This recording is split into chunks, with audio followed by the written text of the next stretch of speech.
Okay, hello, all of you wonderful, beautiful people. Today we have some exceptionally special guests on the live stream. We've got a Conquest tournament in which players are competing for $250. And we have the best of the best in the business competing against one another in a Swiss best of one format. Once the quarters and the semis and finals are determined, it goes into the best of threes. Let me take my jacket off because for some reason it's not happy with the lighting. I don't know why. But yeah, we've got some incredible creators joining as well. As an FYI, we have the wonderful Legend of Total War. We've got Akoi, we've got Loremaster of Sotek, we've got Human Boy Yes Yes, and we've got Inticity. So we've got an incredible amount of content creators coming in today. And just for context, let me just go ahead and show you wonderful folks the bracket right now. Let's jump over here. And obviously you wonderful folks are in the chat as well. So if we just display capture like that. You can see that we have a ton of folks that have signed up for this tournament, which is amazing to see. Loads of these buggers in here, like 50 or so players. The check-in is going to be cut off momentarily. And obviously, then we're going to start getting these guys raring to go to fight against one another. These are some of the best players in the world that have signed up into this one. Anyone is welcome to join as well. How we do the Swiss and how it works, just for context here, is I will generate the bracket. Each players will have an opportunity to fight each other 4 times. Whoever has the highest amount of points will proceed into the top 4 or in the top brackets. And obviously we'll have rotating creators that are coming through. And there's giveaways throughout as well, guys. So at any point, giveaways may be happening. And also in the Discord, we're going to have Lore Master of Sotek helping us with some lore questions. So if you think you're up for it, join the Discord, get in the channel when Lore Master of Sotek's on the channel, and then we may drag you into a channel on Discord to speak with you, ask you some lore questions. If you get it right, you'll proceed to the next round, and you can get some really tasty prizes. You know, I think up to like $50 of Steam vouchers if you can get all of them right. So we've got some lore questions there. Just a really, really great action-packed amount of stuff that is planned for today. A lot of preparation and planning went into this tournament, so I hope you guys enjoy it. We're going to generate the brackets right now, so let's go ahead and generate the brackets. Good luck to everybody here. Bosh. Am I sure I want to generate the brackets? I am most certainly certain I want to generate the brackets, and it's just going to refresh here. And hey, Scarbrand. So now we've got the players on today's lobbies. Oh my goodness, we've got so many players fighting against each other. Okay, so what we're going to do, all the players in the Discord, check your specific matchups. We're going to pick one of these ones to get us started. And I'm going to say, do you know what? Let us get the green one. And who's that? Mirovoy. Let's watch that lobby. So now let us let everybody know on the old Disc Gold what the situation is.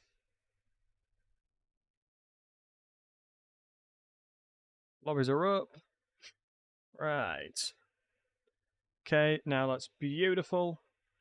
Lobbies are good to go. Yeah, welcome in everybody. Hope everyone's doing wonderful. We're just getting all of the contestants raring to go. And I'm going to say to the green one. Right, let's go ahead and say the green one plus. Who else is it? It's Merovi. Please make a lobby for us and invite. Wonderful. So we're gonna ring Legend in a second. We're getting all the lobbies and things like that created. Wonderful. The lobby is already ready. So we're gonna be jumping in there momentarily. We've got a game. ODM, the green one, fantastic player here. They're going to be doing the bans, so make sure these guys are all doing the bans. So if you're not aware, we've got a 2 global ban to make sure the players can ban things they just don't want to play against. And we also have a format where you can... So 2 global bans, 3 normal bans in that situation. So let's go ahead and go to the multiplayer and not ranked matchmaking. I'm not queuing for the ladder, lads. So I need to figure out which one's which, because I don't know if you're allowed to spectate. Green one, this is the one. Spectate, 1, 2, 3, boom. And as I'm sure you guys are all raring to see, my friends, good luck to all the players. Welcome to everybody here. Best of luck to each and every one of the wonderful folks. we've now got the lobby raring to go, and we're going to go ahead and ring Legend of Total War, the man, the myth, the legend himself. Very much excited to see and have a chat with him. Let me just give him a message. I don't want to just randomly ring him. But yeah, welcome in, everybody. Welcome in. Yes, please, Dizzy, if you don't mind. Okay, wonderful. So, right, so we're going to ring Legend. I love this guy, honestly. From a normal viewer of his, watching his videos growing up, you know, chef's kiss, getting an opportunity to speak with him today. So let's go ahead and ring him.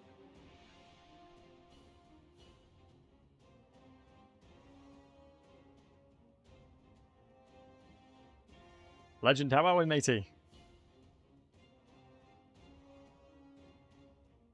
Oh, not sure if I can hear you just yet. You may be muted. Oh, you typing? I think Legend's got maybe a bit of technical issues. So just sound options. No worries.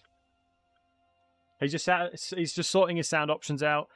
Absolute chaos is happening and occurring within the Discord. As you can see, people are all speaking with one another to get their lobbies up and running. They're doing what they can to set all that kind of stuff up. So does that? Oh, I most certainly can. Hello, Legend. How are we doing, buddy? Yeah, good. Thanks. Yep, cool. Amazing. Classic sound issues, eh? As a streamer myself, it's one of those things where oftentimes it hits you when you least expect it. Yeah, it was just the sound options. I just had to. It wasn't detecting my microphone. That's all. No worries. Have you had a good day so far, Legend? Yep. How about yourself? Yeah, not too bad, mate. Just preparing for the tournament. Hope Mrs. Legend and the kiddo are doing well. Yeah, they're both good. Awesome. So we're just letting these players pick and ban. Let me just share my screen so you can see it, my matey. So we've got two exceptionally talented players that are going to be fighting off us. Because I know last time when we did the tournament, obviously we had, I would say, variants of skill, right? When you first came and did commentary, we had a variant of skill. But today we've got some exceptionally, kind of the best of the best in the scene at the moment. So I'm expecting to see some better games today, which will be interesting. Okay, that sounds good. Yeah, amazing. Bring it on. They're doing their pick and bans as we speak. So just for context for yourself as well, these players have the ability to do 2 global bans, and they have the ability to ban, I believe, 3 and pick 3. So it's basically to make sure that we avoid having to deal with loads of meta, and it's a little bit spicier. Okay, sounds good. Yeah, amazing. So, yeah, I think, if I'm not mistaken, the ODM clan are kind of well-versed with a lot of the stronger factions for sure. I know that we can expect to see a variety out of these guys. I'm not too sure with Myro, so we'll have to wait and see once their pick and ban phase is finished, because obviously we want to make sure these guys are playing and doing, making sure they're playing the best, because this is a Swiss best of 1, and I believe they'll be playing 4 times, so we'll have to wait and see how that goes. And can you see my screen okay? Yep. Amazing.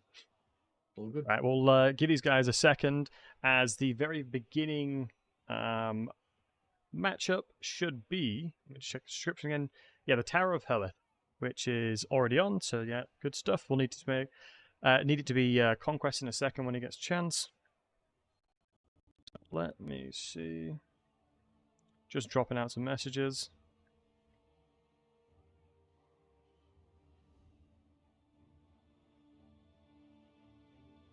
Awesome. Right. So, yeah, we'll just give these guys a second. I'm sure they're just doing what they can to set themselves up. Yeah, Legend.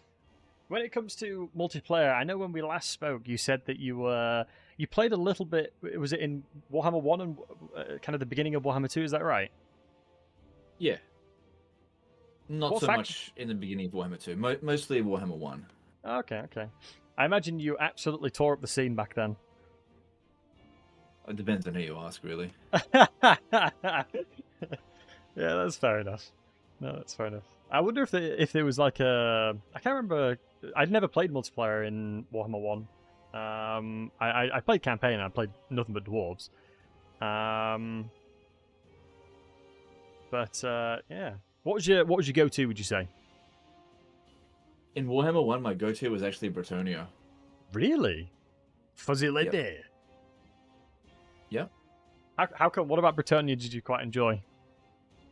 So there was a bit of an unbalanced issue with Bretonnia back in Warhammer 1, in Okay. that their cavalry sucked. So Okay. what I would do is you bring Bretonnia and everyone expects you to bring cavalry. So what do they bring? Loads of spears. But you don't bring any cavalry. You bring peasants. Because peasants are super cheap. Because you've got a limited budget in quick battle, right? And so rather than bringing a small cavalry base like Grail Knights and stuff like that, because don't forget they weren't as buffed back then, you would bring what people called the peasant spam. It was 6 peasant archers and a whole bunch of like men at arms, and this was also before Bretonnia's update came in, so there weren't units like Grail Relics as an example, or Hippogriff Knights. So you had a very limited roster, and basically bring Lu and Leoncoeur. And what would happen is, as long as Lu and Leoncoeur was on the battlefield, all of the melee infantry, they had like a +8 leadership bonus, so they were super cheap to recruit. They fought not to the death, but they fought really well. Nice. And the archers dished out loads of damage, and so you had a full stack that was cheap to recruit and would routinely beat a lot of different builds. I struggled the most against steam tanks, though. I couldn't deal with them most of the time. So if somebody was bringing a steam tank heavy army, I was most of the time screwed. Yeah, I guess it's one of those things But there were definitely where. hard counters to it, but I won way more battles than I lost back then. Okay, really interesting. I mean, Yeah, well, on the leaderboard, I managed to get into I got to the top 16. I wasn't able to get any higher without using an exploit, because everybody that was above me was using exploits, and I kind of exposed that, which caused drama, which caused problems for the channel. So I stopped doing multiplayer. So I'm like, well, I'm not gonna do this anymore. So I left. yeah, no, It's that's called drop absolutely hacking. fair. You just Alt F4 right when you're about to lose, and it causes a draw. Well, it used to. They Oh. fixed it. Oh yeah, that's definitely not ideal. That's for sure. Yeah, so I remember I beat the number 1 or number 2 guy on the list, and he corner camped in the battle. Badmouth talked, like, shit talked the whole battle, beat him, and his ranking didn't go down at all because he Alt F4'd out of the battle. And see, I would get to like rank 16, and then I would lose a battle, and then I'd go all the way back down to 100. So it's just like, it was just impossible to get to number 1 without Alt F4ing out of the battle. So it was just, I'd go back to 100 and then fight maybe 20 battles in a, like, win 20 battles in a row, get back up to 16, fight someone that was very difficult to beat, and then I'd go straight back down to 100 again. Yeah, I suppose that's one of the frustrating things when it comes to like the ranked based matchmaking, things like that. Because I think in Warhammer 3, it just throws you in against anybody. And I remember when I was doing the climb that I was attempting in Domination, I think I got to top 3 at one point before the ladder kind of broke because of various exploits as well. And yeah, if I played one game and I lost against somebody that was like quite relatively low down, all of a sudden I would lose like 50 ranks, and it was brutal.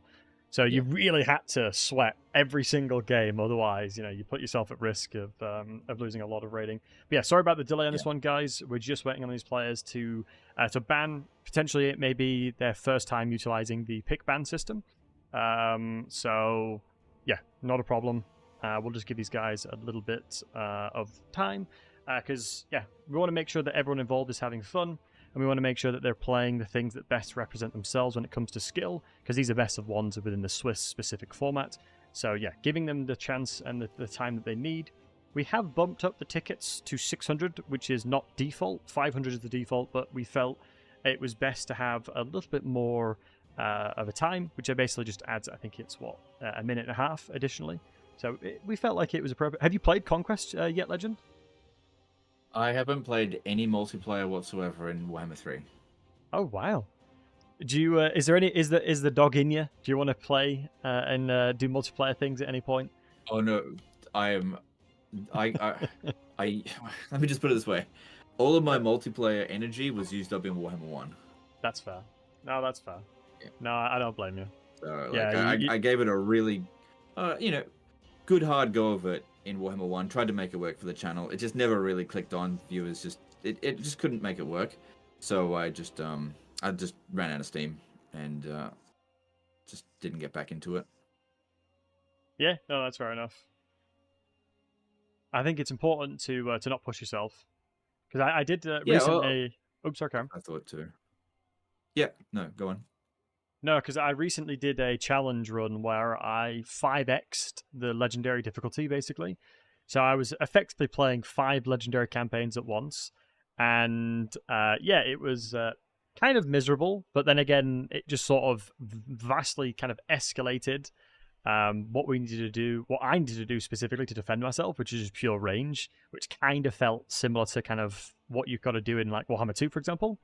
But yeah. Yeah, I can that's imagine. part of the problem. If you up the difficulty to an extreme degree, what ends up happening is that you cannot allow yourself any kind of inefficiencies, and so Yeah. cool armies or balanced armies, they go out the window unless you're happy to just constantly suffer defeats.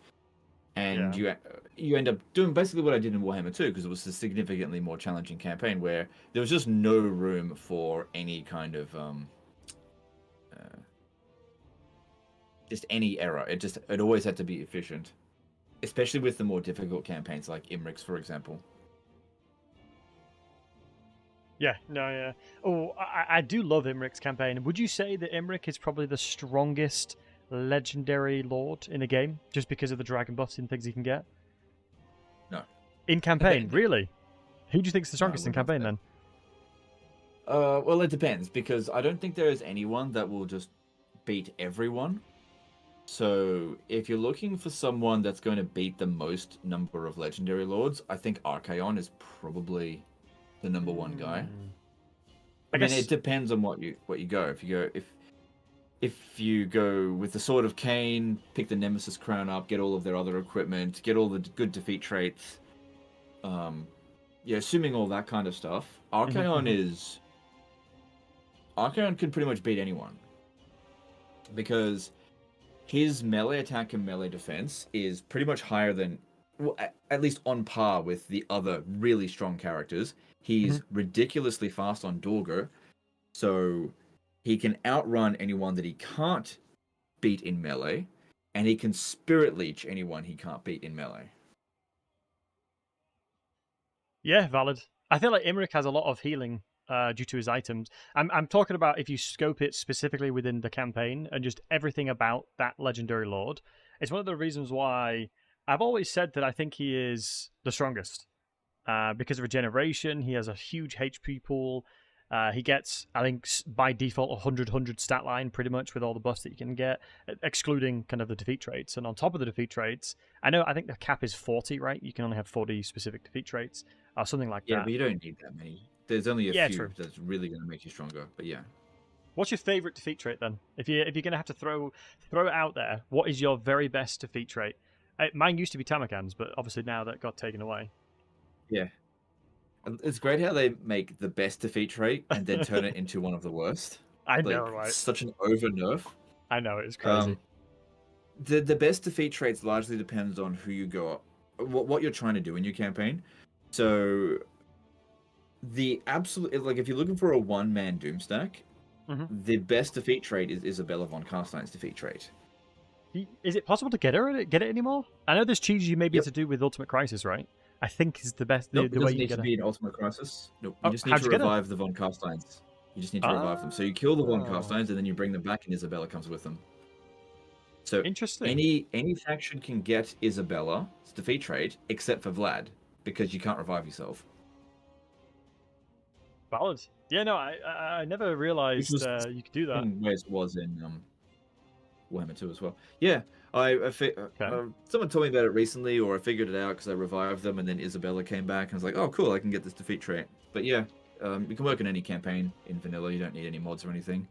Just nice. Or you don't need any in-game crisis. Just wipe out Vlad and then revive him at Schwarzhafen, and Isabella comes back. So there'll be two Isabellas on the campaign map. There'll be the Legendary Lord, which will be at level 1, and then the Legendary Hero will come back.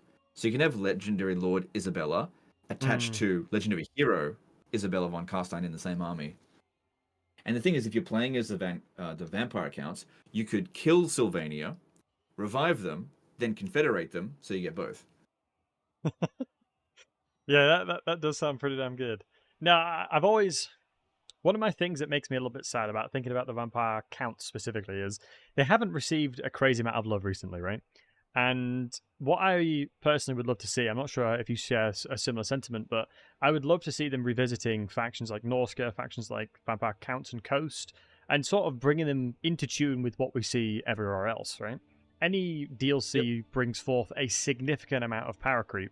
I understand it doesn't make them money, but equally, I would love for them to, I guess, bring other things back up as part of everything else getting stronger. Because, I mean, Norska is strong. I think people misinterpret Norska in general. They're a strong faction, but my god, are they boring. Like, Throg especially is very, very powerful. I think people just meme on Throg constantly, and Norska in general. Well, But Norska was super weak in Warhammer 2, but in Warhammer 3, they became a real powerhouse, but they're boring to play. Yeah, 100%. It's like, oh, what am I going to play? I'm playing Throg. What's my army going to look like? Oh, it's going to be looking like nothing but trolls. Okay, fun. And then you can roll everything with horrible regeneration. And then when it comes to Wulfric, it's like, oh, what's it going to look like? Oh, surprise, surprise. It's going to be a mana stack, right? So, I guess that's the element. Marauders with Wulfric. They took away a lot of his mana bonuses. Yeah. Very good. Let's go Marauders. He boosts Marauders like crazy. I remember I'm in the process of doing a video at the moment, and I downloaded Warhammer 1 again, and the buffs that Norska got in Warhammer 1 was insane. Like, I think you get, like, randomly a point would give you 15 melee attack. What is that all about? It's just a random point, not even in, like, the actual skill tree itself, just, like, isolated across, and I was like, my goodness, that is just wild. So yeah, that... And it makes sense as part of them putting him into Warhammer 2, they didn't have that level of power creep. Yeah. Oh, looks like these guys have actually decided on who they're playing at the moment, and it's seemingly like we're going to get an Empire versus Dark Elf matchup, which is going to be very interesting to see. I mean, Empire is considered kind of like the top tier faction. I think Dark Elves have a lot of Aegis to be very, very potent. But yeah, we'll have to wait and see what they end up building. As Conquest really changes. Have you seen much Conquest gameplay, Legend? Because I know that it was a relatively new game mode. Is that the one with the flag in the middle? It most certainly is, yeah, like King of the Hill almost. And that has a flag in the middle. I gotta admit, that didn't tickle my fancy much, because it reminded me of Launch Rome 2, and that was just not popular when it came out. And I saw some really wonky battles with that, but that was on campaign. So I really haven't looked into it very much. Yeah. I don't think there's been many Total War games that have released good. It's always recovered. Like Pharaoh, I'll be honest. I know you haven't made any content on it, and fair play. I think now it's actually in a reasonable state. The Dynasty. It's reasonable. It's not like a wow factor, but they've definitely put it in a nice situation. But I think one of the problems I often have is nostalgia. Like the Rome Total War 1, when I went back to it, it's very clunky, but it just has that feeling to it, similar to Attila for me. It just has that draw that I think Pharaoh doesn't have for me. Yep, totally agree. What's your favorite of all time? I know you did a Holy Roman Empire campaign recently, didn't you? I love how you bought a new PC. Total War game. Yeah, you bought a new PC and you're like, yeah, let's play a really old Total War. I love that. Oh, who cares? Yeah, I know. Yeah, favorite of all times, Warhammer 3. Yeah, fair play. Yeah, me too. It's weird. I got like weird feelings towards Warhammer 3 though, because it's overall been actually very bad for the channel, but I do really like the game. So it's like I got mixed feelings about it. Yeah, I think it's had its ups and downs. I have been playing Warhammer 3 since release, and my Yeah, god, me too. the ebbs and flows, my friend, the ebbs and flows Yeah, that's the were problem. It's insane. all the highs and lows. It's not Yeah, been the greatest thing for like a stable sort of channel, and all the battles that I've had to fight just haven't really been fun. I don't mean yeah, battles in the game. I mean the yeah. other kind of battles. So Warhammer 3 from a channel perspective has been a real shit show. But as far as like if I just like separate that and just judge it in terms of gameplay, it's Mhm. definitely my favorite. Yeah. A The few one thing, things of Warhammer 2 that I preferred, but I think overall I definitely prefer Warhammer 3 now. Most of the factions are in pretty good shape. yeah, they did a great job Whereas in of, Warhammer 2 there was a couple that were just like totally unplayable, like Norska. yeah. Well, I think there's certain factions that are still relatively unplayable from a perspective of just, not in a good state. Like, Crone, Hellebron Crone, or whatever it's called. I would never play that over Dark Malekith. Elves. Yeah, It's yeah, I don't like, play Dark Elves at all really, but yeah, that would be my top pick for needing a rework. oh, really? Dark Elves? Would you prefer the previous slave economy? Because I think that was, like, the previous slave economy in Warhammer Well, 2 was decent, yes but and no. I okay. I think that the previous slave economy was mechanically better, but it was clearly busted because if like you knew how to use it, you could just make. They were arguably the richest faction in the game if you knew what you were doing, and Oh, yeah, so easily. you use that mechanic, but tweak it a bit so you couldn't bust it the way that you could. Then yeah, it'd be way better than what's currently in there. Because what they've currently got is just like a hybridization of existing faction mechanics from like Slaanesh, and it just doesn't really feel good, Hmm. in my opinion. Yeah, no, and Like, I that's just absolutely don't fair. enjoy it. We're just waiting. Oh, the players have now loaded in. So, Legend, I'd be intrigued to hear your thoughts and perspectives on the Empire matchup, as we can see here. Anything jumping out to you? Hold on, I bought a new keyboard recently. So, we've got a Light Wizard and a Life Wizard. Interesting. A double wizard situation alongside the Master Engineer with the Pigeon Bombs. Yeah, Let me I just try would and. not go with a double wizard on multiplayer because you're not going to be able to just pump out winds of magic like you can on single player. Yeah, very So costly. y- yeah, unless of course he's gone with like one spell on one wizard and one spell on the other. That was one way you can make it really cheap because that's what I would do. I would just bring a wizard with one spell. You just click off all their other spells and they're actually quite cheap. So if you've got like the light wizard with just Net of Amantok, well then it's pretty obvious what that purpose is. And the other Hmm. one with just regrowth or just Earthblood, then again you kind of figure out what you're doing with these two wizards. But again, using up a fair bit of money, spreading your spell casting across two units, which I don't think is the best way to go about it. Yeah, one thing to mention as well. Obviously, we got Outriders, a triple Outriders, and we got a couple of Empire, well, four Empire Knights.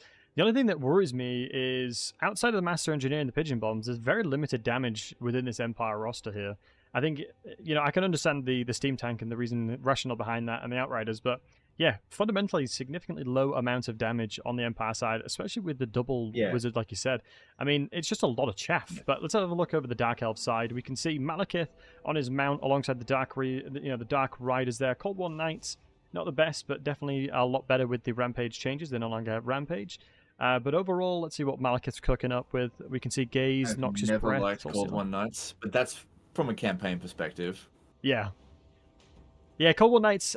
I just it's one of those things where it's like damned if you do, damned if you don't. The cavalry that Dark Elves have is trash to begin with, but a lot of skirmishing coming out with the Outriders, which is really nice. They're trying to dominate the middle field. The point is opening up in 25 seconds here, and what will happen there is it'll take 10 minutes to win. But Malekith's got to be very careful. This is where the net comes into play, so clearly they didn't pay attention to what the Light Wizard had, and now these Outriders are doing a fantastic job of skirmishing around, but Soul Stealer comes out to counteract that one, which is a nice move, and then landing to reduce the line of sight.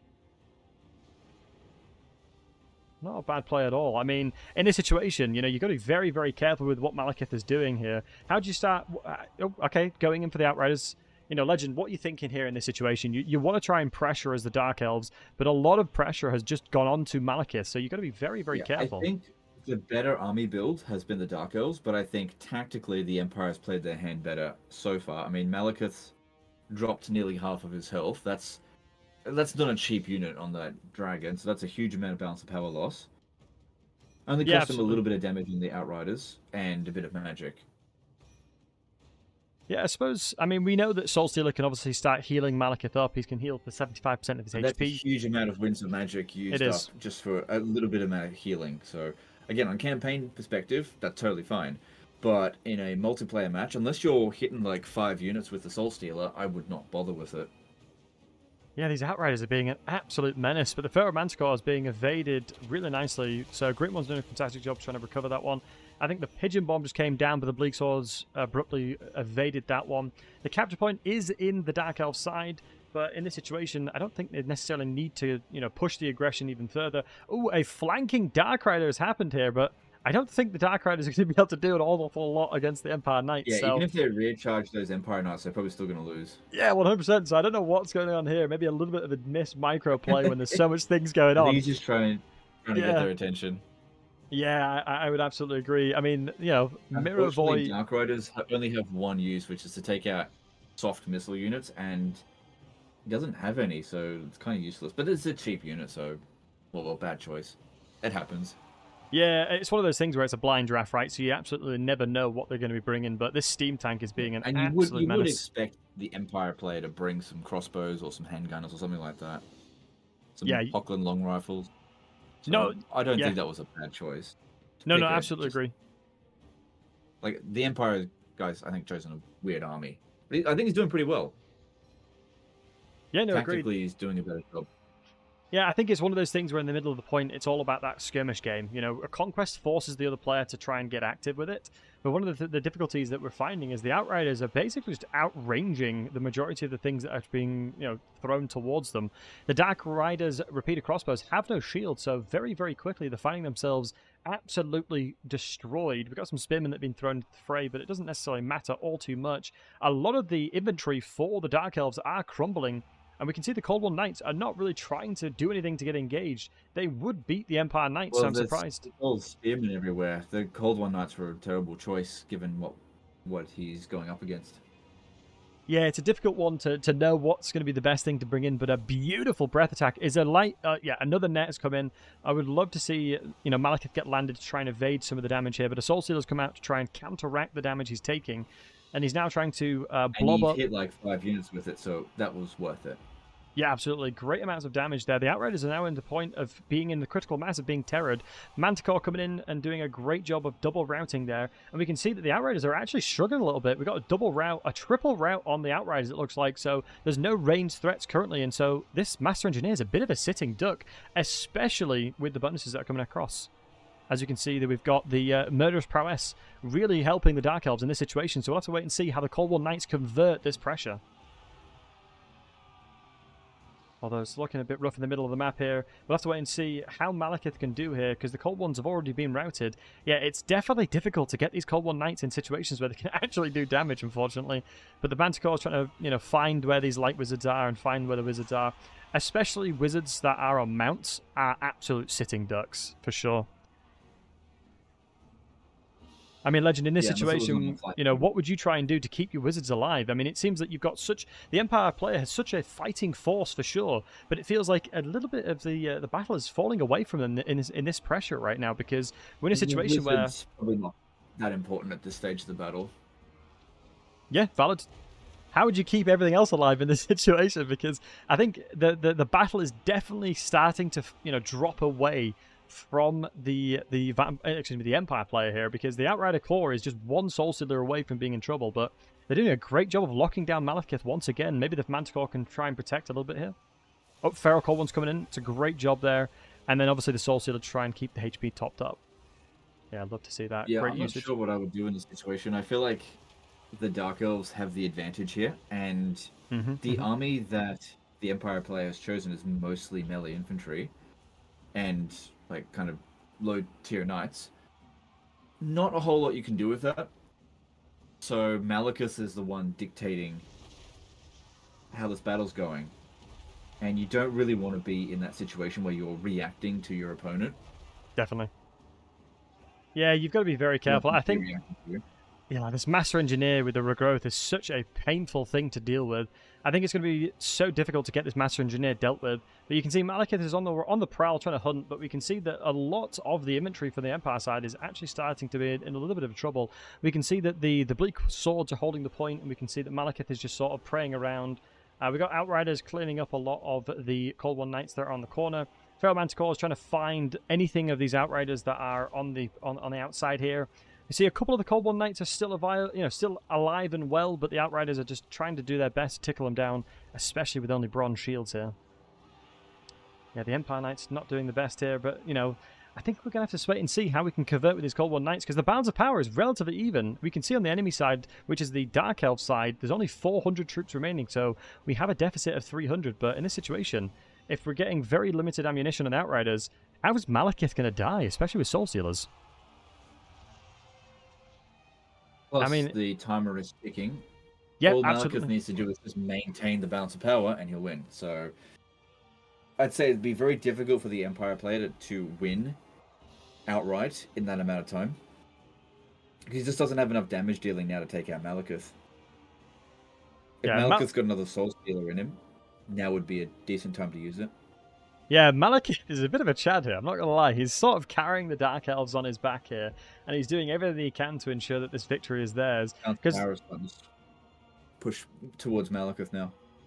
Yeah, no, absolutely. Very good call out. And I think the amount of resources that are left for the Empire player is so unbelievably limited that I don't think there's actually anything that is going to be able to contest Malekith in the sky here. He's still got 2 Noxious Breath, so any of the inventory that are still remaining on the battlefield are in trouble. I mean, a lot of resources have been put into this Master Engineer.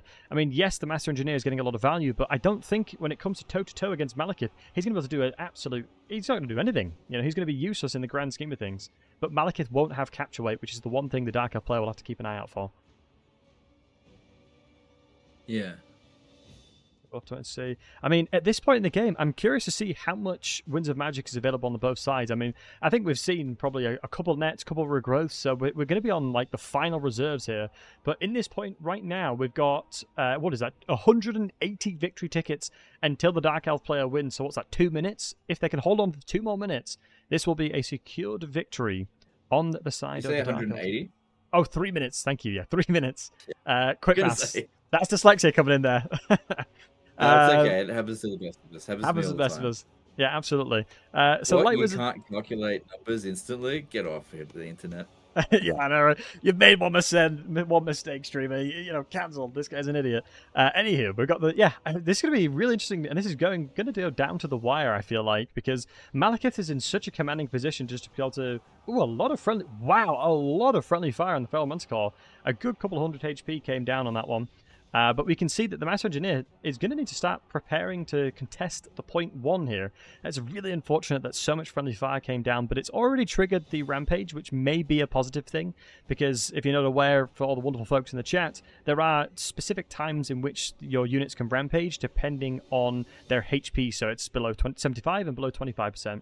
And so that has been triggered now. But you can see the Empire player is trying to leverage all of his resources, move everything back into the battlefield that currently exists to try and contest this point 1, because Malekith, being a flying unit, will not be able to do a damn thing, and he'll have to watch as the Master Engineer kind of caps away his point. But still, there's 100 points in it now. If this was a 500 victory ticket tournament, he would have won this battle already, but indeed it is 600, so we'll have to wait and see.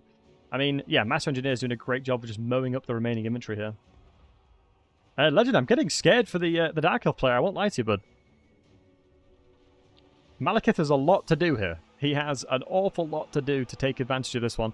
Another net's come down. Wow. So regrowth is not what we're deciding to use. Yeah, well, there's not really a whole lot of opportunity for regrowth right now. And anything that you can do to delay Malekith, because it's really the only good unit he's got left. Yeah, very true. I mean, this is really interesting in that the Empire player has now decided, so Miravoy is saying, I need to route everything off the battlefield that has any form of capture weight to ensure I can swing point 1 over to me in this battlefield, because most large entities have a relatively reduced capture weight. So inventory has the highest amount of capture weight on point 1, but we'll have to wait and see what we can do to transpire this one. Single entities. Say again, sorry? You can actually look over the unit size. See where the unit size on the Oh, it card says is. you It now, tells doesn't what it? the Yeah. weight is. Yeah, that was a recent change. Let's have a look. So, okay, yeah, single entities is rocking at 3, 1.7 on the Outriders. What are these spears? 3.9. Yeah, I don't think Oh, on Malekith will have campaign, any. single entities are worth 10, so I guess they changed it for multiplayer. I don't know. Oh my god, we're in the absolute do or die situation here. There's 12 seconds remaining, and the capture point is desperately trying to wrestle away from the Dark Elves. But Malekith is getting in there trying to terror out everything away. 6 more seconds and he wins. Oh my goodness, this went down to the wire. If this went any longer, I'd have been terrified for that Dark Elf player. But my goodness, so that's Empire No. versus You see the Delves. balance of power. He was going to win one way or another. Okay, well done. GG's. He didn't need to win that way. Yeah, valid. I mean, let's have a look. Okay, so let's have a look. So we've got, obviously, the Master Engineer came in with 3,300 gold value. But yeah, GG's. Drop the GG's in the chat, guys, for these players. Well done to all of them involved. So yeah, obviously the Wizard came in with very limited value. I was just, yeah, very interesting that we had so many Empire Knights and so much inventory coming in. But the Outriders were, they were an absolute pain in the butt, weren't they? A lot of pressure coming out from the Outriders. That the Empire player maybe should have done is drop the Light Wizard, maybe keep the Life Wizard, and just don't focus on Malekith whatsoever. I've seen so many disaster battles sent in where it's like, I can't beat Malekith, it's too hard. So Malekith's army was not that great, and the Empire army was much bigger. What I would have done was just been like, okay, Malekith is going to be a pain, just don't blob up, and just charge everything that we've got at his main army and just ignore Malekith, because once he's beaten, once his army is just routed off the battlefield, you can then capture the point and then just spread out all your units and just avoid him. Yeah, no, agreed. I think sometimes it's one of those things where it's like, it's very easy to see kind of what a threat looks like. And in that situation, it seemed that the Empire player determined that Malekith was the biggest threat, which is true.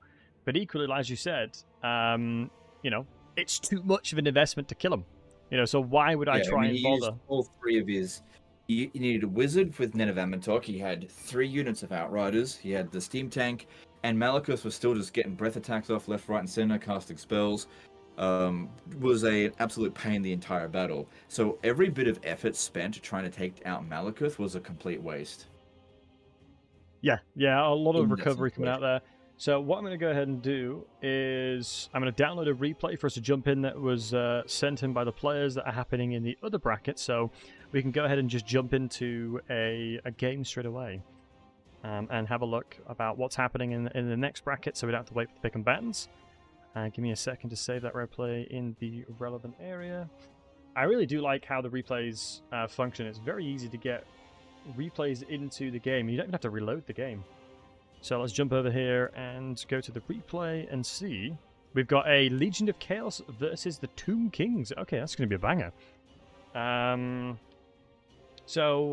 Seagulls is coming in versus Sipper, and Cetra and a Kitty Cat and a Necrotect. Wow, this is a very, very costly Tomb King army. And Sipper's coming in with a kind of an El Clasico. Fiends are so dominant right now, but the Nurglings are an interesting decision. So we'll have to wait and see how this goes. But here we are. Legend, what's your favorite army out of the two of these? Do you love the Kitty Cat? Sorry, I should probably call it by the actual name. I'm just so used to calling it Kitty Cat. I know what you mean by Kitty Cat, so that's fine. Yeah, the Chimerian War Sphinx. Chimerian War Sphinx, yeah. I don't know, because on one hand, I don't like playing Zinch. Valid. But they're very strong. Very strong, yeah, agreed. Yeah, I don't know. From a multiplayer perspective, I think Zinch should be very difficult to deal with. Especially with a slow army like that. Oh my goodness, a disgusting breath attack coming in from the Breath of Zinch? Pink Fire of Zinch. An insane amount of damage because of the significantly low armor of the Skeleton Spearmen. Only 20 armor, my goodness, that's like nothing. Changebringers are a terrifying unit as well, because I'm not sure if you've used much of them, Legend, but my goodness, Changebringers... What do you need armor for when you don't have any guts? Yeah, valid. That's valid. Yeah, Changebringers do so much single target damage, and if this doesn't get contested, and you can see instantly the Chosen of Gods are trying to contest against those Changebringers to stop them from being an absolute menace, Screamers of Zinch, things like I that. think we're Cetra seeing does... the same thing in this battle that we saw in the previous battle, but exaggerated, where one side has gone full defensive and the other side has gone full offensive. And in that situation, offensive will pretty much always win unless the offensive player makes a massive mistake, which at the moment we're not seeing. Yeah, Mike, so much damage on Cetra. I mean, he's got, what, 10k HP, but it really doesn't matter against the blues and the pinks and all the amount of pressure that's coming out. This already as a Legion of Chaos win. I can't Yeah. see any way for him to win this. He has just basically just been outpicked. There's Yeah, nothing he can do. I think it's, once again, the Gaze of Fates, or the things that stop your lords from moving, is once again catching off these players here. I think they just need to, be paying attention to what your opponents are bringing in and make sure that you're not getting baited by these very, very quick skirmish situations, because there's a lot of pressure of the Fiends and the Screamers coming down onto Cetra here. It's going to be very difficult for Cetra to sustain this damage, but the other kitty cats coming in to see what they can do. But there's not an awful lot of units to support. Is strong. You might even say he's a master beta. Yes, you could indeed say he's I mean, he's definitely been a master beta this game, that's for sure. So you can see that there's Warsphinx doing a great job. Going on around here. Yes, indeed. But let's have a wait and see. Cetra, unfortunately, is crumbling here. Yeah, very quickly crumbling, unfortunately. But we can see the kitty cat is doing its best to try and protect, but with factions that are significantly leadership dependent, because otherwise they're going to start crumbling. Losing your lord, as you can see here.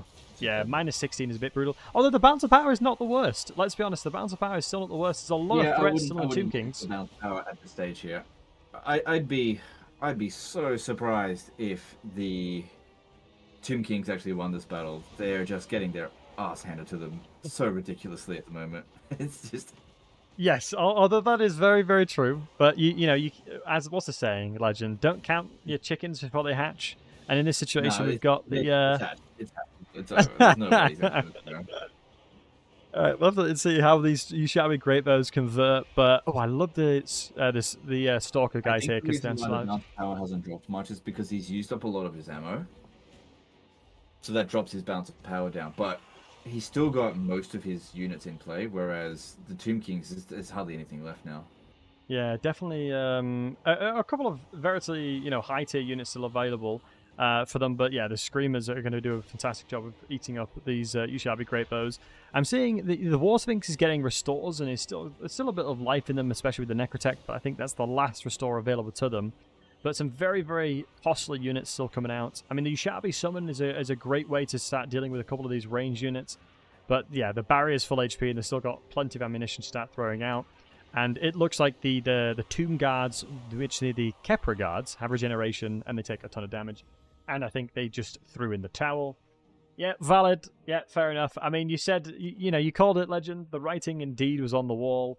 And it looks like, yeah, it was an unfortunate situation where the Tomb King player got caught out with their lord just a little bit out of the way. So, unfortunate situation. Well, I think he made a weird team. So he's got heavy hitters that are fast moving, and then he's got spearmen. So what are spearmen primarily used for? To protect slow moving, high damage units, of which he didn't have any. So the spearmen were really terrible choice.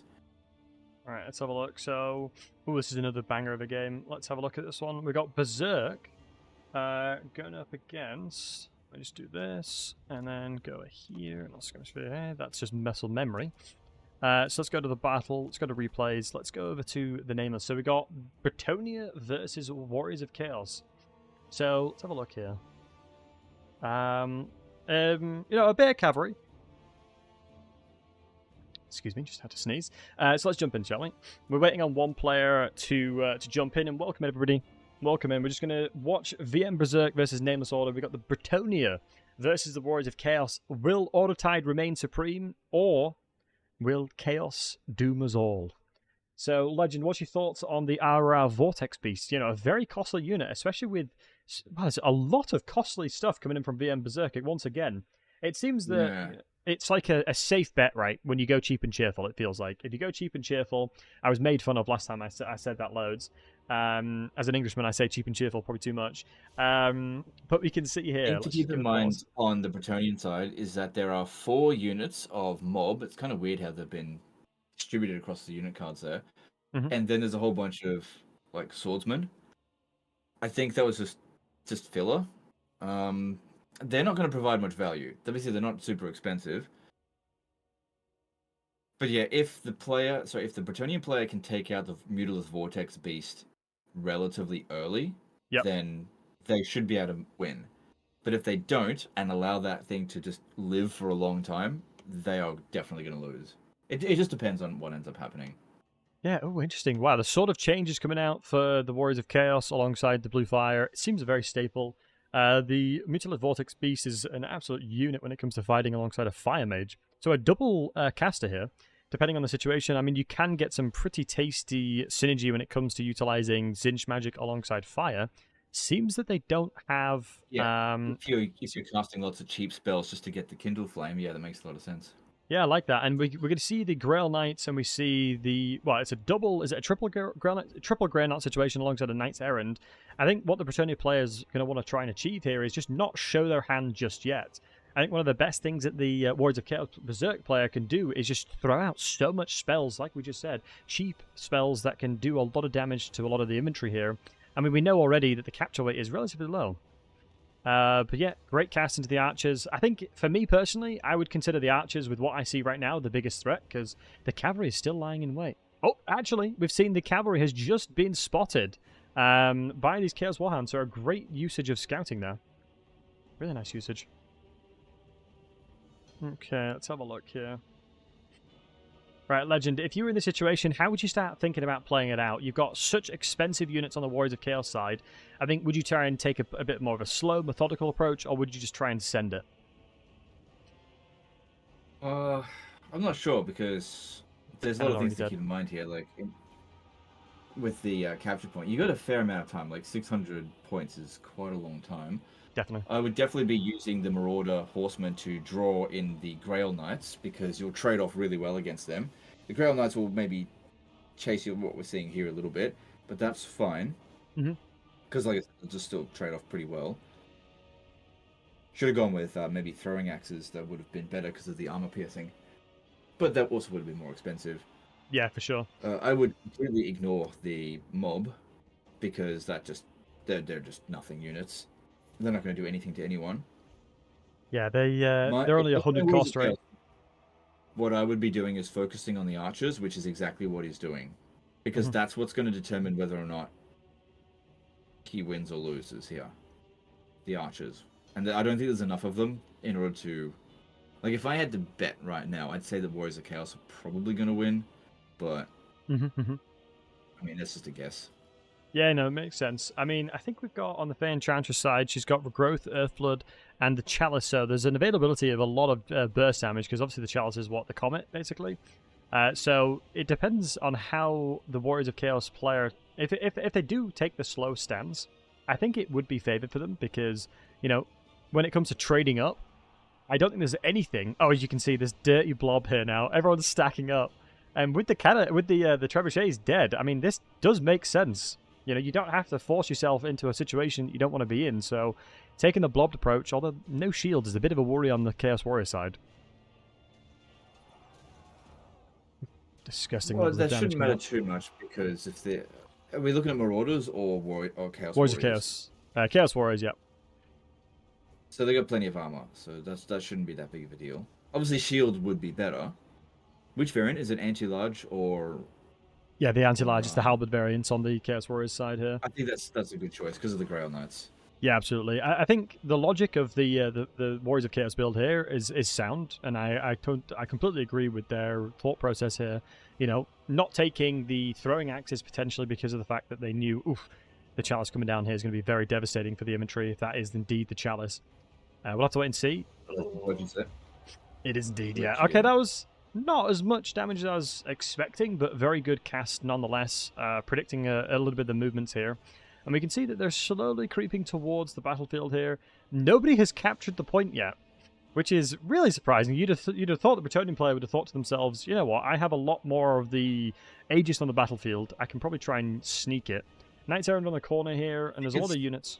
sort of, he needs to win this quickly, so capturing that point is kind of irrelevant, because that's still 10 minutes. It's just not worth holding on to that point. The battle's going to be over one way or another well before then. Yeah, no, absolutely. No, I couldn't agree more. I think maybe the VM Berserk is struggling to push up to try and get onto this point here because, you know, they knew where a lot of the cavalry is. Ooh, a lot of poke damage coming out, which is fantastic. With the Maelstrom of charge coming out from Vortex Beast. I mean, even though the Vortex Beast hasn't really been in melee just yet, still coming in with 400 gold value. And now here is the absolute chaff fest of the of Bretonnia now, fighting off against the Warriors of Chaos here. But I honestly think this probably will translate into a bit of a rout fest because, you know, men at arms aren't known for standing well, standing their ground against the likes of Warriors of Chaos. Yeah, they're not going to do well. It's all going to come down to the use of the archers and the Grail Knights. Everything else on the battlefield is just a nuisance and to hold the Warriors of Chaos back, which again is why I said that this battle is going to be over well before the 10-minute mark. 100%. It's going to be a fast one. Yeah, because the Bretonnia one is trying to make sure that this battle comes to a swift conclusion quickly. The longer the battle goes on, the worse it is for Bretonnia. They don't have staying power here. Yeah, no, it's a very, very good comment. They definitely don't have the staying power, as you rightfully called out. They only really have, excuse me, elite cavalry. They don't really have anything elite infantry. Although I know in the old world, Bretonnia do actually have Grail Knights on foot, or Knights on foot, but not in Warriors of Warhammer Fantasy. But you can see a massive blobfest has just broken out, and I think this is kind of a perfect situation for the Vortex Beast alongside other high tiers. Down the sort of change, I think it is, right behind the Grail Knights so that they can't cycle charge, and now the Mutalith Vortex Beast is smashing them. Yeah, really nice summon there. Very good nicely catch. For Voice of Chaos there. Yeah, no, it's like the Bretonnian player wants to try and make something happen on the battlefield, but equally, the Voice of Chaos player has a lot of options to stop these shenanigans from occurring. And we can see the Fey Enchantress is doing the Mortis Engine-y things and also putting a chalice down here, but the player has reacted accordingly and is getting the hell out of there, getting the hell out of dodge. They don't want to be a part of that. Although, really nice cycle charge coming in right after the thing drops down, but, you know, it's a shame seeing so much damage on Grail Knights. Now and see that, like, they haven't managed to get past the barrier of the Mutalith Vortex Beast. I'm still calling this for the Warriors of Chaos. Yeah, definitely. I think it's one of those things where these halberd and just the stack has been so unbelievably difficult to break through. Is it the gifted mutation that's coming through the Vortex Beast as well? It is, yeah, plus 8 melee attack.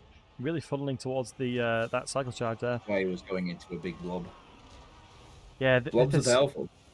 Blobs indeed are powerful. Blobs are powerful.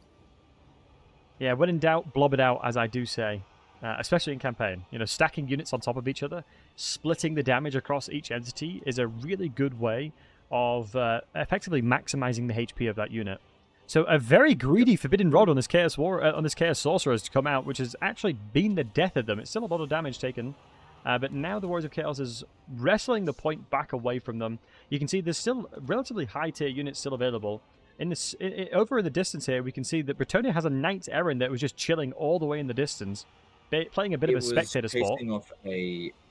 That one chased off a unit of doggers, right? Dogs. Yeah. And then he just forgot about them. Yeah.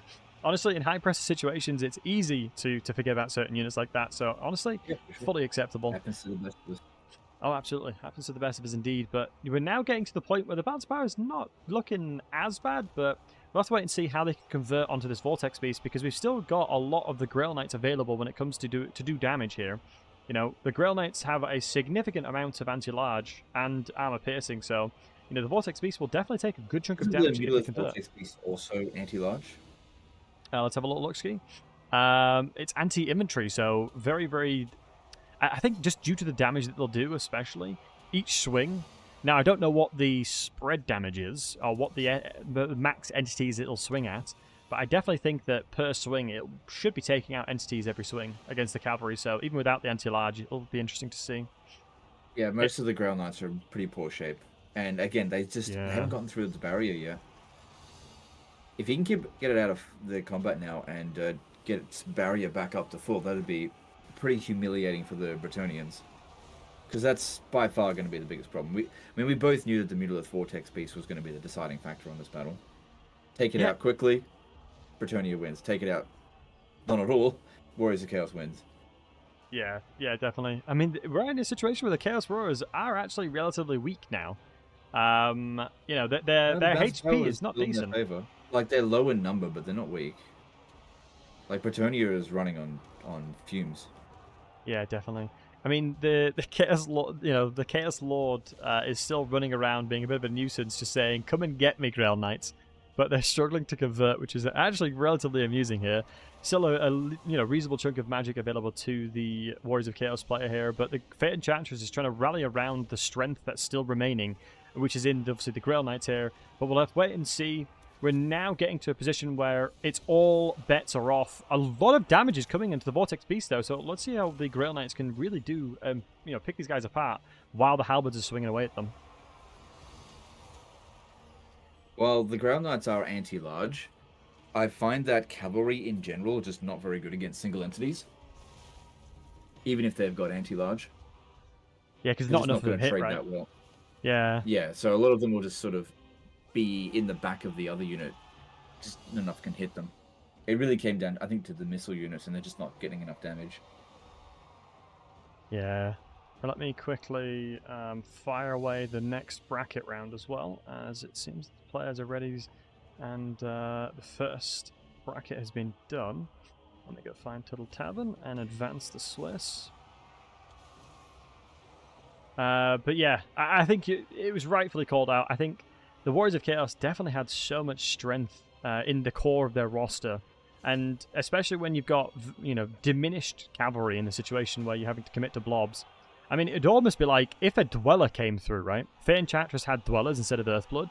What a difference that would have been, right? That would have absolutely roasted everything that was available on the side of the Warriors of Chaos. Significantly nerfed recently, so I don't think that was necessarily going to Isn't it explosive damage now? I feel like if you it's won vortex Dwellers... damage, it's just been nerfed a fair bit. It just doesn't... Like, it used to 75% get rid of basically any infantry unit, and now it's like maybe 40% of it, while still being a fairly expensive spell. No, valid. I think just with how much was blobbed, the amount of value you'd have generated from it may have been the difference maker, right? Especially with Fey Enchantress dropping down her Chalice alongside of the Mortis Engine she has available to her as well.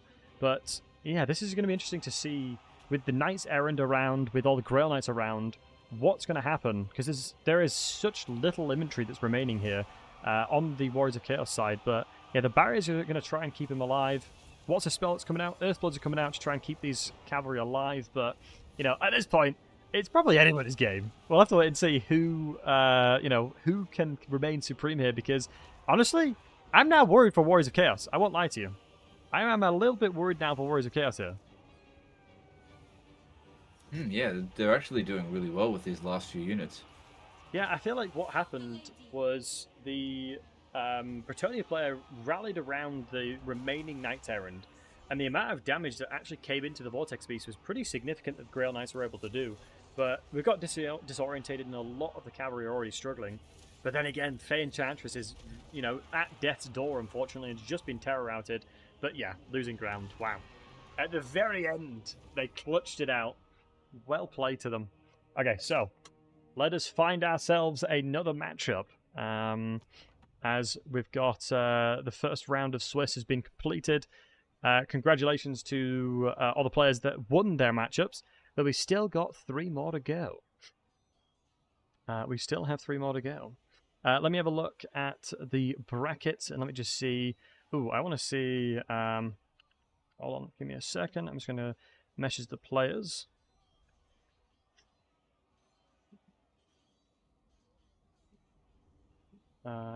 Lobby. I'm going to watch Pigman and Berserk.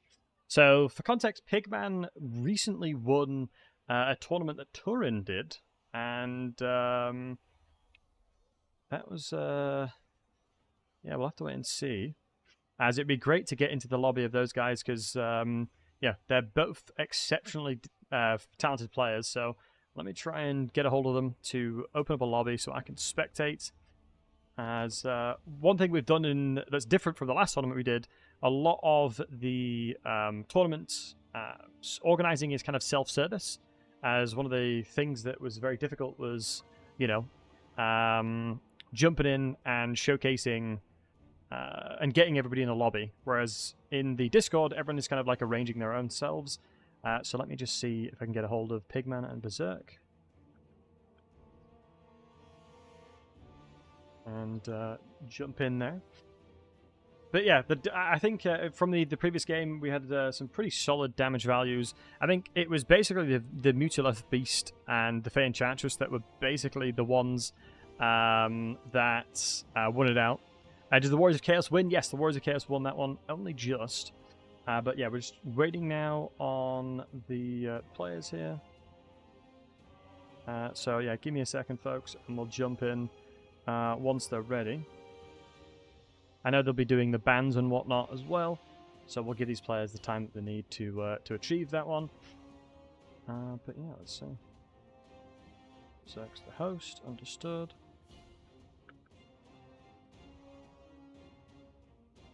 Okey dokey. Let me just see where their game is. Yeah, Legends, some pretty high quality games have gone on thus far, I must admit. As it's definitely a different kettle of fish when it came to the last ones that we did. That's fine. Sometimes people not knowing what they're doing is entertaining to watch. That's what's important. Yeah, absolutely. Yeah, I definitely think it can be a whole lot of craziness when it comes to random. Yeah, because that's when you see people really building stuff that is just like you would never even think of building, right? And that's sometimes a bit of a blessing. I actually quite like it when people do that. Just trying to find what a Pigman is. All the ones on the things that some of the best builds come from not leaning into the meta and figuring out new metas. Because the game's constantly getting rebalanced. And sometimes it's the newer players that figure out what is like the new cool thing to do. Yeah, I completely agree. Because I think sometimes it's almost like a trap to follow nothing but meta. And newer players that are kind of like fresh to the scene and thinking completely different, oftentimes they're available to do that. And, random stuff that you would never think of winning, never think would be good. Because, for example, I remember I was playing against Anticity, who is a very, very, very talented multiplayer guy, and I was playing Greenskins against his Wood Elves, and I was like, what happens if I just build nothing but cavalry versus him? And it worked a treat because he built loads of range, so I just completely swarmed all around him with an entire army of cavalry, which was it was quite amusing. Doing what the enemy doesn't expect you to do is one of the best ways to win. 100%, yeah, absolutely 100%. Okay, the Blood God is the name. Beautiful. So I am, very hyped to watch this matchup because these guys are so goddamn talented. And like I said, Pigman won the latest Turin tournament, which was a single faction tournament, and he played Kislev. He represented Kislev. So we'll have to wait and see what these guys are cooking up because they'll still be doing their Pigman situation. And Legend, once again, I do appreciate you, taking the time to come here and spectate. It's always a pleasure to hear your thoughts as someone that I would consider a veteran of the Total War series. Would it be interesting to see kind of a historical stuff, do you think? Historical tournaments? Sorry, what? Do you think seeing like a historical tournament would be interesting? Well, maybe. That's a complicated one to answer, really. Yeah. I mean, interesting depends on a subjective experience. You know what? I'm just gonna say yeah. All right. That'll do. Nobody needs a half-hour explanation. Yeah, valid. I respect that. All right, okay. So we're just waiting on these guys to do their pick and bans. Sorry, my dog is absolutely demanding attention from me. So once again, she'll come on the stream as every now and again she'll sort of wake up and want attention from me and then go back to bed. But she's been taken out and she's had all of the things she needs and been fed. But yeah, welcome everybody as well. I hope everyone is doing wonderful. Appreciate everyone joining as well. But yeah. Just going to give VM Berserk and Pigman, two exceptionally talented players, the opportunity to pick and ban. If you're not aware, what I'll go ahead and do, which I think is probably a good idea, is bring up the pick and ban situation. So maybe this will be good for yourself as well, Legend. I can show it to you. Oof, my goodness, a lot of people have typed. A lot of people have typed since. Let's see. So, let me go ahead and share my display capture. As you can see here, this is basically what happens when it comes to the players. They get to the chance to 3 blind picks, and they 2 global bans. So every player can ban 2 things, meaning if you really hate certain matchups, and they're like, I hate XYZ faction, I hate playing against them, I never want to play against them, you can ban 2 of those that you don't like playing against. And so this is the tool that we used. That has helped all the players make the decision of what they don't want to play against, and so that's what Berserk and Pigman are doing as well at the moment. So we'll have to give these guys a chance. Right. Yeah, we are awaiting these guys to figure it out. Right. Legend, do you have any animals of yourself? Any pets? Yeah, I've got a dog. Oh, you got a doggo. What breed dog do you have? Miniature Dachshund. Oh, very cute. Very cute. Love that. Yeah, I've got a working cocker spaniel, and she doesn't pay rent though. Okay, bad joke. Yeah, she's a great dog, but she got her during one of the very first lockdowns, and it's crazy to think about. COVID and all that kind of stuff that happened there. As what was it like? Random question, but what was it like in Australia for COVID? Because it seemingly a long time ago. Yeah, I would say that my experience with it was atypical because what I did when COVID lockdown started, I just was like, well, I can't leave the house. I'm just gonna live stream constantly, Yeah, and makes so that sense. was like the best period of the channel because I was just live streaming constantly. It was also coincided with peak Warhammer 2, so that was just really good coincidence for the channel at least. But I think Australia mostly weathered it pretty well. Our death toll was pretty damn low. Yeah. Because I don't know of anyone that died. Like I got a few family members that got COVID, but nobody died from it. Yeah, because random thing, I was through work, I was asked to move to Australia, which is crazy, and I said yes because I think Australia's dope and it looks beautiful.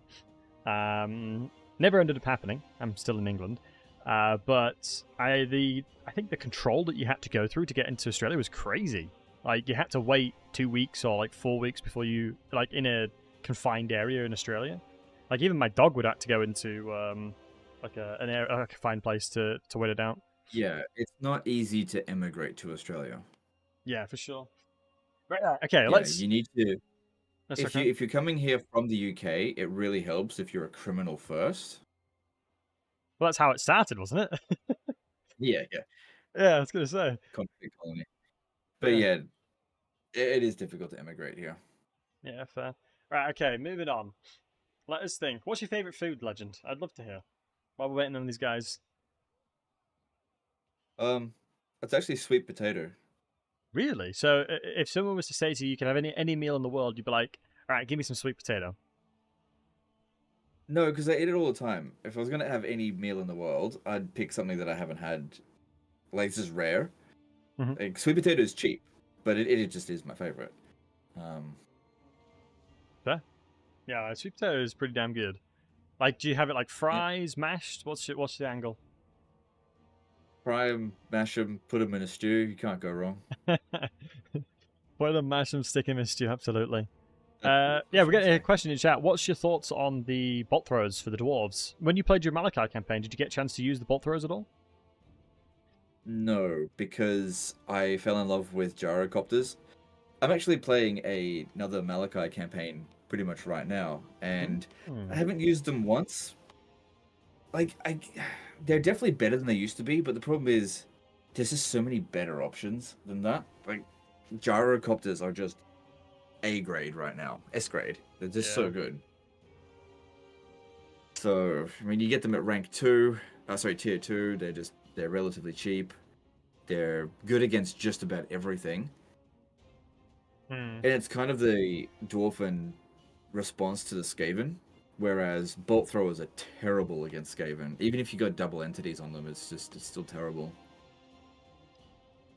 Yeah, I tested them with Thoric's campaign, with the buffs that he provides to them as well, and the bolt throwers absolutely shredded everything. It was insane to say the least. But I know these players are in the final stages of picking. Custom battle perspective. Say again. Is that from a custom battle perspective? No, campaign. I jumped into the campaign and gave Thoric all the bonuses to bolt throwers because I know he's an old timer lad. You know, he's an old school lad, and so he specifically buffs them. I can't remember the exact buffs are, but it's an insane amount of buffs, and so it was like the peak they could get. So it was red line tree buffs, Thoric's buffs on top of that one. Yeah, they were absolutely ridiculous. They just slaughtered everything that was in front of them. So we'll wait and see how soon these guys are to fire away. Let's have a look. Yeah, I think one of the things that potentially for the next time that I'm going to learn is that doing a single faction tournament is a significantly easier way of getting players to be ready. Instead of doing a very long banning process. So maybe next time, for our lessons learned here, we'll stick to single faction tournaments because I think it makes a little bit more sense, as it makes it a lot easier. Maybe if the domination tournament will change to that, we'll see.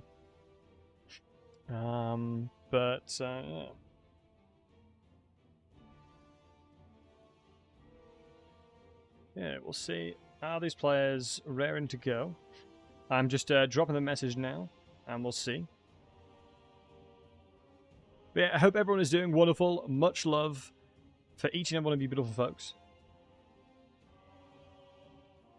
Yeah, I think all these guys are wanting to make sure that they give themselves the best opportunity, especially, you know, when there's money on the line. These guys are going to be wanting to pick and ban and think of every outcome, so I don't blame them. I would love to see, the pick and ban process, but I think, for context for you guys, the pick and ban thing, we can actually see it, but it'll be easier to view in the best of threes. So later down the line, we'll have a lot more visibility into the pick and bans. But since there are, I think, like 20 slots of pick and bans, I think these guys have got to wait and do it. Pick and ban system for tournament looks a bit much. I think it's just one of those things. So I get where you're coming from, but from my perspective, right, there's two sides to the coin, right? One of the sides is I want to make sure that people can jump in and have fun straight away. Another side is there's money on the line, so equally it could be very frustrating for certain players. Because if I didn't do the pick and ban system that we are, I would probably see Kislev, Dwarfs, and I would probably see the Empire, and that's all the three factions that we'd see. And so for the sake of getting a more widespread and more variety, we took the approach of implementing this pick and ban system. Can you say something super British for me, lad? So, yeah. And Shreklau, what would I say? Well, it depends on where in England you are. It'd be, what would you say? Tea and crumpets. Top of the morning tea and crumpets. I suppose British, good enough. But yeah, thanks for the 22 months, bud. Hope you guys are doing well. Right. Legend, if you were to queue up on the multiplayer ladder, how well do you think you'd do? Not very well.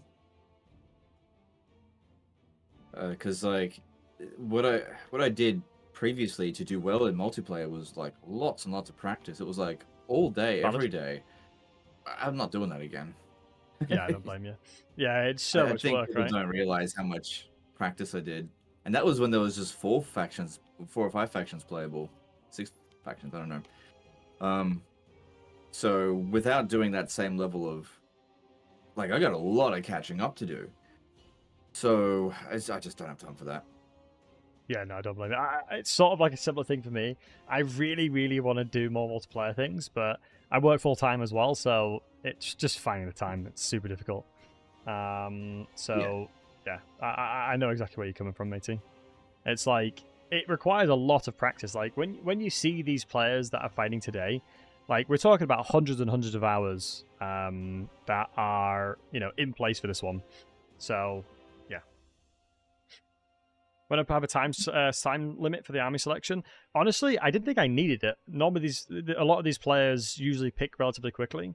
So yeah, I think it's a valid question. We definitely probably should have done it, but we have quite a lot of the replays that are still available to us. So we've got a lot of games. So maybe this will be one of the last ones we watch live. Because yeah, I think these guys are raring to go and waiting for pick and bans and whatnot.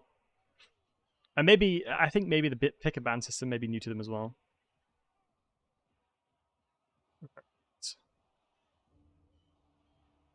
Legend, how good are you rock, paper, scissors?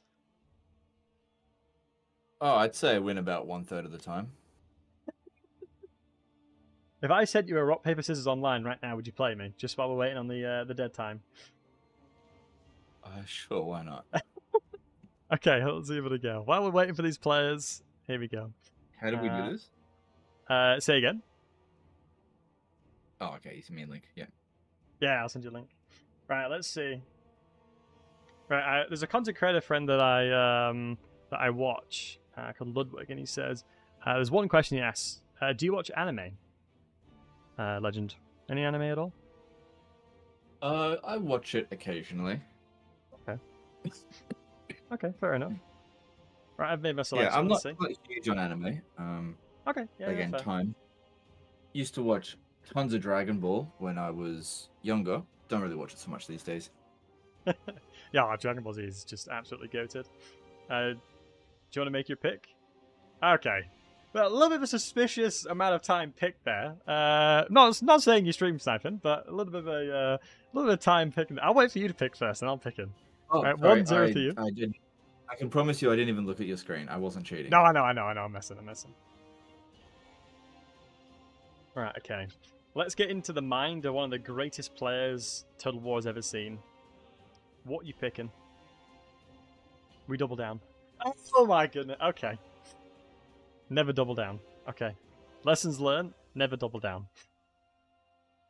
Man, I think, honestly, you're in my head. Legend, you're actually in my head. You're in my head. I mean, the question is, Legend, do I triple down? What's your thoughts on that? Should I triple down?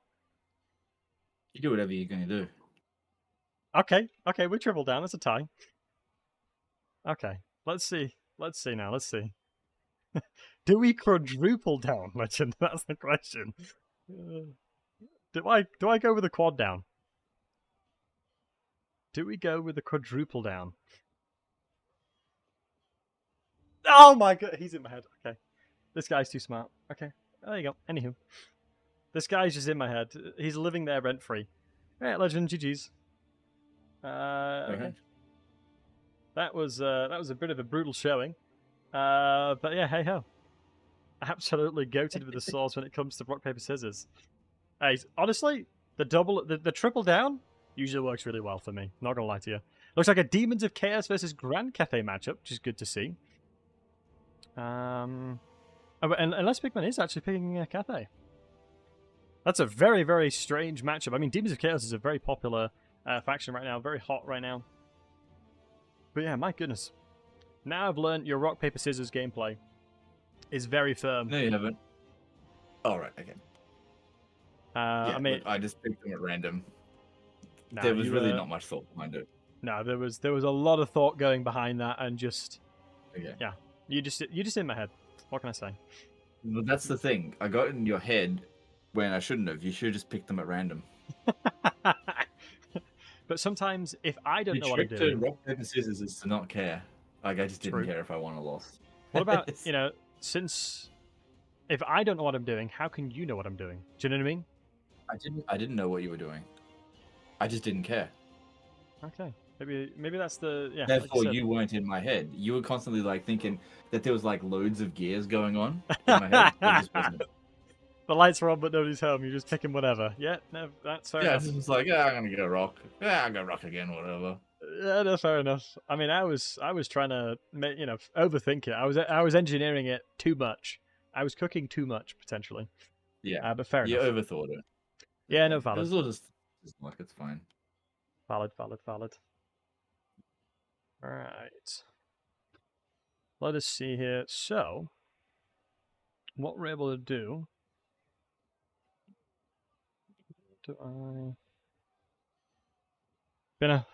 God, you absolutely rolled me there. Fair play to you, lad. Okay. Oh, nice. The game has started. And let's have a wait and see. But yeah, welcome everybody. I hope all of you guys are doing wonderful. Welcome to the stream. Just as a catch-up, obviously we've got the wonderful Legend of Total War commentating and helping us on today's stream. We've got a matchup. We've got a matchup of the Demons of Chaos. Oh, very similar-ish build. I mean, instead of the Nurglings, we went with the Bloodletters on this side. Demons of Chaos definitely seems solid. Yeah, wow, we actually have a drum on the Cathay side. A lot of spears, my goodness.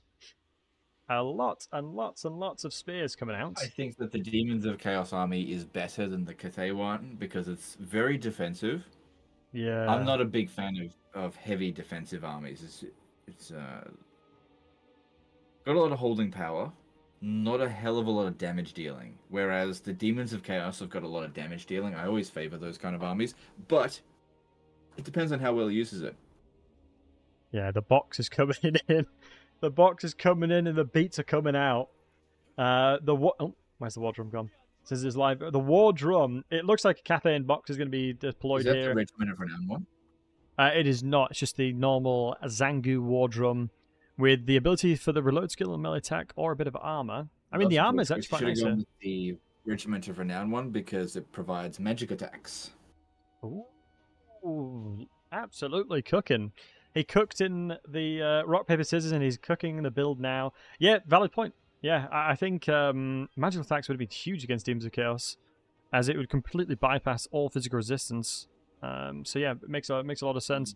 Have to wait and see what these Longbow Riders can do, as thankfully there's no Screamers on the Demons of Chaos side that would be really, really powerful against the Longbow Riders, but what do we have here? We've got some Peasant Archers, and we've got some Peasant Horsemen, Peasant Spearmen, and a front line of Jade Warriors, going for a very, very traditional box-style play.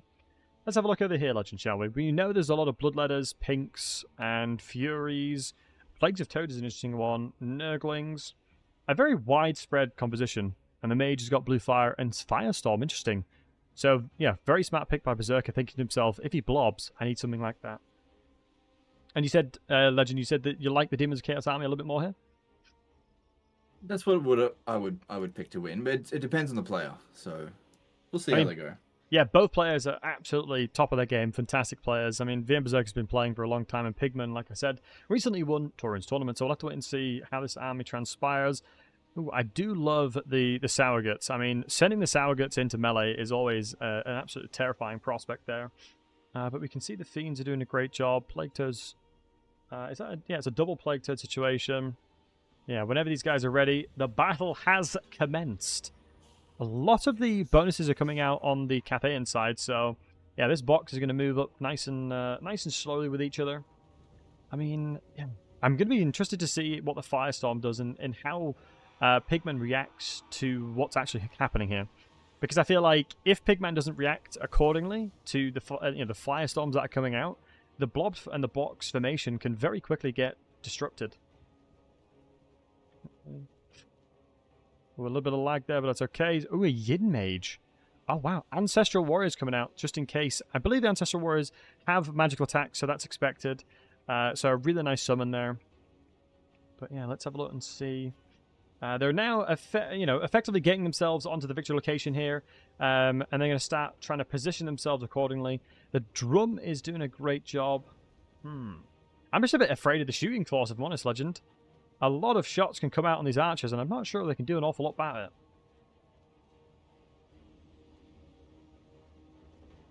it. As we can see, yeah, shots are starting to trickle in. Magic's starting to trickle out as well. What is that? Yeah, And he's already popped a Firestorm on him. So yeah, I mean, nicely evaded by he's Pigman, honestly. breaking apart the box already. Yeah, this is sort of where you'd really hope for them to try and take advantage of the fact that the box is starting to be broken, as there's so much availability of space now that the Demons of Chaos player has now bought themselves. So we'll have to wait and see what happens here, because this is going to start getting very sloppy, especially with the drum having minimal targets to buff up. Yeah, interesting. Okay, so, I mean, the Zinchian Mage is actually relatively squishy, so if the dragon-blooded Lord gets on top of this Lord here, you know, the Zinchian Mage is going to have a really hard time surviving. Longbow Rider's trying to skirmish around the outside, but very quickly getting punished by the Furies. Let's have a look. Ooh, Storm of Shadows getting the reduction of speed, especially with the power of the Yin. Yeah, Yin Magic. What's your thoughts on Yin Magic in general, Legend? Is that Flavor of the Month for you? Not one of my favorites. No, okay. Not one of my favorites. Is it Zhang that's always your go-to? Yang? Yang, yeah. It's alright. I don't really like either Law of Magic that much. I think they're kind of mid-tier. Yeah, valid. I think Yang Magic is more of an early game. Yin Magic seems a little bit more of a later game. I would agree with that, yeah. Yeah, allows you to have a lot more Aegis in the later stages of the game, whereas it's just really weak to begin with.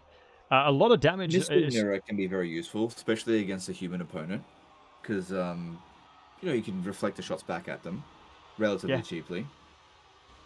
Yeah, that's why the ROR Sentinel's good. Yin Yang Magic is going to be outclassed by pretty much every other Law of Magic. Yeah, I would definitely agree. Another Firestorm's coming out on the Archer's side. A lot of damage has happened here, but we'll have to wait and see what that occurs.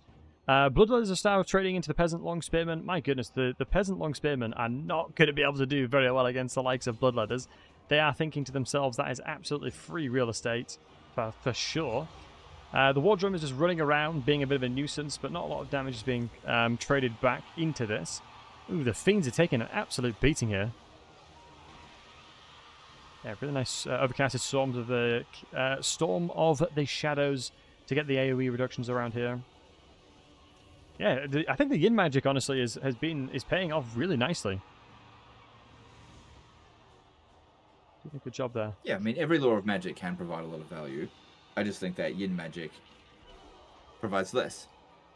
Yeah, it's more of a utility. Doing a good job with it. Awesome. Yeah, no, finding opportunities to utilize that utility, but I think the thing that scares me the most is there's just so many archers that are just completely left alone. So we'll have to wait and see how they can get themselves into a position where they can do damage here. Yin Mage is still trying to run around. Ancestral Warriors has been summoned. I believe it's in this blob somewhere here. Yes, indeed. So everything that is, demonic, including the Plague Toads, will get absolutely melted as part of these Ancestral Warriors existing, alongside the 8 melee attack coming out of the drum. Yeah, surprisingly, the drum has done a lot of utility there. The mage is getting targeted, and this is not a situation Zinch wants to find themselves in. Oftentimes, you consider Zinch lords to be exceptionally potent casters, but when it comes to melee, they just do not hit the mark. If we have a look around the battlefield, we can see that the shots coming in from the Pinks are still reigning supreme over the Peasant Long Spearmans. Yeah, a bit of a difficult situation. Let's have a look here. Yeah, Longbow Riders struggling, especially with Pinks. That is not a thing you want to see. The Longbow Riders not doing well against the Pinks. I'm thinking to myself, in this situation, the balance of power is a little bit wrestling towards the Cathay player. I mean, how do you try and find value as the Warriors of Chaos here, Legend? What do you think? Is it just try and see what your mage can do? Oh, I guess so, yeah. See what your mage can do. Yeah. So, normally what I would do playing as Warriors of Chaos is take out their archers first. Mm-hmm. And then worry about the melee infantry, and he kind of is leaving their archers alone. Which I think is a mistake.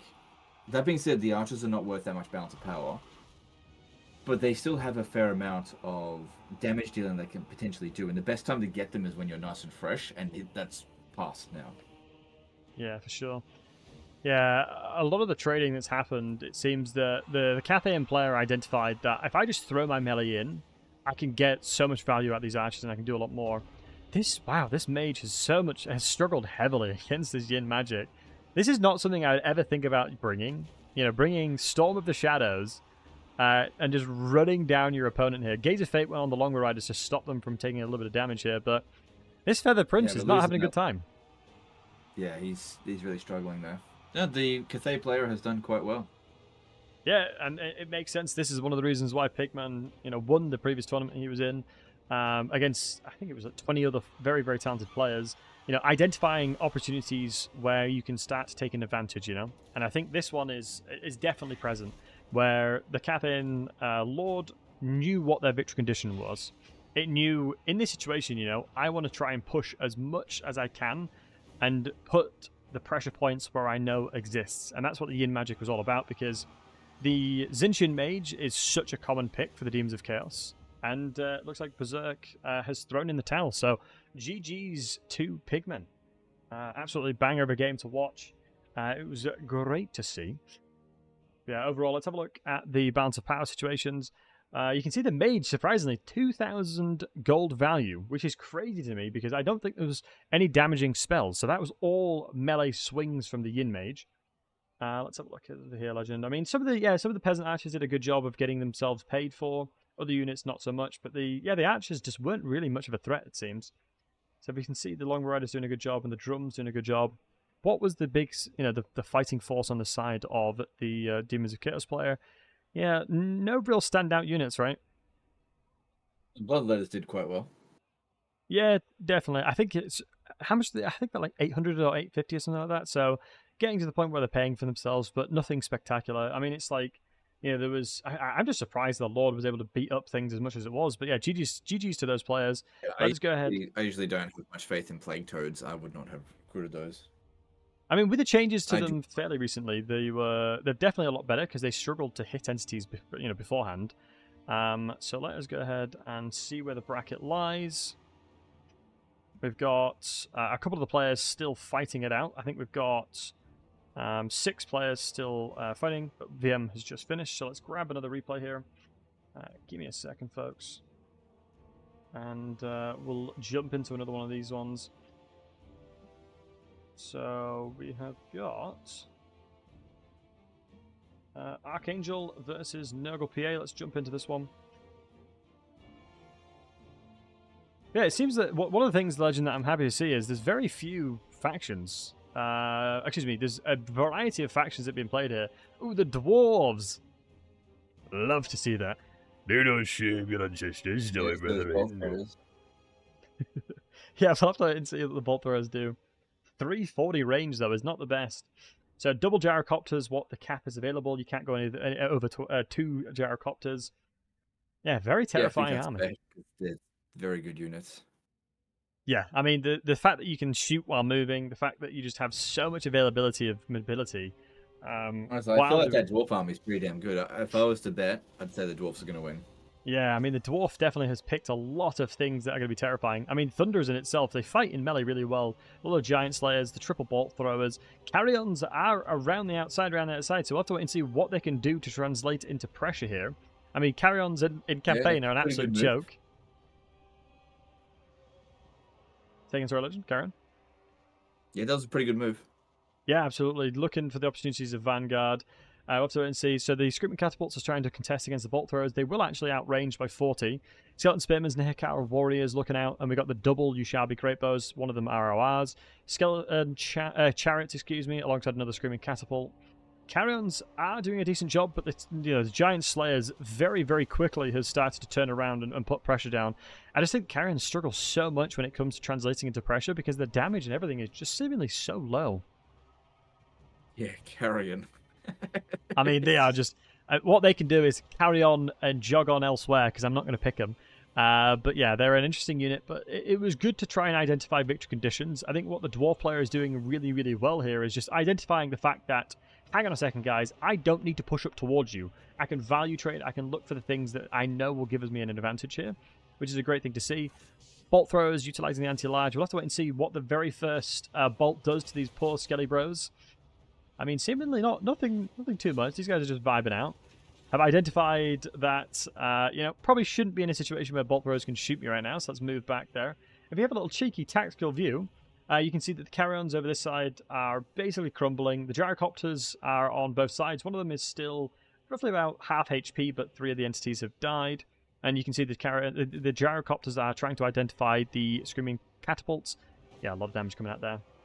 I mean, Legend, this is a tough one. In this situation, you're facing off against the Dowie, the might of the Dowie. And seemingly the Tomb Kings have got limited options. Dwarfs are pretty good now. Yeah, Dwarves are very, very strong. I'm surprised they slipped through because a lot of the time, Dwarfs just have a lot of options right now, especially with the new DLC. The Dwarves have just so much availability of pressure against a lot of factions right now. It's like, oh, you're using this faction? Oh, I can pick this unit. And that's what changed in the latest DLC for sure. I totally agree. They have a lot more counters to other factions. They still probably struggle on the campaign map, most against Skaven. Skaven are definitely the hard counter to Dwarves on the campaign map, but that's largely because of being able to ambush attack and menace belows, which that is a real menace to artillery. But on multiplayer, they've really got a solution for everyone. Yeah, agreed. Nice summon coming out from Archon the Black on the chariot to shut down these bolt throws. But yeah, it definitely feels that in campaign maps, Skaven can bring out Death Runners and all sorts of scary things the Dwarves just don't have opportunities to deal with. Looks like the Gyrocopters on the side have been routed out, especially because the Great Bows have done a good job protecting that one. Belegar's not really good at anything, just seems that he's got a very cheap lord to try and pad out the rest of his army. I mean, this is just very, very difficult situation to be in. I mean, the bolt throwers, we've still got 2 bolt throwers active and shooting, so the chariots have a very hard time. You know, you'd love to see them push through and just try and look for the bolt throwers, but I think their HP is just a bit too low to try and look for anything, you know, fancy here. Yeah, agreed.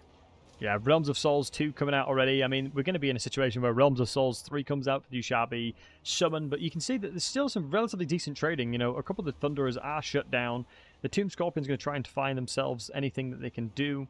Although, Tomb Scorpion's an interesting pick. I'm not a big fan of them, especially with the attack animations, but it can be very difficult for ranged factions to pin them down, that's for sure. Tomb Scorpion attack animation? Yeah, because they just jump around like that. Yeah, I know, but it's like... hard to shoot. I mean, yeah, maybe there's a slight bias. I do love the Dwarves significantly. But I just think sometimes they put themselves into bad situations because of their attack animation, right? I mean, yes, they can avoid damage, but also equally, I think it's... I don't think there's I think it's random where they tunnel towards, right? I don't think it's always consistent. And sometimes randomness can get you killed. Yeah, that's true. Oh, the Bouncer Power's actually being wrestled back a little bit here. I mean, the Thunderers are struggling, and we've still got one of the Screaming Catapults still active here. The Ushabis are doing a great job of shutting down the remaining Gyrocopters. Some blasting charges throwing out. Archon the Black really has very limited things that are available to do much against. Yeah, there's very limited things that can do a lot against Archon the Black here. I mean, he still can start throwing out some spells. I mean, it looks like it's going to be an interesting one. Let's have a wait and see what happens here. I mean, this one, we've got Archangel versus Nurgle PA right now, so we'll have to wait and see what they can do on each side. I mean, the Thunderers, some of the Thunderers seem relatively healthy here, but only the one here. Yeah, really nice Spirit Leech to get rid of the Gyrocopters. Oof. You would not want to be on the other end of a Giant Slayer. Absolutely terrifying prospect. What's one of your favourite units in the Dwarf roster, Legend? Gyrocopters. Outside the Gyrocopters, on the melee unit, what's your favourite melee unit? Oh, okay. Mine? Not a Slayer. Oh, really? Mine's the Doomseekers. I love those guys. Absolutely mulching everything. For the... I mean, Slayers are alright. They're just not one of my favourites. I'd have to go Ironbreakers. I do love me an Ironbreaker. You honestly can't go wrong with a cheeky Ironbreaker. So it looks like the Thunderers are doing a good job just trying to find themselves an opportunity to shoot something. I mean, Archon unfortunately has just been picked off. I don't know what that was. Maybe a couple of bolt throwers or something. Remaining shots on Archon, and it looks like the towel was indeed thrown in. The Dwarves remain supreme. But let's have a look at the gold value, shall we? Bolt throwers doing a great job. I think the Tomb Kings player did the best they could. But yeah, it's hard to go up against the Dwarfs with what he brought. Yeah, no, I completely agree. Yeah, it's a very, very good comment, Legend. I think Archangel did a fantastic job with what was available to him. I think Arian were understand the idea behind it, but they've delivered poor value. Probably the artillery was also poor value. Chariots did okay, I guess. Yeah, no, Chariots did The reasonably good, yeah. Scripture Guard, they did very well. Yeah, I think they just absolutely mulched through most inventory because the bonuses inventory against the Slayers, they would have done reasonably well, especially since they have minimal armor piercing, very high weapon strength. So I think against a Slayer they probably would trade nicely, especially because of the bonuses is large. Yeah. I mean, wow, 0 kills but 1,000 gold value is crazy to see, and they were the best performing Thunderer. Jerichobs did an alright job, Slayers did a great job, and Blasting Charges just across the board did a fantastic job. And Bolt Throwers, wow, this one came in with 1.4k gold value, just seemingly like a consistent pressure that was very much a bit of a nuisance there. Yeah, Archon, 700 gold value, very difficult to try and find opportunities with them, and same with the Tomb Scorpion. So let us go ahead and grab ourselves another one. So we've got Sipper here, so let's watch Sipper's game. Let's drop it into here, and let's come out here. And replays. What we got here? We got, Lizardmen versus the Bretonnians. Love to see the variety of factions at the moment because, yeah, I don't see Lizardmen all that often these days. Say again, sorry? I don't see the Lizardmen all that often these days. Yeah, no, I agreed. So Sipper's, this is actually a build Sipper, I think, used kind of similarly. Sipper has been known to play the Lizardmen, which is cool to see. So we've got, what do I see? Is this a Mazda Monday? The Pepe the Frog, the OG. Although he's a Gen 2 Slan, he's still an absolute unit, so I'll have to wait and see. Okay, Laws Mazda Monday. Love to see the representation of Bretonnia as well. Oh, Leon is such a beast.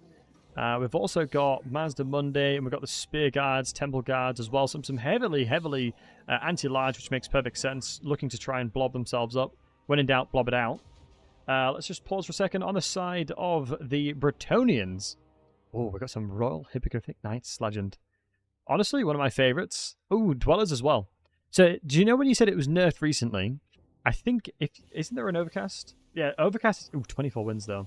50 projectiles, 6 damage. I feel like that would take out pretty much anything. Most elite infantry, but like I said, 24 wins of magic is unbelievably high. I don't think so. I mean, I've used it. I don't think it takes out anything. I mean, it depends on how you look, how you break it down, because it's 300 damage potentially per entity, and most infantry won't have that, but it depends on how it lands. So we'll have to wait and see how that transpires. I think, yeah, the thing is that those projectiles, they are they're spread out across the, like 50 shots aren't going to hit a single entity. Yeah, valid. So I think it's more likely that it will do about 50 damage per entity. Well, it depends. Yeah. No, yeah, absolutely. It definitely does depend. So we got a quadruple Knights of the Realm, and we've got a ton of Peasant Bowmen. Was that 5 Peasant Bowmen, I believe? Yeah, 5 Peasant Bowmen alongside Peasant Mobs here, alongside a Paladin on the Demogryph. What's this mount called again? Hippogriff? Yeah, Hippogriff, something like that. Pegasus, that's the one. Thank you. All right, let's throw it out there. Leon is an absolute Chad, but you got to remember, as soon as he routes, he loses his healing, so I want to keep him nice and healthy there. I'm having a hard time thinking, outside of Dwellers, how this Bretonnian roster can push and break out this blob. This is a terrifying Lizardman blob right now. What's this? The Solar Engine coming out with... Wait, Sunburst Standard Effects Total. Is that a Mazda thing? Yeah, wow. Plus 10 melee defense and 10% missile resistance. This is going to be really interesting to see how Bretonnia can identify opportunities to break through. If you were in the Bretonnian shoes, how would you try and break through this absolute unit of a roster and blob? Well, if they're using this, I would not be sending my melee infantry in like that. That was just a waste. So if they're just going to blob up like that, stand back.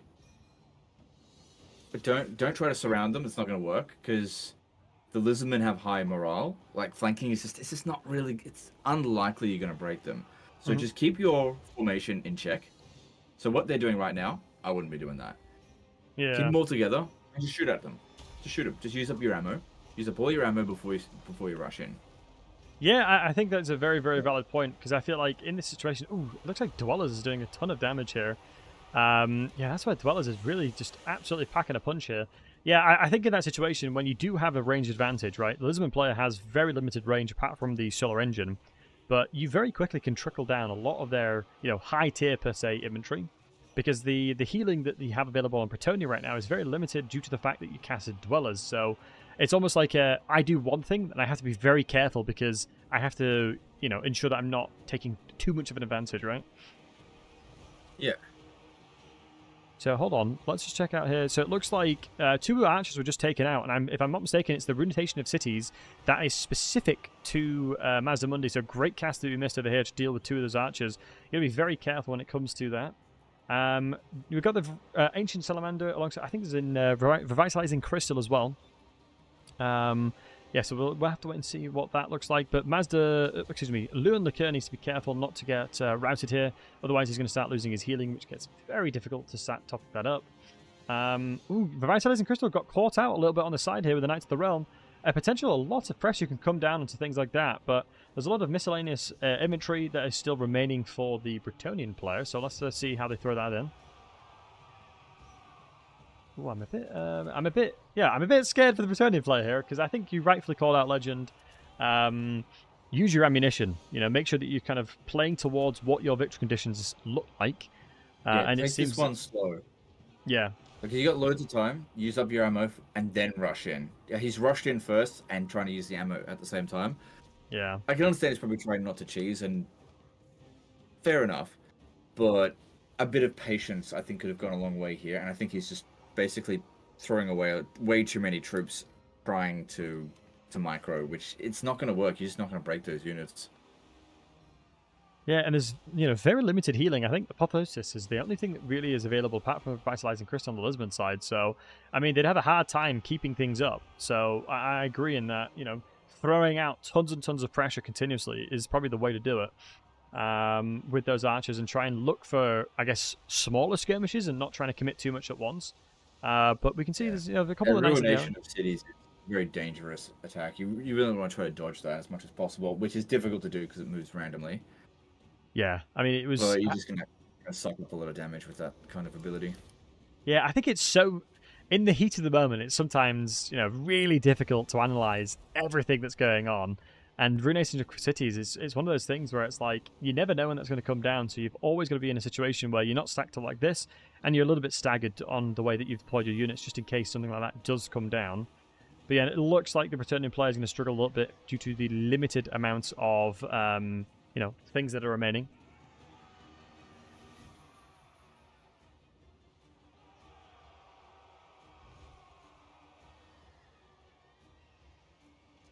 Right, sorry about that. My dog was eating something she shouldn't have been. So I had to quickly jump up and stop her from doing that. But yeah, it looks like Mazda Mundi's option of bringing the Shield of the Old Ones is a great idea as well. Just ward save, leadership, keep everything everything active, keep everything involved. We've still got regeneration and Luan, but very quickly we've got a lot of damage coming through. If any of the solar engines hit, we know that there's the blinded attacks will reduce the melee defense by significant amounts, but yeah, Leon has unfortunately gotten routed here, so we'll have to wait and see. Yeah, a lot of pressure coming down, and I think, unfortunately the writing's on the wall. This Lizardmen build seems very, very dominant against a lot of factions that don't have options against, or availability of killing very, very, very strong single entities there. So yeah, GG's. It looks like Lizardmen player is going to take this one down, so well played to Sipper, I believe, that sent this one in. Yeah, well played. It looks like all the games have been done, so let's go ahead and advance to the next round. Let me have a look. And then, Legend, I'm sure we can probably jump into one more replay, and I know you're a busy bee, so I'll let you go after the next one, if that's all right with you, my friend. Okay, no worries. That is fine. Amazing, amazing, amazing. Yeah, it looks like we can advance the Swiss. And let's go ahead and see the next players, and we'll jump into another replay while the players are doing their own thing. Okay. Total Tavern's doing its thing. Right, so let me end the replay and find myself another replay. Okay. Let's have a look here. Do you know, I'll give you an option. I'll give you the option here, Legend, which one you'd rather see. So got this one and download that one and download this one. I think both these will be bangers. So let's go ahead and throw both these in. Right, what matchup do you want to watch, my friend? We've got. Let me just come out of it and go back into it. We've got Lizardmen versus looks like Nurgle, and then we've got the Vampire Counts versus Khorne. I can throw another one in just so you got another option here. Oh, I want to see the one versus Nurgle, I think. One versus Nurgle? Yeah, absolutely, dude. Let's get it. So, Lizardmen versus Nurgle. Let's see if if Nurgle can take it down. So, Scarbrand the Exile is playing Nurgle.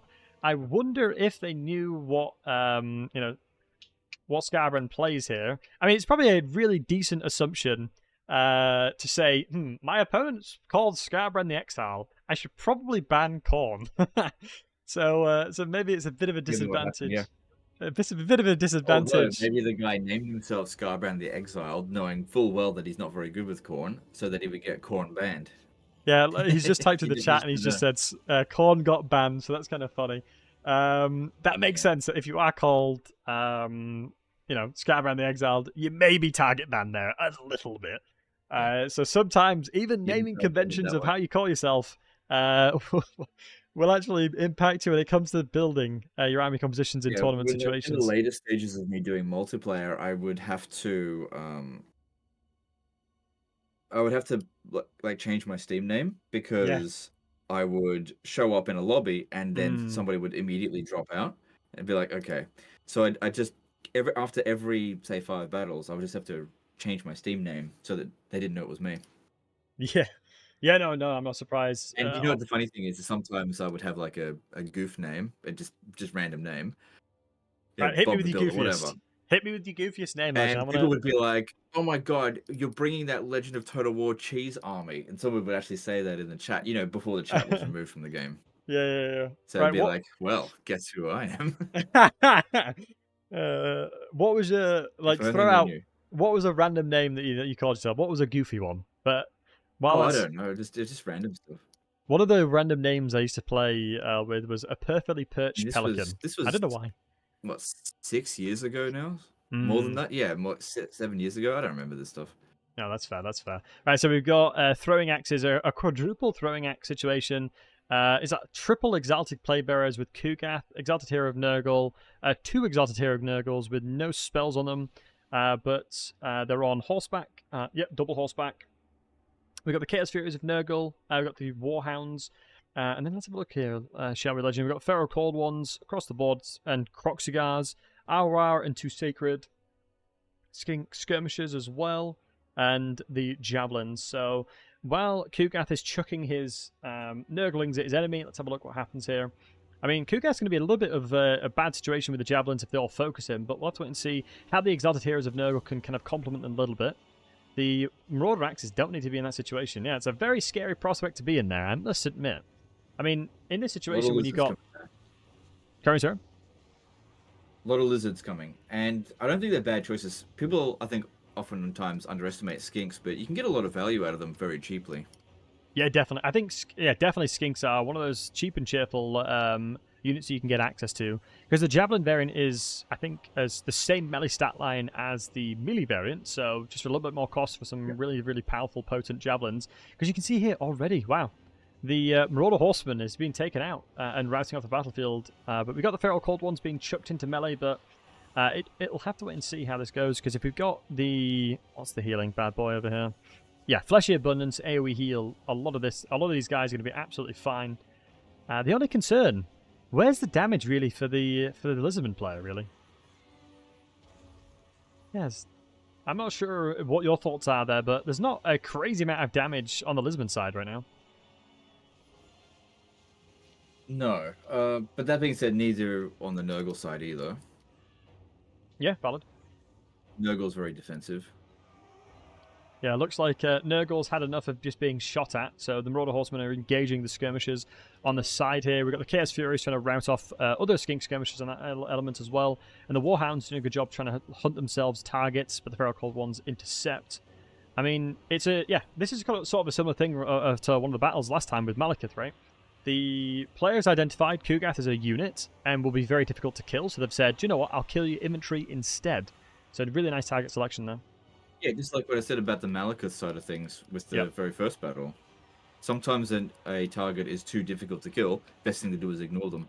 And just try to win the battle as quickly as possible so they don't deliver constant value throughout the battle. Yeah, absolutely. And it's an interesting one as well because, you know, like in campaigns, legends like Vlad, Malus have been so potent at dealing in one-man situations and very, very frustrating to fight against. But they were nerfed recently, weren't they? They changed it from ward save to physical resistance, so it's interesting that they've taken that approach. Yeah, that's all right. That thing is, though, you've got to have magic attack in order for it to actually take into effect.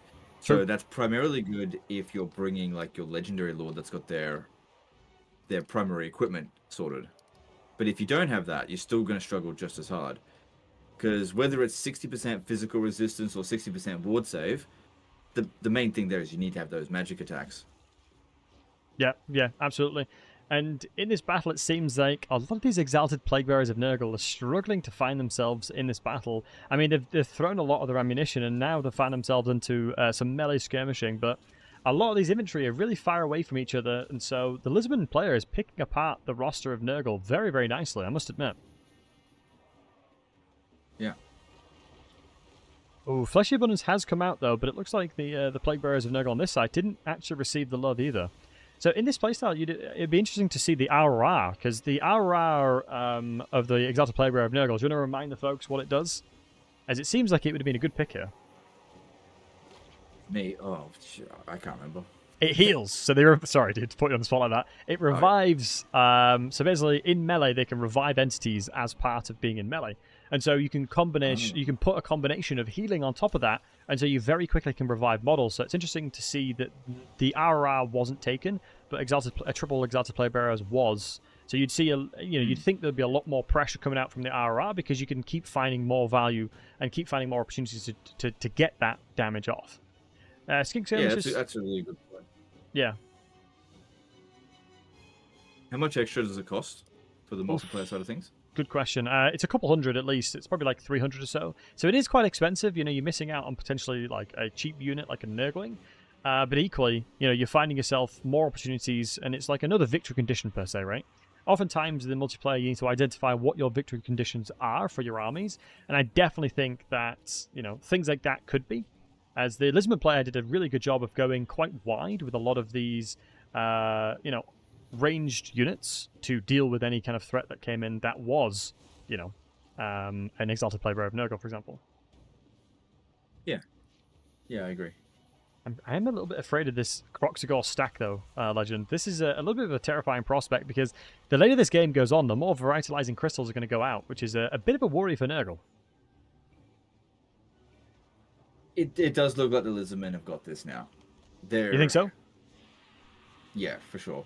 The balance of power has swung. They're dictating the terms of the battle. They've just got too much to deal with. I really can't see the Nurgle forces overcoming that. Yeah, I mean, we do have a relevant thing in the chat. I mean, I think Kugath is going to be really hard to kill. I definitely think Kugath is... I am struggling to see out of their roster, since the Sacred Croxigores are so low leadership. I mean, we've still got the RR that's still available. We'll have to wait and see what's actually going to be able to pin down Kugath here, especially with the Mortis Engine going to be rotting away all these units. I mean, I don't think, apart from the Croxigores, there's not really an awful lot that'll do damage because, yeah, unfortunately, Basilons have such terrible melee stat line. It's definitely not the best on that side. Nurgle, at this point here, they've turned it around a little bit. So, yeah, it's still anyone's game. Yeah, for sure. I kind of feel like Lizardmen, but maybe the single entities for the Nurgle side will actually overcome, because that's very strong for Nurgle, is their single entity game. Yeah, whereas the ammunition... I'm not the biggest fan of their infantry. Yeah, no, I don't blame you there. Ammunition on the Lizardmen side is waving a little bit. I mean, they've consumed quite a lot of resources in dealing with some of the Exalted Plague Bearers, but they are still, like, relatively healthy in this fight. All of the Exalted Plague Bearers of Nurgle are still alive. And so, when in doubt, blob it out, boys, as Nurgle often loves to do. So we'll have to wait and see how they can pick apart the remaining roster of Nurgle. I mean, I think these guys are just going to sit and stand still and pray, because victory condition of the victory tickets is still very much in effect here. I mean, Legend, do you think we're likely to see a 600-point ticket win, or the inventory going to crumble? Nope. The battle will be decided before then. You think so? Yeah, I think that. Yeah, it wouldn't surprise me in that situation if that is the case, because I think, yeah, the what is that? How many seconds is it? What, another 240 seconds? I'm not going to do the math on that one. 4 minutes, right? Quick math.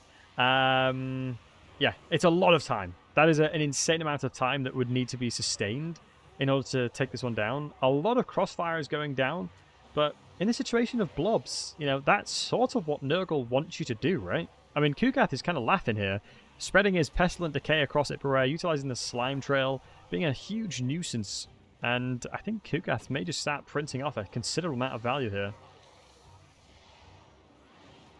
Yeah, they're going to struggle to take out Kugath now. That's for sure. Yeah, Kugath is such a unit.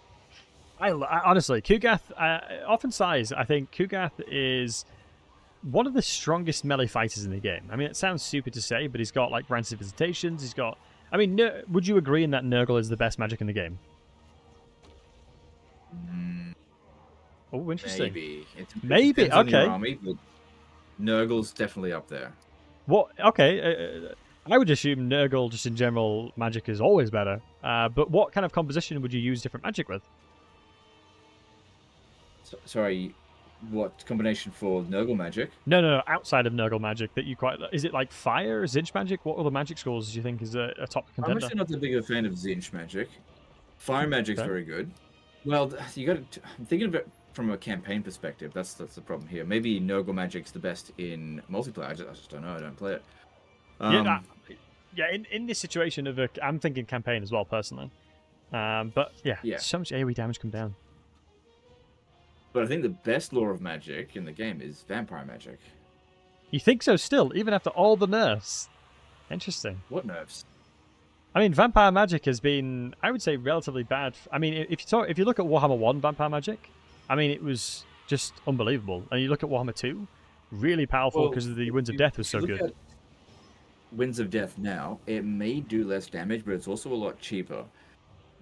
So you can get off more Winds of Death now, which might actually be more useful. Because what happens if you throw all your Winds of Magic into a Winds of Death and it fails? Like, someone dodges it. Yeah, valid. Winds are good. The buffs are good. The healing's good. The passive's good. It's very strong lore of magic. Pretty much good in all situations. It's got a single entity destroyer. Yeah, Gazing Nagash is nuts. Wow, this is an absolute nail biter. I mean, Scabrand is doing his absolute bloody hardest to maintain this point here. So much of the inventory is routing. I think the Croxagors are coming in. Yeah, we'll chuck a little cheeky double speed here to see what happens here, because I think it's going to be a case of, all players are just going to be rotting away, and slowly we'll have to wait and see what happens. Isn't it meant to be 600? Yes, it's 600 tickets. Slowly, it's rotting away. I'm having a hard time believing. Yeah, they just can't do any damage to Kugath at all. It's such a beast. 6.4k gold value. Sorry for interrupting you. 6.5k gold value. My God. I hate him, but I love him. You know what I mean? I love playing with him, and I hate fighting him. I think, they've turned it around. The Nurgle's going to win. Because look at the balance of power now. Yeah, wow. There's no way that the Lizardmen player can hold on to that point for another 300 seconds. Like I said, I didn't think we'd get to a victory ticket win. But yeah, the Nurgle player actually won. Yeah, what an absolute banger there. My goodness. Let me just check out the gold value here. So obviously Scarbrand versus ODM Calamity. So, the star of the show, 8,000 gold value. I don't think I've ever seen anything in a multiplayer setting get 8,000 gold value. That was absolutely disgusting. Hero is 1.3k, 2k on the other hero here. I mean, in fairness, I commented upon the Exalted Playgrounds of Nurgle, but in truth, do you know what I mean? I don't think it didn't matter, really. They did a great job with what they were. And maybe that additional cost maybe was another spell for Kugath that helped out significantly. But yeah, it was a similar thing of the Lizardmen side. You know, they had a lot of options to kind of like whittle them down, but nothing was it like I would just say was dominating. Nothing was just really, really potent and just in your Yeah, face. they didn't have anything in their army that was able to take Kugath out. But Yeah. this was one of those cases where they needed to. Well, was he trying to take out Kugath? Maybe he should have just ignored him and gone after the rest of his army. I don't know. It's a very good question. I think to begin with, he wasn't caring about Kugath, right? He just didn't try and kill Kugath and then realized, oh crap, I kind of have to kill him now. And I think that's what made it a little bit difficult to take down Kugath, because either it's two sides of the coin, right? Either you completely go heavily into trying to kill Scarbrand, excuse me, not Scarbrand, that's his name, Scarbrand, killing Kugath, or you go ignore him completely, like you rightfully called out. And I think a bit of the hybrid makes it very difficult, because you have to you got to go to. There's two roads. All roads lead to Kugath, but one you of them can't half-ass it. It's either full try to kill Kugath or don't try and kill him at all. Yeah, don't absolutely. It. Yeah, I think a lot of those shots into Kugath have been brutal. Plans halfway through, and that's probably what happened here. Yeah, I think sometimes it's one of those things where you got to try and be adaptable, and it seems that as part of trying to be adaptable, there a lot of the damage came out into a lot of the inventory, which just then got healed up. But Legend, you are a legend, my friend. Thank you so very much for taking time out of your busy schedule to be here and help commentate. I really do appreciate you, my friend. Okay. I hope you have a wonderful, wonderful rest of your day. You're probably going to go sleep soon, right? But yeah, straight to bed. Yeah. Yeah, can get some love in the chat, please, for the wonderful Legend. We give him some love in the chat, because, I mean, Legend is a legend, absolute goat of Total War, and we appreciate him greatly for taking the time to come say hello for us. But yeah, much love, Legend. I hope you have a wonderful rest. Like I said, have a great sleep, and thank you for your time, my friend. No worries. Thank you, and I'll see you guys later. Cheers, dude. Take care. What a legend. Right. Love that guy. Legend is a legend, as we rightfully call out. Great guy for coming out. So next up, we've got the Swiss round 3 still ongoing. The Pupper wants some attention here. Hold on, I've got a lot of messages here. A lot of messages. Okay.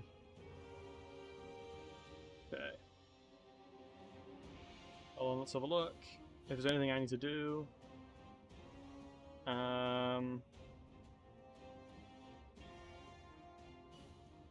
Top 8 is this quarters. Yeah, we're going to be top 8 here. Yeah, sorry, the Pupper is... Okay, keep casting. Lucy's doing an amazing job. She's singling out the top 8 right now. Take a shot for each time it says legend. I would be incapacitated. Okay. Right, so... While we're in the break of that...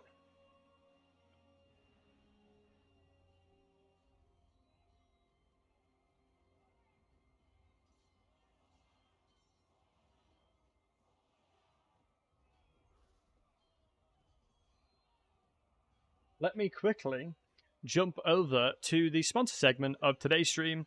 It's a quick video where you guys can jump in with it. As a thank you to the sponsor of this tournament, which has paid for the prize pool. So let's go ahead and roll it.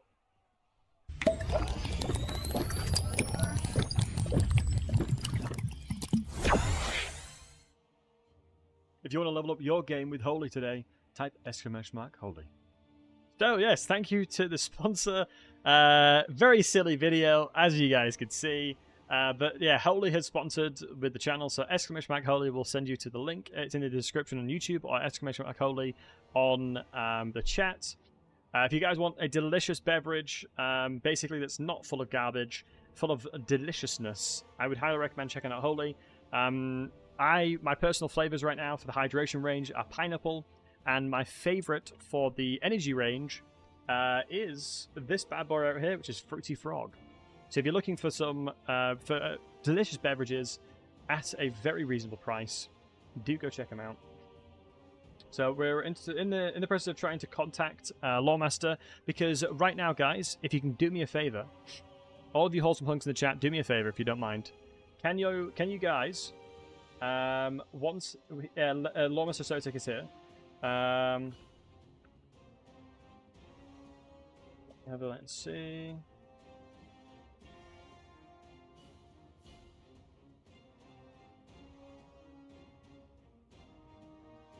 What we'll do is in the Discord right here, right now, guys. If you can join the Discord, I am bringing the Master of Lore in the picture.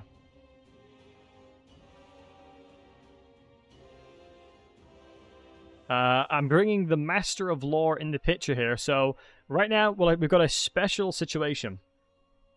If you join the Discord, we will be asking lore questions with the Lore Master himself.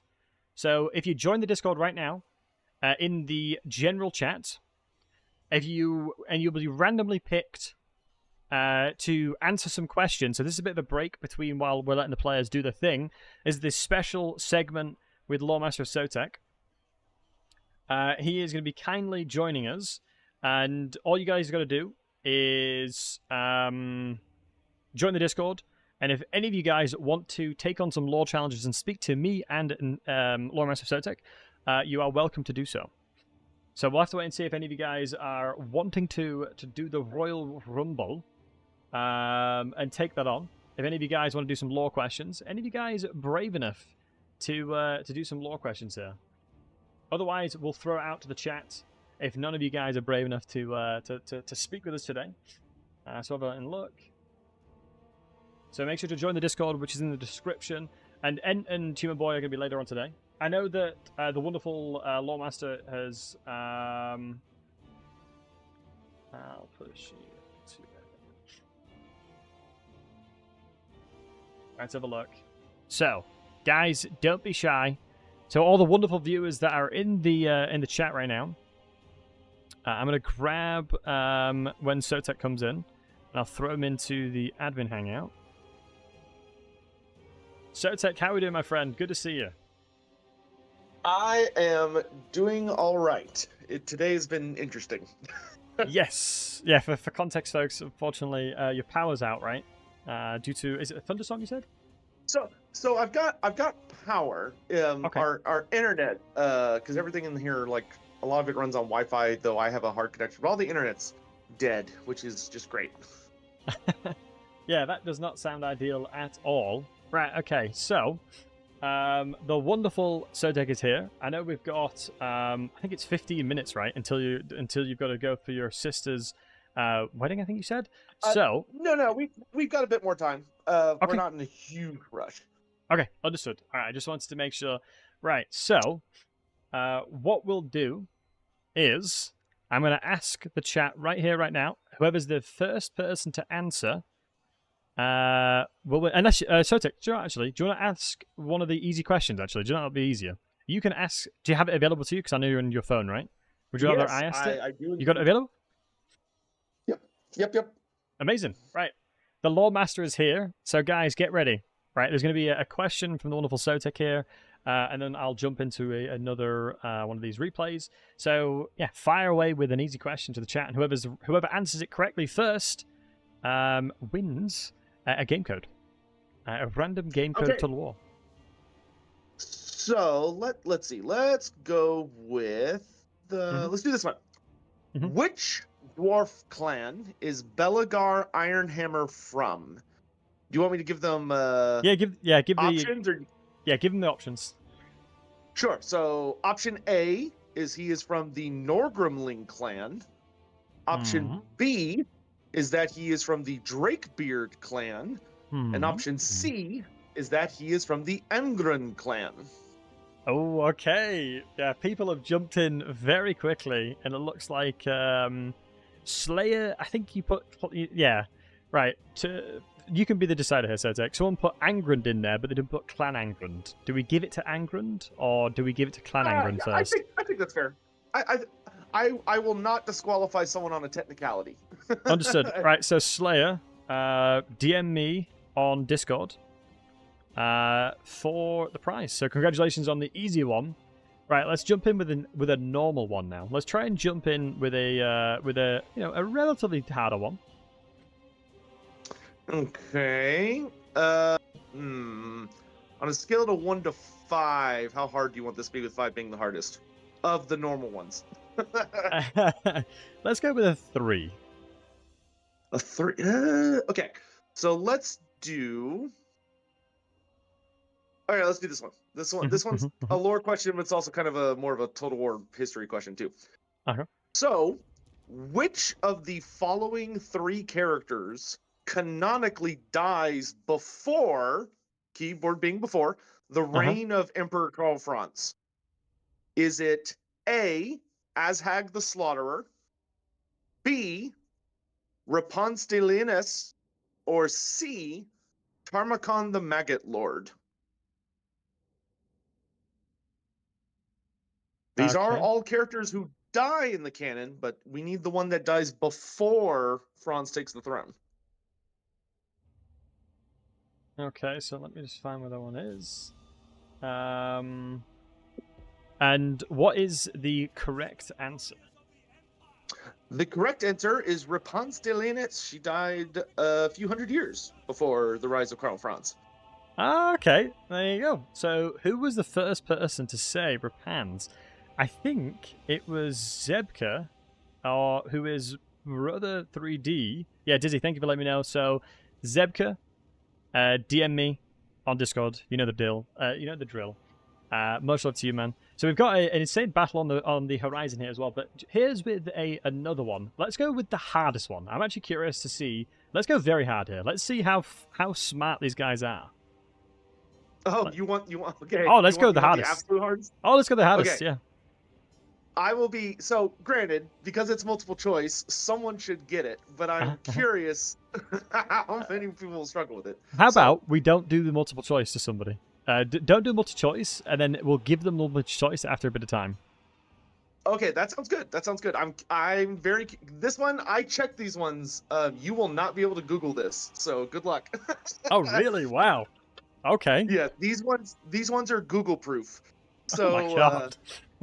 So, get your law hats on. Is, which Slan Mage priest saved the Southlands from the demonic legions during the Great Cataclysm? Oh, this is a banger, this. Okay, guys. Do you want to repeat the question just for anyone there as well? Yeah, so which specific Slan Mage priest cast the big spell that saved the Southlands from the demonic legions during the Great Cataclysm? It won't be a Lord Caretaker. You need the clan. No, it's a specific Slan Mage priest. Oh, sorry, it is a Slifford Slan Mage priest. Apologies. Yes. So we need a very specific Slan Mage priest. God, this is a banger. Even I have no idea. I personally have not a clue. This is yeah. He is only mentioned in one book. Wow, that is crazy. All right, guys, you can't Google it because it'll be nowhere. You think you heard this one in a video? In one of your videos? Ooh, have you talked about it in one of your videos, Sotek? Maybe that is certainly possible. Okay. Maybe like on the old like the really old Lizardmen Q&A that might have come up. Okay. Right, so I don't believe I have seen anybody in the chat answer it correctly just yet. So why don't we give the multiple choice? Sure. All right, here it comes. So option A is Lord Tepek Enzi. Okay. Option B is Lord Shushamol. Actually, it's more like Shwashamol. Uh-huh. Option C is Lord Chikota. And option D is Lord Boltobova. And these are all real Slan Mage priests. Yeah, that's crazy. Right, which one do you think's correct, guys? A, B, C, or D? So we've got somebody that's come in with option C, which I believe is correct, right? It's Lord Chitota. Yes, Lord Chikota is the Slan Mage priest that saved the Southlands with one big cataclysmic spell that ultimately killed him. All right, Dizzy, you'll have to keep me honest here. Was it Caretaker that won that one, or was it OG Link? So we've got obviously two chats going on at once. We got the Twitch chat and the YouTube chat. So I'm curious to see which of those guys took the win there. Dizzy may have been paying attention. I was looking away. Man, that was a banger of a question, dude. That was a very, very solid question. Right, give it to OG. Okay, Caretaker, much love. OG, message me on Discord. If you have won, message me on Discord. ! Discord to get into the Discord. Okay, so... Ooh, interesting one. Right, let's give him a hard question this time. Let's try and go with a hard question, Soto. Fair enough. Hard question. Let's see. Also, if I share my screen to you, what's it like? What's it like bitrate rise? Because I know you're on phone. I believe I am good. Okay, cool. Just asking. Okay, so yeah, let's throw in. Obviously, we've got the lore master here. We might as well get some lore questions in there. So hard question. Let's go with a hard question this time. Okay, let's see. Good hard question would be. Let's see here. All right, here's a fun one. What is the name of the spirit dragon, who is one of the 9 dragon children of Grand Cathay? Okay.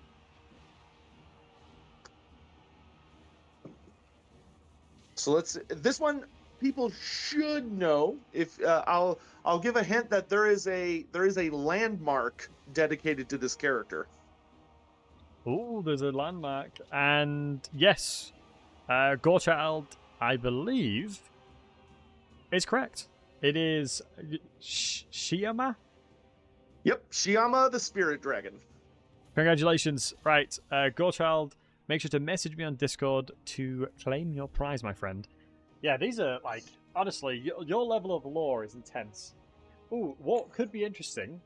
Right, guys, ask Sotek a lore question that you want to... Do you mind if we do that? Where you can answer a lore question as well? All right, guys, what is a burning lore question that you've wanted to know?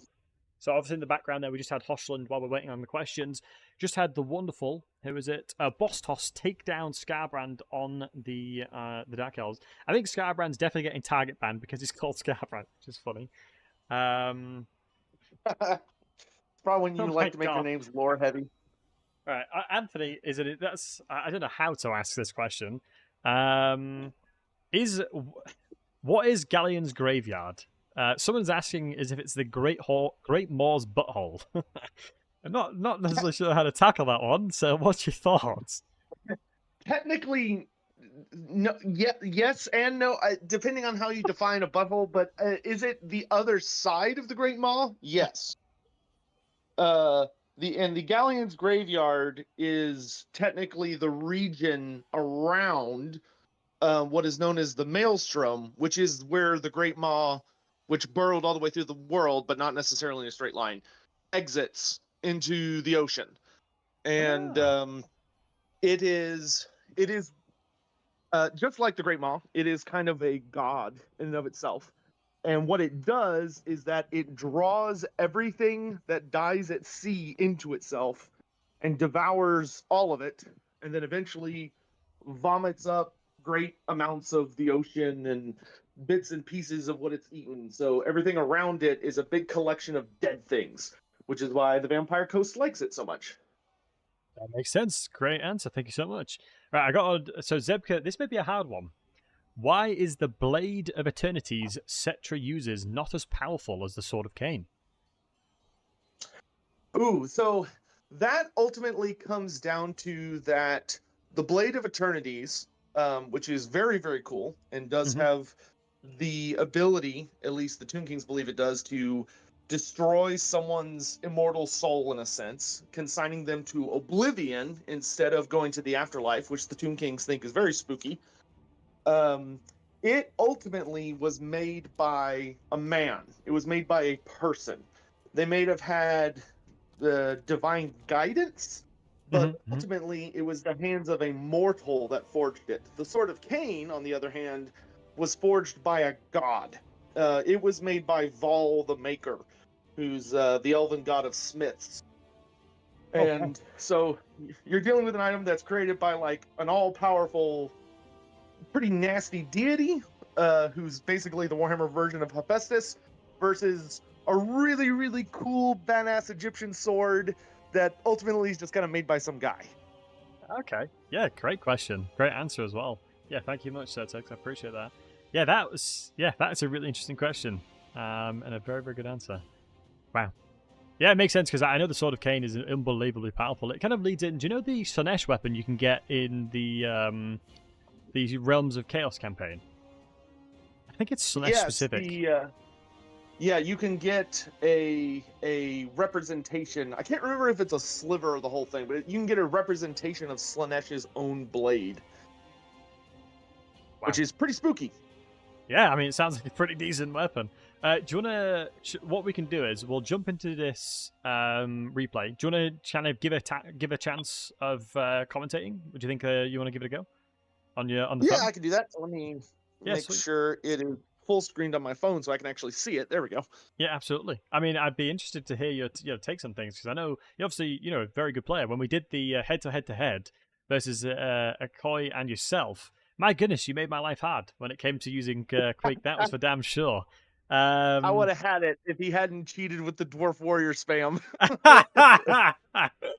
Hey, I mean, a dub's a dub. That's all I gotta say. A dub's a dub. All right, okay. So, oh, interesting. So this is an interesting question. I'll throw in with one question while we're loading in. Folks, what burnt Malekith, the Witch King, so badly he nearly died? What was the thing that burnt Malekith so badly he nearly died? Before we play on this one, we'll give you guys a chance to answer that one.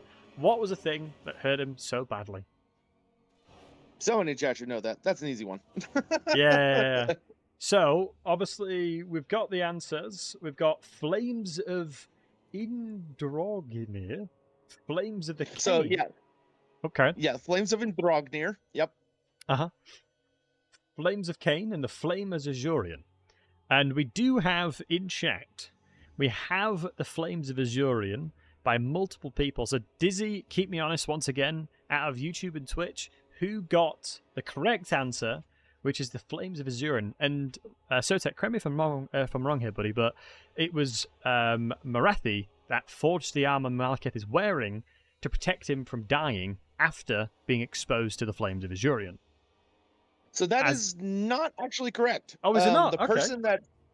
The person that forged Malekith's armor was the more infamous smith known as Hotek. Hotek is one of the scariest smiths out there. He was sympathetic to Malekith's cause, so when the Civil War started, he sided with them. And he was particularly bad news for the High Elves because the High Elves had Val's Anvil over in the Calador Mountains, which anyone that's played Mortal Empires or Immortal Empires has probably taken that location a fair number of times. Mm-hmm. But they used to have the very hammer of Val itself within that temple that they would use to make, these really powerful weapons and armor and all this stuff. But Hotek, leading up to the Sundering, he stole it. And whisked it away to use it to make Malekith's armor, and then he took it with him and basically ran off into history to hide until he would show up later in the end times. But that was really bad for the High Elves because that means nowadays they can't make things as good as they used to because they don't have that hammer anymore. Yeah, it makes sense. Yeah, Sotek, fantastic answer. Thank you so much, my friend. It is always very interesting to hear. About the lore. I mean, tons. What's your 40k knowledge like? Do you have a reasonable surface level of 40k? It's probably better than people would expect, but I wouldn't call myself. I keep tabs on it. That would be the best way to put it. Understood. I'm, it's that noisy neighbor down the street, so I can't help but know what's going on a lot of the time. But I don't actively read it. Understood. All right. Okay. So, Sotek, we have in front of us, we've got the Dark Elves versus the Tomb Kings. We've got a Supreme Sorceress, which is a Dark Mage, taking Soul Stealer, as well as Arcane Conduit, and obviously the Breath as part of the Dragon. Got a couple shades dotted around, as well as the RR, the Bolt Fiends. Yeah, really oppressive. Yeah, one of the scary things with obviously the Dark Elves is they shoot twice. Got a couple Cold Ones alongside some Black Ark Corsairs and Witch Elves. A couple of Harpies as well. Yeah. I actually really like the list from the Dark Elves. The shade spam is actually really good for that initial first punch because Hmm. obviously they're stealth, so you can get a really if you can get a really good initial stab on like Cetra and really pin them down with a lot of those, they can unleash an outrageous amount of damage. It's also good if you're expecting Tomb Kings to take any catapults because you don't have to worry about getting shot up on the way in. Um, Honestly, like overall, I think the Dark Elf build looks really good. Supreme Sorceress is really meta right now. A really popular pick. She's really efficient. Hmm. I mean, when you're running a Soul Stealer, you're basically just, you know, you're just putting all your eggs in the basket of I'm trying to keep this thing alive and do good single target damage. When you're and if you're up against Cetra, that's really good. That's a good tool to have.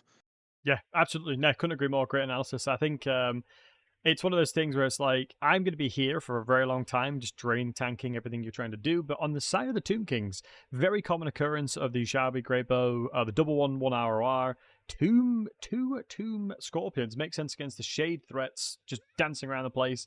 But we'll have to wait and see. We've got a couple of Skeleton Spearmen and Swordsmen a piece, a couple of Carrions, a triple Carrion, which is a lot of a commitment, but yeah, it's very difficult to see how good they are.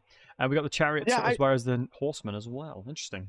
Yeah, but Carrion, like, they're really nice in that they're really good at just tying up like enemy ranged units. Unfortunately, the Dark Elf player has kind of foreseen that and brought the Yeah. Harpies, which, granted, if the Carrion get all in them on at once, it's a bit of a mess. Um, Yeah. but I'm looking at these initial builds. I'm worried for the Tomb King player. He doesn't have a lot of shooting, like he just has the 2 Shopti units and I think but I mean, it has allowed his army to go really wide. Are those skeleton warriors in the center or those tomb guard?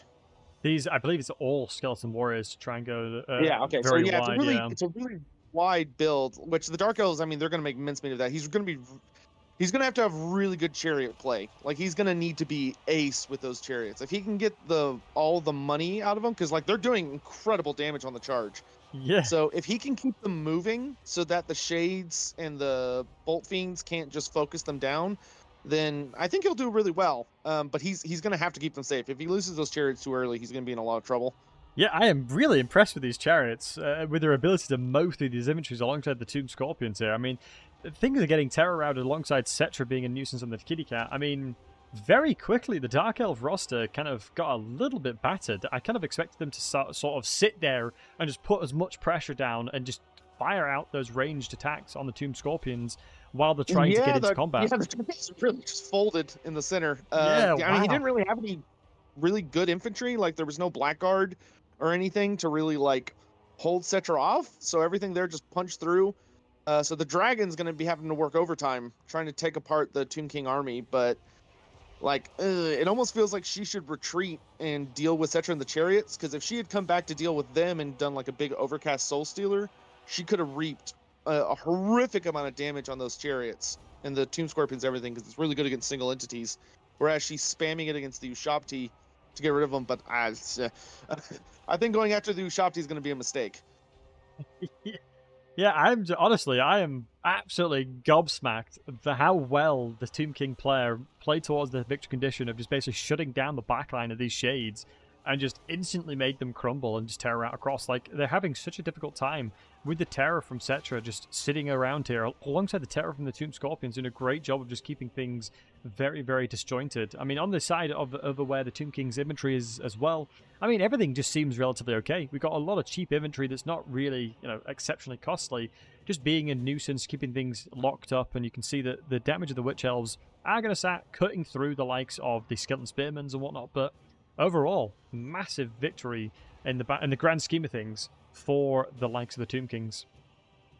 Yeah, well, it's like you can see the dragon. She hasn't gotten to Ushapti, and she's just kind of wasting her time with horsemen when she needs to be over there helping against Cetra and the Tomb Scorpions and everything, because the meat of her army is getting ripped apart. Meanwhile, the Tomb Kings are going after the meat of the Dark Elf army. So the trade they're having, like, I mean, the Dark Elves, they're doing great damage and they're rallying where they can, but they took a really nasty punch, and the Tomb Kings haven't really lost a lot of big value. It's just it's just spearmen and warriors basically.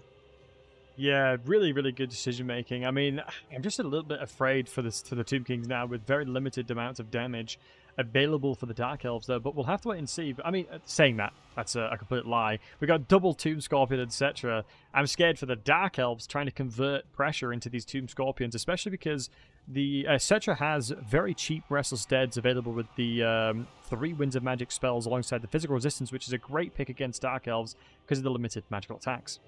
Hey, human boy. It's always so funny to me they made Cetra like they made Cetra so much scarier, and like it's weird. He's simultaneously scarier in this game than he is in tabletop, while also way not, because like the Chariot of the Gods is not nearly as good as its tabletop counterpart. But in tabletop, Cetra is a terrible, terrible wizard. He's horrible. He's a baby wizard, and in Total War they make him really scary. Yeah. I think in lore, Cetra is an absolutely incredible fighter, right? He is unbelievably... Oh yeah, he's one of the best. Yeah, he's like an incredible fighter, and so I guess maybe that's where they're channeling from. They want to make him a bit more of a warrior, but you can see the Great Bows are getting chased away by these by the dragon here on the Supreme Sorceress. Nothing really able to kind of pull back. I mean, in fairness, the Tomb Scorpions can definitely kind of reposition alongside Cetra to try and shut down the mage here, but in fairness, she can probably just run away from that one. The one bad thing for the Tomb King player is he probably should have kept those Carrion more in reserve, because he used them to get on the shades, but they all popped really fast. If he had held off 1 or 2 of them a little bit, he could have been using them at this point to chase off all those fleeing Dark Elf units, because the problem is, especially with those shades, is they run away, come back, run away, come back, and every time they come back, they get in a lot of really nasty shooting. Whereas if he had held on to like a unit of just Nehekara horsemen or skeleton cavalry, or 1 unit of Carrion, they could have been doing a really good job making sure those units don't come back. Because that's the only thing that's really threatening the Tomb King player.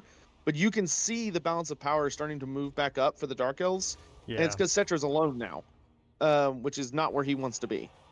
Yeah, the crazy thing to me is no one's utilized the capture point at all. I mean, it's 6 minutes in and no one's trying to capture things to get the victory tickets. They're just like, do you know what, screw this, I'm fighting you to the absolute death here. And I think the problem here is that the Tomb King now has very limited capture weight. I mean, it's going to completely depend on how the shades that you rightfully called out are coming back into the fight. Very limited models that are available to try and shoot and do damage here, but I mean, the Tomb Scorpions can definitely be very, very difficult, especially with what's left for the Dark Elf player, but it's all on the Supreme Sorceress to carry this, really. Yeah, she's really the only realistic thing that can threaten Cetra at all at this point. I mean, he does have the 2 Tomb Scorpions, which is nice. But if those shades rally back and are like consistently getting in shooting, he's gonna have to dedicate a Scorpion to like see them off or do something about them, because they hurt really bad, even if there's not that many of them. Yeah, I mean, it's now rightfully the Supreme Sorceress has targeted the Tomb Scorpions because, in fairness, their melee defense is really, really, really bad, and you can see that, yeah, a lot of the melee defense stat lines are actually weaker than a Supreme Sorceress on a dragon, so yeah, from a melee perspective, these guys are going to massively struggle. It's the reason why Cetra, like, kind of when he's on his chariot or when he's on his horseback, can be a real single target killer. But I think, having a kitty cat makes him sponge so much damage here. But I mean, in this situation, the balance of power is going relatively even. How would you try and convert this? I think looking at the Tomb King build, it probably would have been better trading out at least one of the Scorpions to try and get like a Tomb Prince on horseback. Because a Tomb Prince on horseback could absolutely smack that dragon real hard. Like, they're so good at hunting those big single entities, which the Tomb Kings tend to struggle with a lot. Yeah, no, definitely agree. I mean, anything that has significant amounts of single target damage against large pays dividends, especially because, the Supreme Sorceress or Malekith is usually what you expect to see from a Lord perspective for the Dark Elves. I mean, I believe with the changes to Malice is not as useful, especially because just having a Lord this is really bad for the Sorceress. You do not want Cetra behind you when you're getting slapped with poison debuffs from the Scorpion. This is not where she wants to be right now. This is definitely not where she wants to be, yeah, because being attacked from behind is, you have a minus 75% melee defense in the situation where you're being hit from behind, so that is no bueno, and a ton of hits are coming through, especially since the Tomb Scorpion and Cetra are sort of positioning themselves really nicely from each side. Yeah, and at this point, like, now the dragon's alone because so much of our army is terror routed, and I feel like army losses are going to kick in any moment now for the Dark Elves. Like, they're in a really bad position.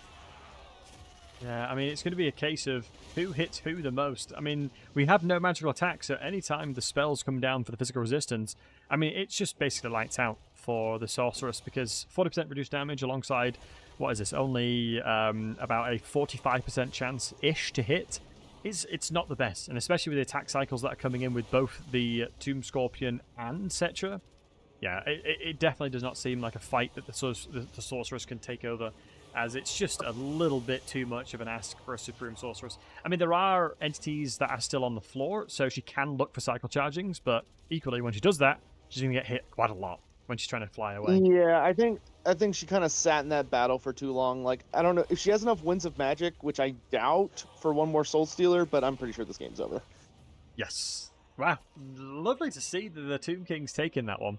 Fantastic play by Ash here, looks like, against Bowrain. Yeah, really good movements with the Tomb Scorpions. I mean, in fairness, they came up with a lot of gold value. I mean, it was sort of a very cheap and cheerful front line, and just the carry-ons. Yeah, not They're too very bad. glass cannon. Like, if they can get focused down, they'll fall apart. But between their animations, which give them a little bit of leeway, but they hit hard, and being able to bring poison to the table is never bad. Poison's one of the best debuffs in the game. Yeah, it's basically 15% ward save if you look at it like that. Right, let's have a look. Right, so we can see here. Right. Let me find another one of these wonderful lobbies that we've got. Yeah, it's always interesting to hear different perspectives on things. So thank you for sharing, Sotek. As yeah, I think yeah, some really, really good comments there. Let's have a look at these replays. So we've got Archangel. Let's find this Archangel one. Let's jump it in. Let's chuck it in. Just curious, what were the giveaways being done for the lore questions? It's either Pharaoh keys or Steam vouchers or any DLC for Warhammer 3. So pretty much anything when it comes to a game code like that. CA kindly provided us some. Oh, very cool. Yes. So let me go ahead and throw in this next one here. And thank you to all the players for throwing in all the replays, just so we can quickly have games. As for the next tournament, if we do one, we'll definitely put a time limit on the bans. But honestly, I'll probably just do a single faction tournament because life will be so much easier that way.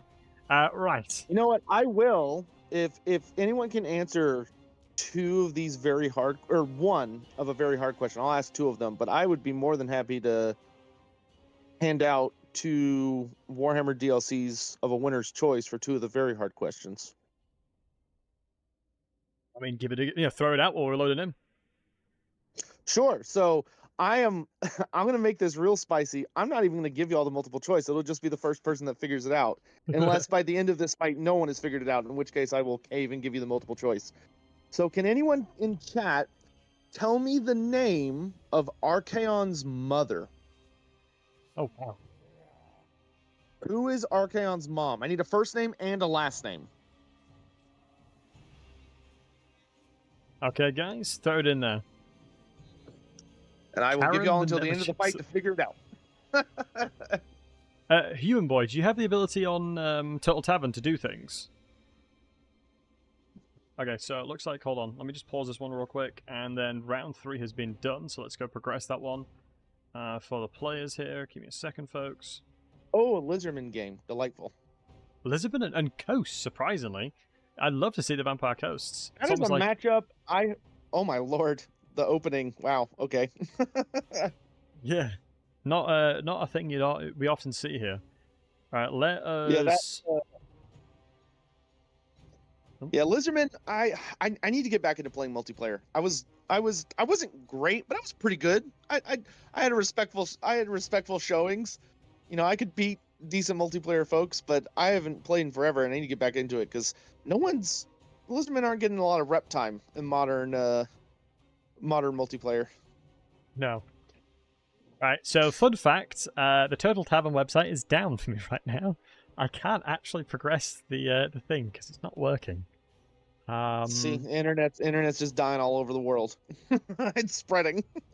Oh, someone's saying prove it. Obviously, you don't have your interwebs, but yeah, I actually don't know who to ask here. I don't. You might ask Anticity if he's about. He might know. Well, he'll know someone who can, at the very least. I don't know if he still can. I don't think he can, but he'll know someone who can. Hold on. What I need? The website's dead for me. I can't do anything with it. Let me message Turin to see what the situation is there.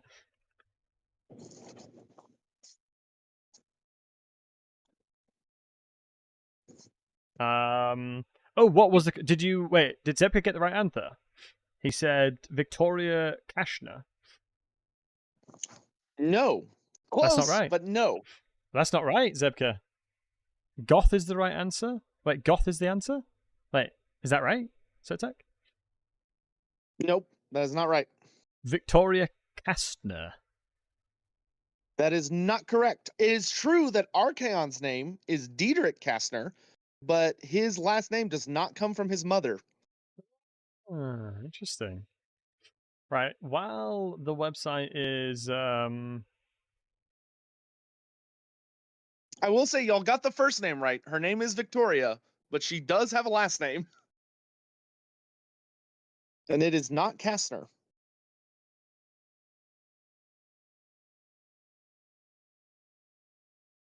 Okay, yeah. Well, I got no clue. So while Total Tavern is recovering, oh, I think it's just recovered. So let's have a look at the. Yeah, I think sometimes it just sort of like hiccups out of existence for a minute and then comes back. Bracket is not there.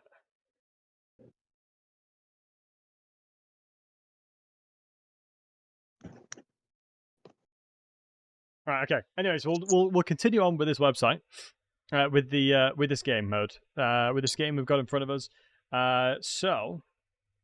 Do you see how badly the Hand of the Gods wrecked that those deck drop Shade Wraith Gunners? Yeah.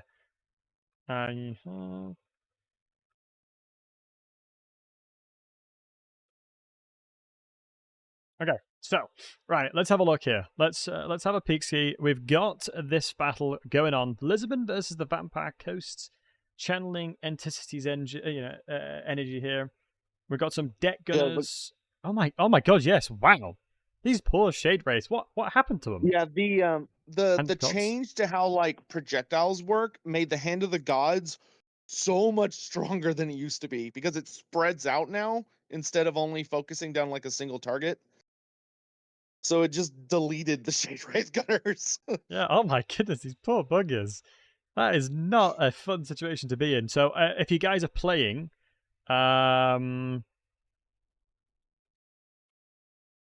listen to Lucy in the Discord. Lucy will be telling you what the top 8 of the players are. So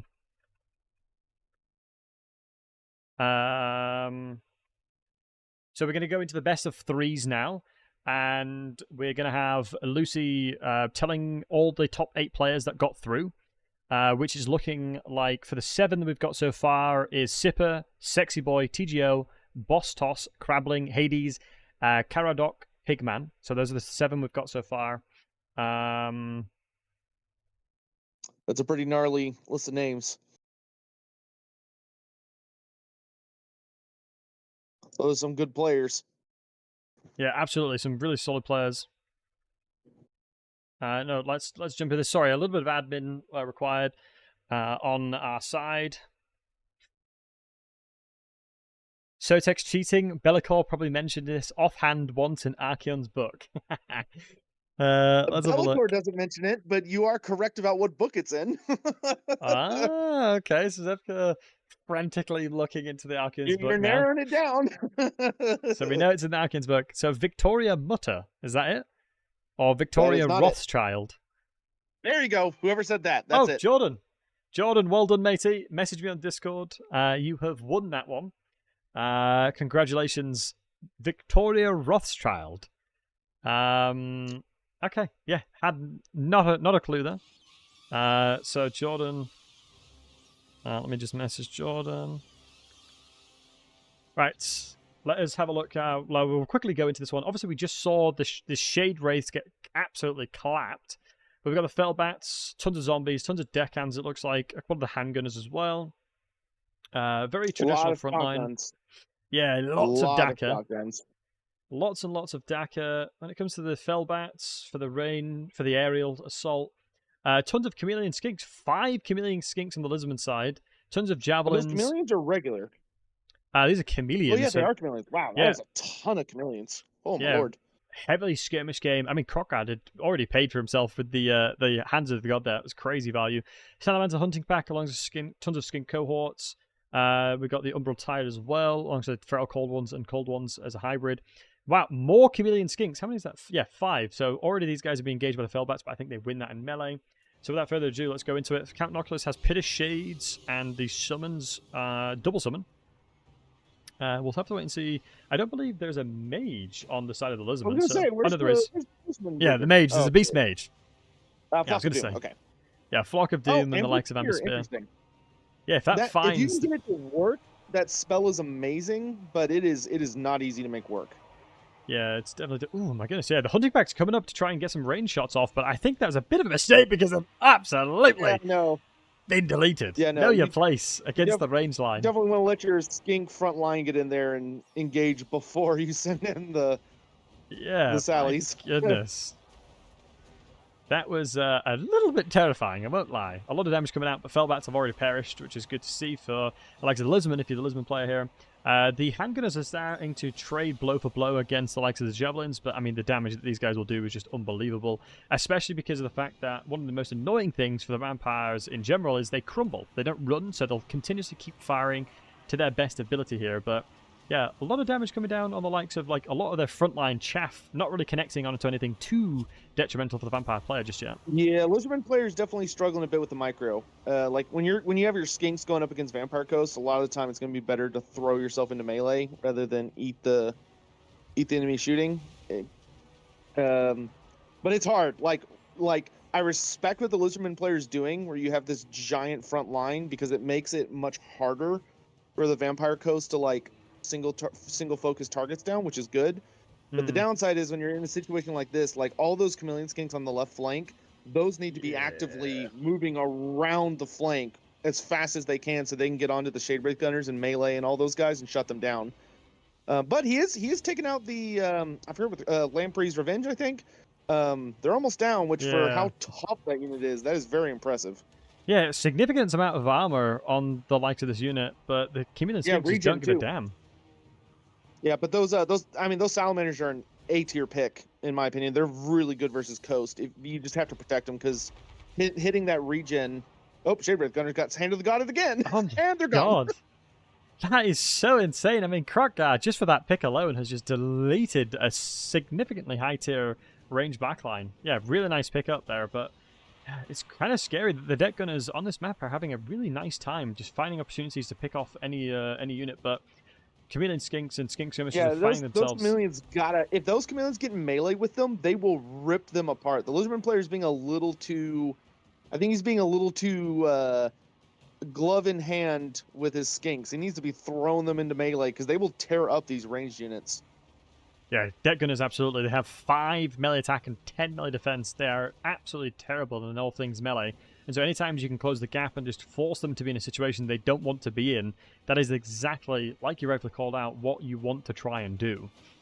His chameleons are trying to shoot them all to death, which is like, it's fine, but like chameleons are actually pretty decent melee fighters. They're not bad.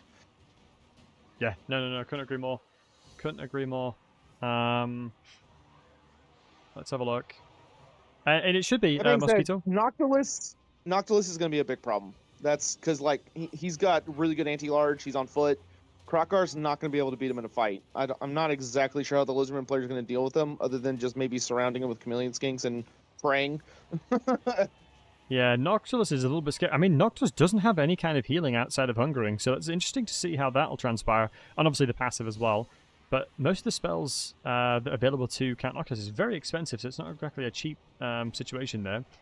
Yeah, a lot of firing lines still available for the Vampire Coast player here, so a little bit scary, but it looks like Crockguard is finding opportunities to shut that down. Yeah, basically at this point, Krokkar needs to just never stop running away. Like, try and keep Noctilus chasing him, stay on the move. Good dodge there for the Lizardman player. But yeah, that 1 second increase on Pitishade. Yeah, Sorry for interrupting. if he was throwing those chameleons into melee against what's left of the Vampire Coast army, I think he'd actually be in a really good place. But he's just really committing to using the Skinks as ranged units. I think that's going to bite him in the butt. Yeah, I think at this point, I think the Vampire Coast player is running out of juice, if I'm honest. I don't see really anything available. He is really hefty on that balance of power. Yeah, he is an absolute unit, in fairness. I think Kroq-Gar in isolation 100% loses against Count Noctilus, so he has to be evading the skirmishes there. I mean, Noctilus doesn't have any shields, so he definitely can be shot at with the with the ammunition that remains. I'd love to see a bit of problem is, delaying they've shooting wasted it all. Yeah, I would love to see them being a bit more conservative with their ammunition here, because shooting the likes of a zombie deckhand that's crumbling as it was is just not the target you want to be looking for. But we'll have to wait and see if Kroq-Gar can deal with this one. But yeah, this is exactly what Count Noctilus wants, if I'm honest with you. He is looking for these fights. I deeply respect the Lizardmen player's build, but a lot of his tactics are not taking good advantage of the tools that he has. I mean, I he feel may like still win though. Like he definitely has the numbers advantage, and if he can grab the capture point, he can literally just run away from Noctilus the rest of the game, and that's totally legal, and wouldn't be a problem. Like he could just take the capture point and just avoid him. That would be completely viable. Yeah, I'm just a little bit terrified that there's 40 remaining troops for the Vampire Coast player here, and there is 600 for the Lizardmen. You know, but the thing is, the balance of power is still heavily involved with the Coast player here. But I think if we start to see, well, and he does have summons. You know, he does have his spell summon. He'll have at least one more moon dial. But I mean, I think the Lizardman player has this unless Kroq-Gar gets caught. If Kroq-Gar gets caught and dies or runs off the battlefield, that could cause leadership problems for the Lizardman player because he just doesn't have enough.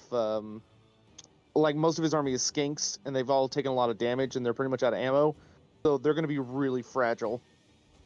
Yeah, I'm going to be intrigued to see how Noctilus can convert here, but I feel like with the remaining resources available to the Lizardmen, I think Count Noctilus is going to be slowly trickled down here.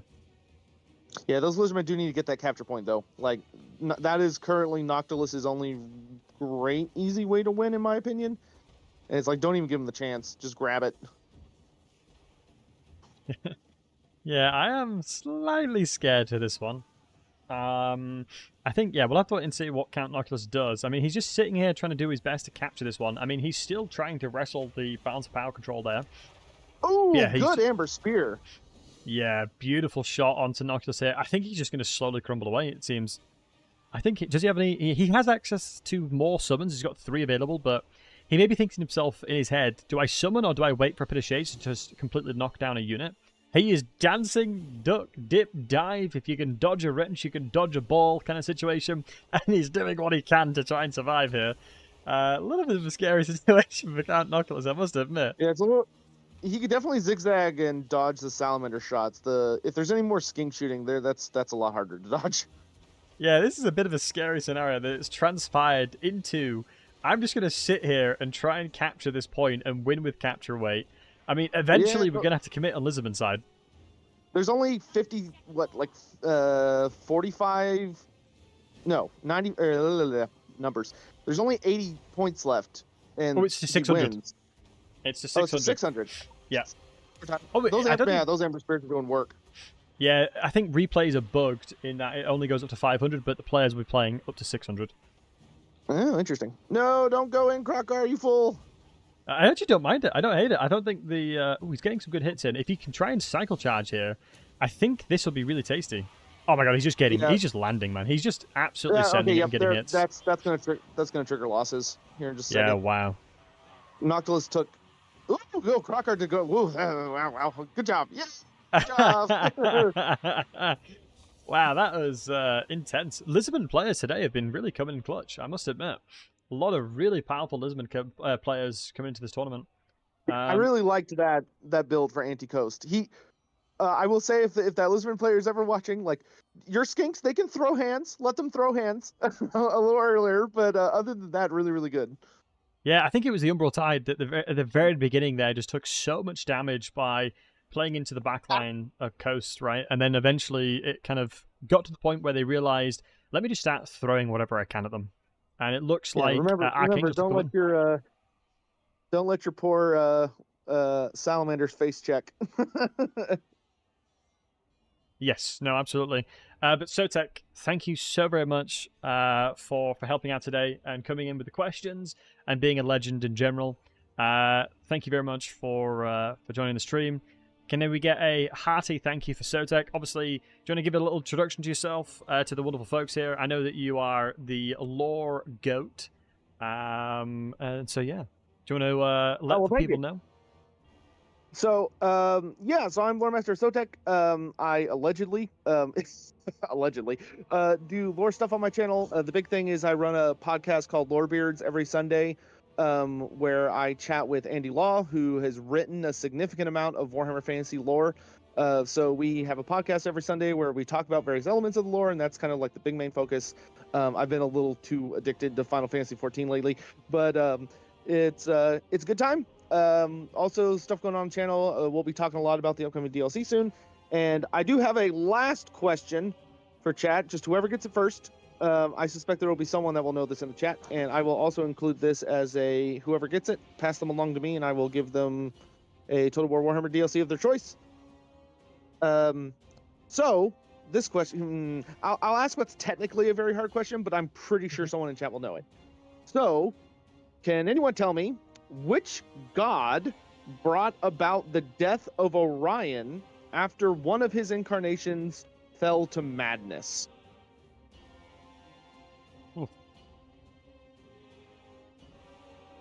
Someone has said Cain. Is that correct in the chat?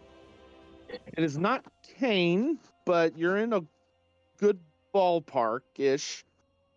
Is it Sigma? No, that's colder. Okay. What Well, else? Kurnos? No. Hikarati? Nope, it's not an elf god. But debatably Okay. an elf god. That probably gives it away.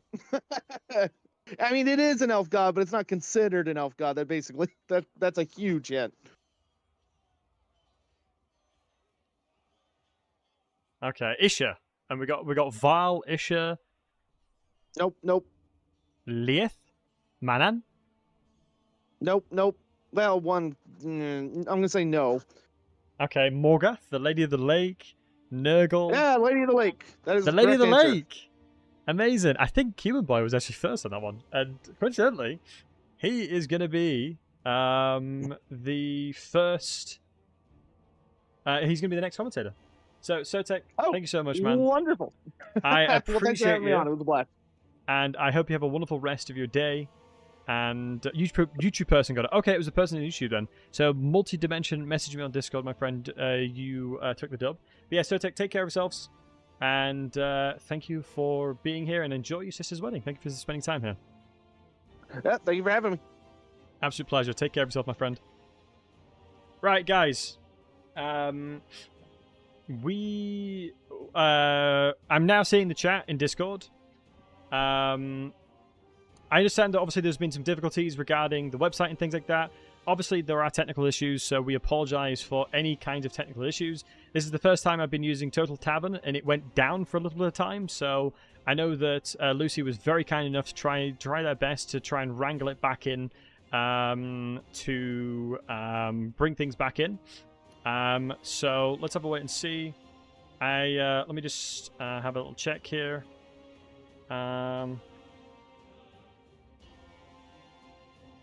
So I know that we had a lot of things going on. Oh, Jesus. So nice, we got a DM there. So thank you guys for DMing me. We'll sort that one out.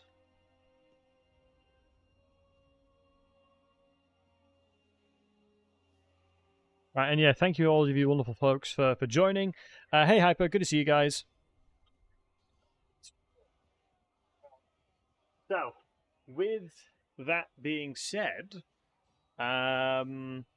the puppa's here now. She wanted a little bit of attention, so we're gonna go we're gonna go ahead and just check something. Let me see who the next one is. Right. But yeah, apologies for all of the all the delays and whatnot. Unfortunately, wait, hold on. Let me just check something. Let me check on the schedule. Oh shoot, yeah. Oh, Human Boy was a little bit delayed. So Human Boy, Wait, we have Human Boy, then a Koi. So, yeah, might as well start with Human Boy. Apologies, it's been a bit delayed there.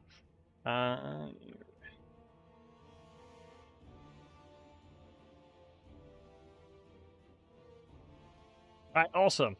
I start the call with Human Boy. Let's have a little chat with him. Hello, Human Boy. Hello, how are we doing? Dude, I am doing terribly. So. Oh, I love the positive vibes. No, dude. Lord Master cheating me out of things. Archaon's mother, I got that right. And he DM'd me and he said, no, I'm not giving you a DLC because I don't like you. Sigmar with a beard, got that right. Said, nah, dude, I hate you. It's messed up. You've been killing it, but Sotek, no. No. The joking, lore obviously. questions. All fun and games there. All fun and games there. Right, so we're going to jump into.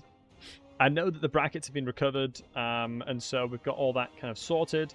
With the finalized players, we have the final players, and Lucy is doing a great job of pulling that together. As like we said, had a couple of technical difficulties, so we do apologize for that one. But right, let's go ahead and find the next replays. So let's just jump into this one. I'm just watching you on Twitch, correct? I'm not supposed to be doing anything. I will share my screen so you can see it. Just so you can have it live. Let me just check.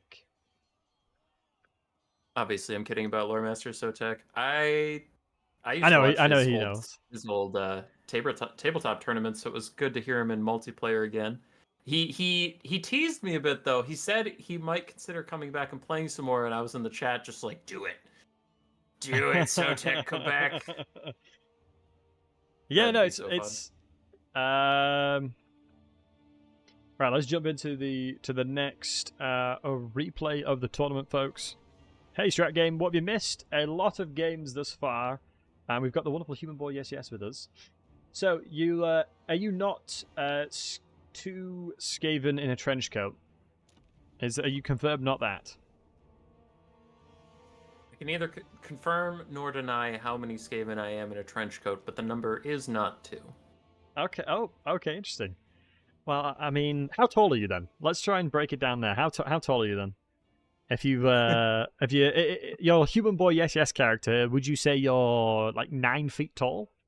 Or 5 foot are you 11 inches, not quite 6 feet. You're okay. Because I know if that's potentially 2 Skaven slaves, I know they're roughly around like 3 feet, I think? 3-4 feet? What if I'm one long rat? Then you'd be like a storm vermin. Yeah, you could be potentially a storm vermin then, I suppose. Right, my friend, let's jump into this one. So we've got the Tzeentchian Mirror. We've got double Kairos Fate Weather. Am I sharing my screen? I don't think I am I? Let me share my screen. Bosh. So you can see it. I'm in. So you got it live. Do it live. Dude, right. The Kairos Fated Mirror match yet again, round 2. It's the quest battle. We're basically doing the quest battle right now where Kairos has to fight himself. How many Zangors? We've got 1, 2, 3, 4, 5... No, 4 Zangors. We've got a ton of Centaurs of Tzeentch. El Clasico with Screamers of Tzeentch and Blue Horrors here. Over on the other side, what have we got? Do you want to just run through this one for me? Looks like a bunch of blue and pink horrors with Zangor frontline as well, judging by their scattered formation. I mean, they're pretty good in this matchup. All Tzeentchian mirrors, you have magic damage on everything, so you don't really need to worry about physical resistance being too much of an issue, but Zangors are just cheap and happy as a frontline. Chaos Warriors is a bit of an overcommitment. And then Centaurs of Tzeentch, with their amazing armor piercing, you just have to take them. So if your opponent takes Chaos Knights, they're hard countered, but then if they take Centaurs, obviously your Centaurs will trade even because you're dealing with the same unit. So if you take Chaos Knights in this matchup, I think that's just a mistake, and it doesn't look like either player really went for that. Yeah, it makes sense. All right, let's jump into it and have a little look-ski here. So we can see that we've got the Screamers kind of like moving around the outside, and we've also got the Centaurs of Tzeentch trying to find themselves positions. I mean, army compositions are relatively similar. We've got the Hammer to Convergence alongside Blue Fire, and we've got wow, it's very, very, very similar. This is quite insane to see. The Hammer Convergence does really nice for Kairos' melee positions. But I think it's with a similar composition. It's going to be who makes the most mistakes in the early stage of the game when it comes to value trading. So we'll have to wait and see how that specifically transpires. Green has better infantry, so they're more incentivized to get this frontline fight going. I know he's setting up the flanks right now, but in general, if he kind of mamby-pambies about, those blue horrors and pink horrors will get more shots off than his 3 will. Yeah. So we'll see. But green is pushing the cav fight, which is a little strange because the red side has a lot more range to bring to bear. If the green infantry isn't mucking them down, those centaurs are going to be under constant fire. So I hope he's careful. Yeah, definitely be careful. I think it's in this situation, the Centaurs are trying to wrap around and find themselves situations where they can completely start just, picking apart some of these pinks and whatnot. But I think they definitely have a very similar answer. It's like, okay, you've got a Centaur's Inch, I've got a Centaur's Inch, come at me, bro. And whoever tried to collide in that charge, it'll be very similar trading. Yeah, you can see the red Centaurs don't want to go anywhere. Their advantage is staying next to these pinks and blues. And the green advantage is their superior melee infantry. So I'm curious why green is delaying the engagement, because red's going to take the point, and red's fine sitting here if you don't want to engage. So it is a little odd, but yeah. No, I would definitely agree. It's intriguing to see as to why the person with the victory condition advantage of ranged, obviously this is what he wants to do. And then, obviously, the green side of things, when you got melee, you have to really start to get dirty with the fights, right? You've just got to start throwing yourself in there and doing what you can to beat up and take advantage of the minimalistic melee frontline. Yeah, they're both poking out with blue Fire of Tzeentch, but I mean, you literally have the same Lord casting the same spells. That's not favored for either side. And I'm worried about green here, just sacrificing all this ground. I mean, especially with barrier, it's relatively slow to regenerate, right? You can see the recharge delay now is coming up, and so very quickly the recharge is going to start happening on the Centaur of Tzeentch. But it's almost one of those things where if you're trading barrier hits, it's not really going to do too much. Hey, random. Yeah. Man, that red Centaur is getting messed up. I wonder if green Kairos has been overcasting on him, while the other one's been undercasting, because the difference in how those Centaurs are taking that damage is kind of wild. Yeah, no, I definitely, it's a very good comment to mention. I think the blue fire with the overcast does significant amount of damage. Oh, it's the combination with this screamer right here as well, with the Lamprey's Bite. Just trying to do a little bit more of an oomph. And that looks like, I think that's not an overcast because we'd expect more missiles if it was an overcast, if I'm not mistaken. But yeah, decent damage over across the board. But I think these guys are just playing reserve, playing slowly.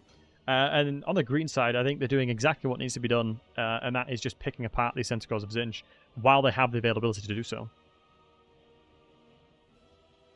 I suppose. I'm nervous about how long it's taking, but we'll see. Because it's not like, as you're saying at the very start, we're talking about like, oh, there's a couple more Zongors here, and there's a couple more horrors there, but these armies are very mirrored, so it's not like if one engages, the other's going to instantly fall apart. Yep. So if you take too long, man, that point's going to be difficult to wrest control of, and you could just lose the game on points. Yeah, I think with the addition of 100 tickets, adding a minute on top of that, a minute and a half, adding on top of that one, it definitely makes it a little bit harder to get the victory points from there. But wow, Bolt is such a heavy commitment to the Centaurs of Tzeentch here. But yeah, I think giving up this much control, you've got to be really, really scared. And yes, that's exactly it. 250 Conquest, 250 to Dom. I'm terrified. I mean, in this situation where you've got a heavy amount of melee, I mean, when is the right time to pull the trigger? It's already 4.5 minutes. Magic is just trading. When do you start knowing, what's a good time to pull the trigger? See, for me, I would have pulled the trigger right away, because with the melee build, I think you'd want to take the point and not the ranged build set up fortifications there and harass them. Because now you got to break a fortress and time's not on your side. I don't love that, but I do think the earlier the better. Because they're just going to get whittled down. When you have melee prowess, you want the melee fight to be happening. Yeah, it makes sense. Yeah, no, couldn't agree more. I think they're doing so much value trading into killing these Centaurs of Tzeentch, so I feel like even though they have that condition of, I'm the melee army here, I should be going in and just sending it. But then on the flip side is, like, I've got so much value trading from my magic here that I'm kind of incentivized to continue this on. It's hard to balance it, right? It is hard to balance it, but the red team is doing exactly what I thought. As soon as those blue horrors of the green team move up, then all these guys are just going to out-trade them, and now the Zongors have to get involved. So we'll see that frontline fight at last. Yeah, the tree Income play, the center. double Centaurs of Zinch on this side, and obviously there's another Centaurs of Zinch on this side. I mean, I'm a little bit afraid, depending on how the front line goes here, because you'd expect that the green side will have the advantage in melee, because obviously they have a little bit more units. I mean, it's going to be requiring a lot of macro attention for these Centaurs of Zinch to overcome, you know, what they have available to them, because they have more Centaurs of Zinch on the green side.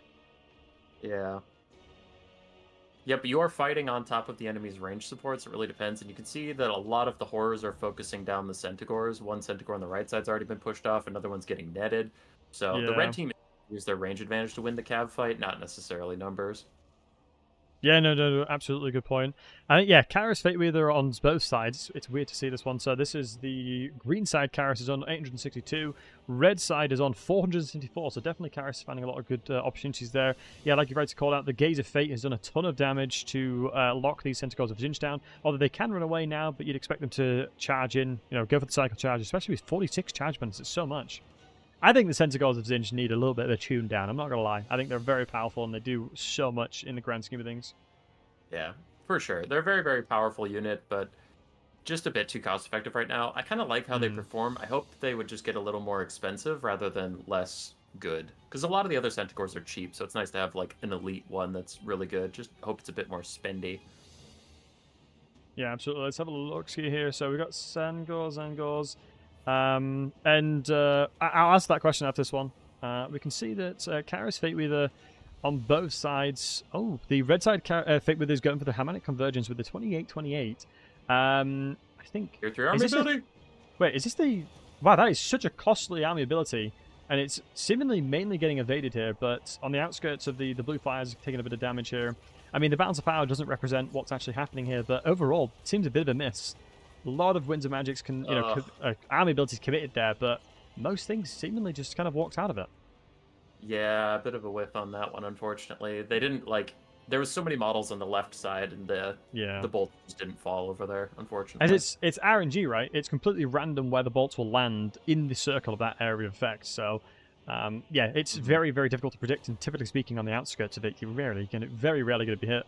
A couple of the Centaurs of Zinch being completely hammer and anviled here, struggling to see what that is. I mean, although the points are very quickly coming into the side of you know, the victory tickets towards the red team, but very quickly there are, you know, very, very few things remaining here for the likes of the red side, and they've thrown in the towel.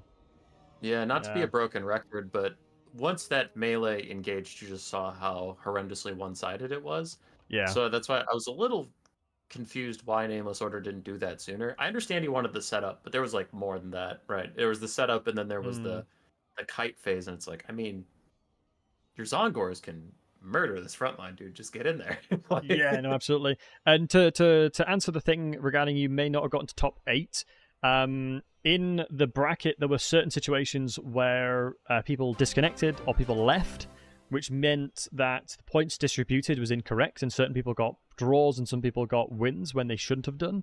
And so the admins calculated what actually was going on, and that is the reason why, although the points don't necessarily look like it, but the admins have checked and verified, and that is the reason why you didn't get into top 8.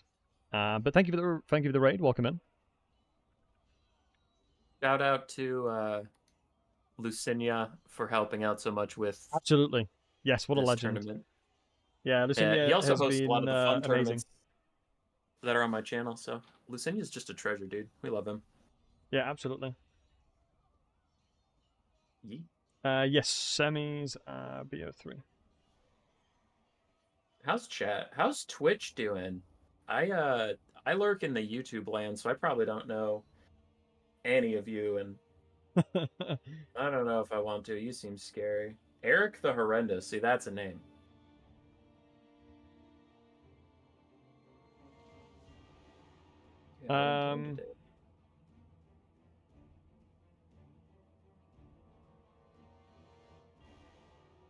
Hi, Haku. Popping in with the raiding party. What were you streaming today, dude? Yeah, what were you streaming indeed? Welcome in. Alright, so let me just grab another replay here. That's fine. I'll talk to the chat. Yeah, you do you, man. You do you. Keep up the good So work. we got 134 people here. Hope you're all subscribed to Battlesey. Good dwarf campaign multiplayer content. I assume you just do dwarf content in your normal day, like not Total War related at all. Just like we'll be mining today. Yeah, We're gonna build a gyrocopter.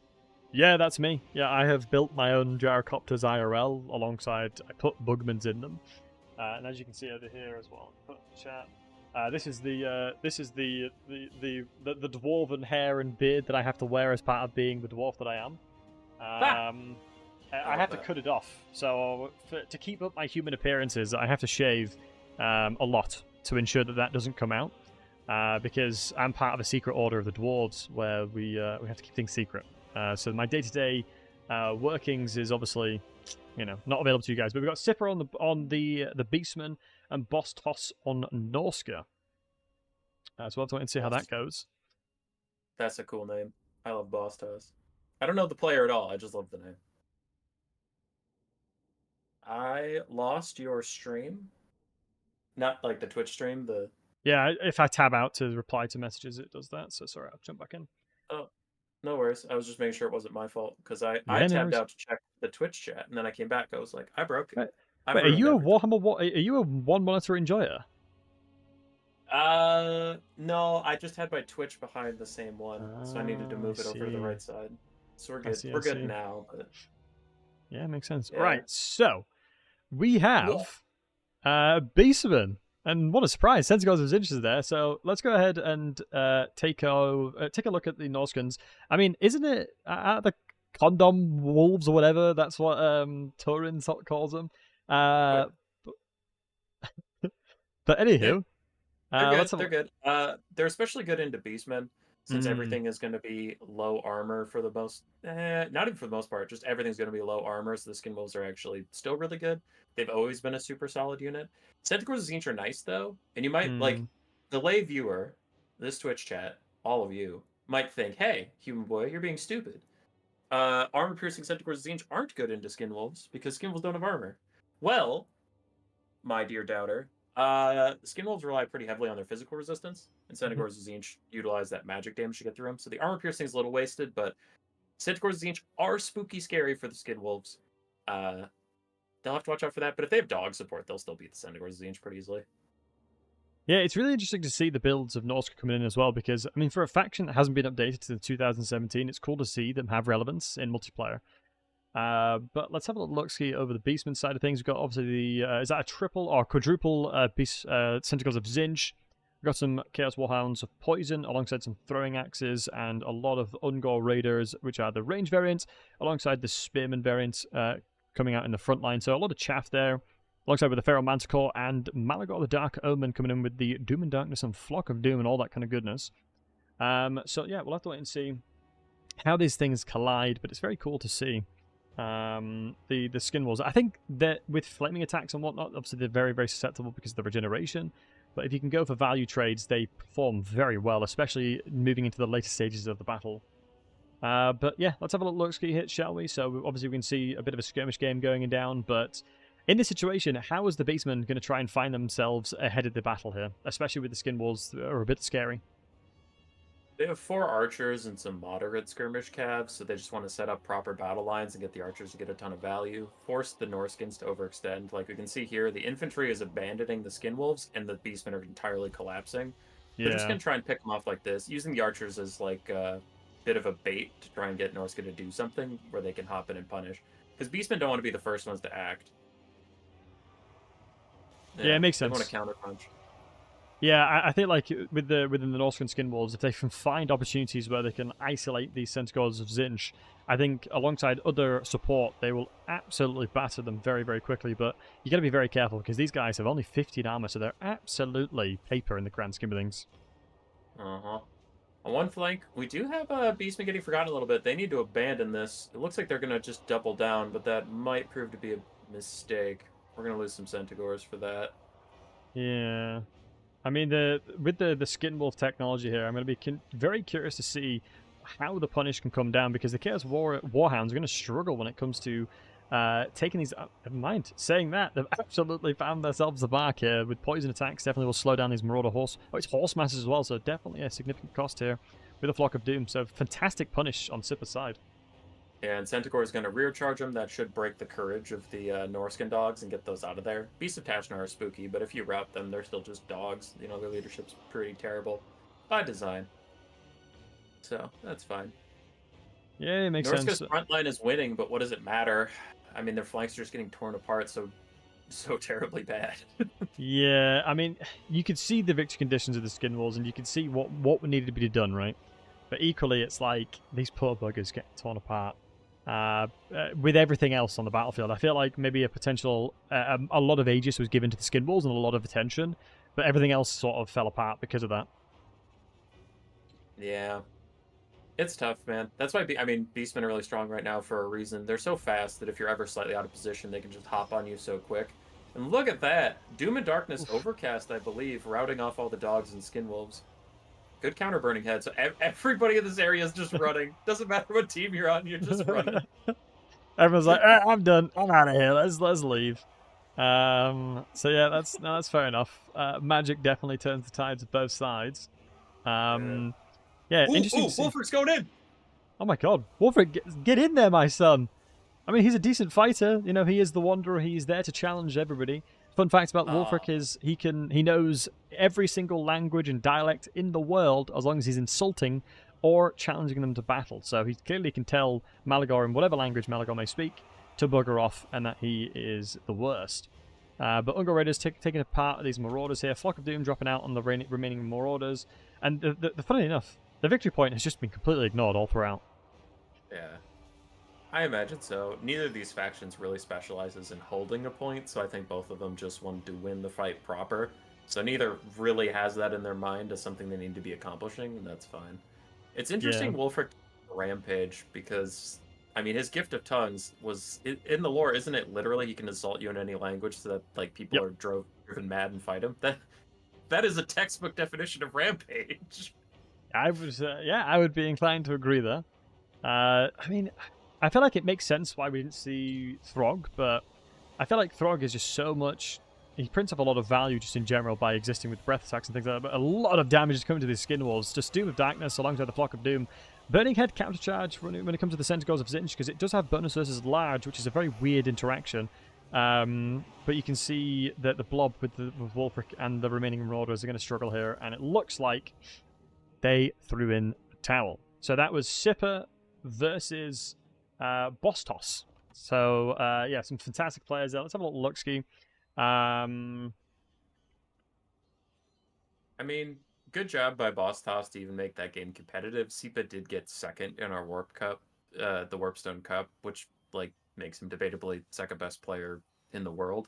Now that's land battles. Conquest isn't that different as far as meta and skill set goes.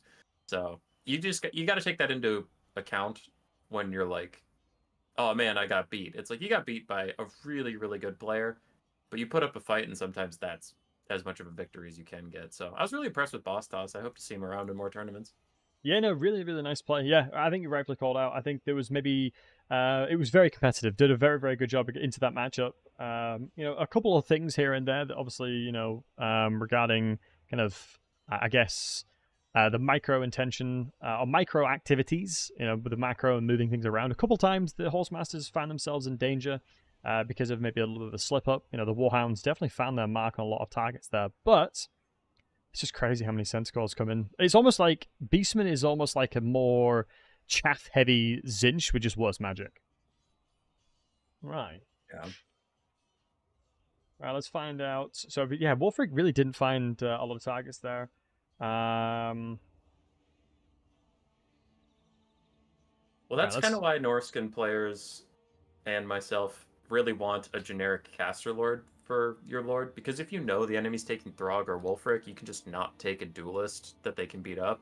Like something like Malagor, where you just stay up in the sky and you're like, aha, your lord is useless now. Where if Norscan had the option of taking like a generic caster or an option of taking a more like supportive buff lord, then that wouldn't be as easy. Like if the beast went for Malagor like that and you have a Mortis engine or something, right? Like I'm not saying Norska should get a Mortis engine, but if you had like a Heinrich Kemmler? No, why I'm being dumb. Helmengorst. If you had a Gorst, it's like, oh crap, I should have brought Torok's Brass Bull because Torok's could duel Gorst to get rid of this Mortis engine. So it's the more you cast multiplayer and stuff, the more you'll realize that the strong factions are the ones that can do different stuff. Like dwarves right now are so good because, as you and I were talking about earlier, it's like, well, you can have this super armored front line to push up. You can have a dangerous box. You can have an air force. You can have all these different things that require opponents to keep a lot in mind. And Norska is currently struggling because we have a good duelist lord and we have a solid front line. And people are like, oh, well, I know what's coming, so I can kind of get ready for it. So Norska just needs like some more options to keep you more honest, right?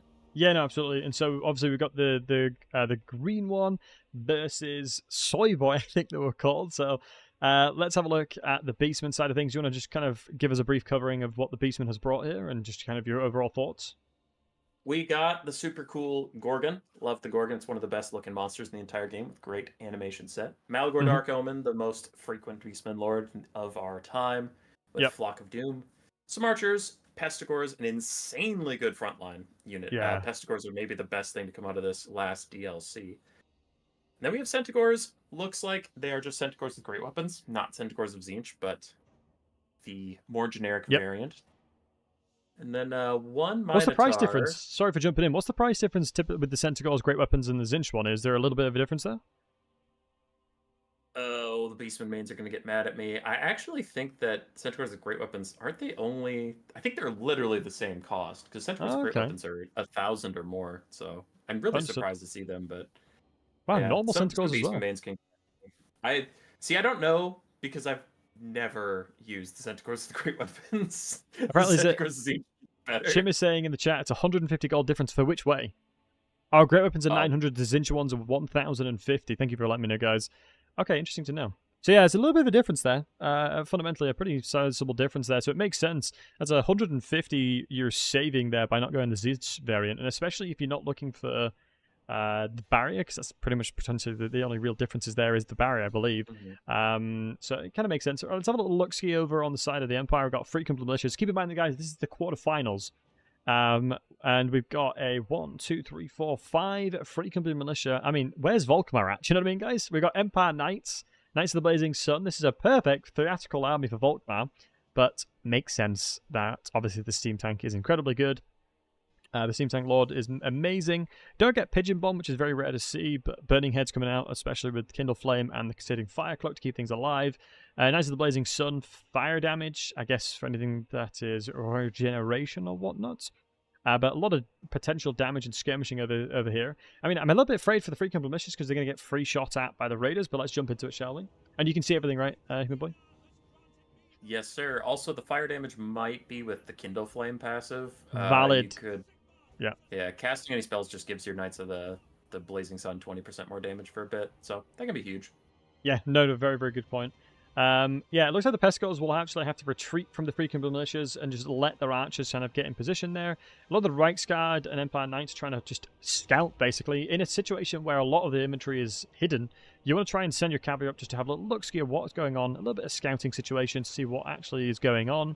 Reichsguard are taking the fight to the Undgor Spearman herd. Not too much damage traded either way. Yeah, I am curious what the Pestigors are going to do to these free company militia. That feels like it'll be one-sided with archer support in there too. So the Empire's front line is going to be in a bit of trouble. But the steam tank getting in there already to turn the tide. Yeah, the Gorgon instantly is like, nay, and then going straight for the steam tank, because that's sort of his job here.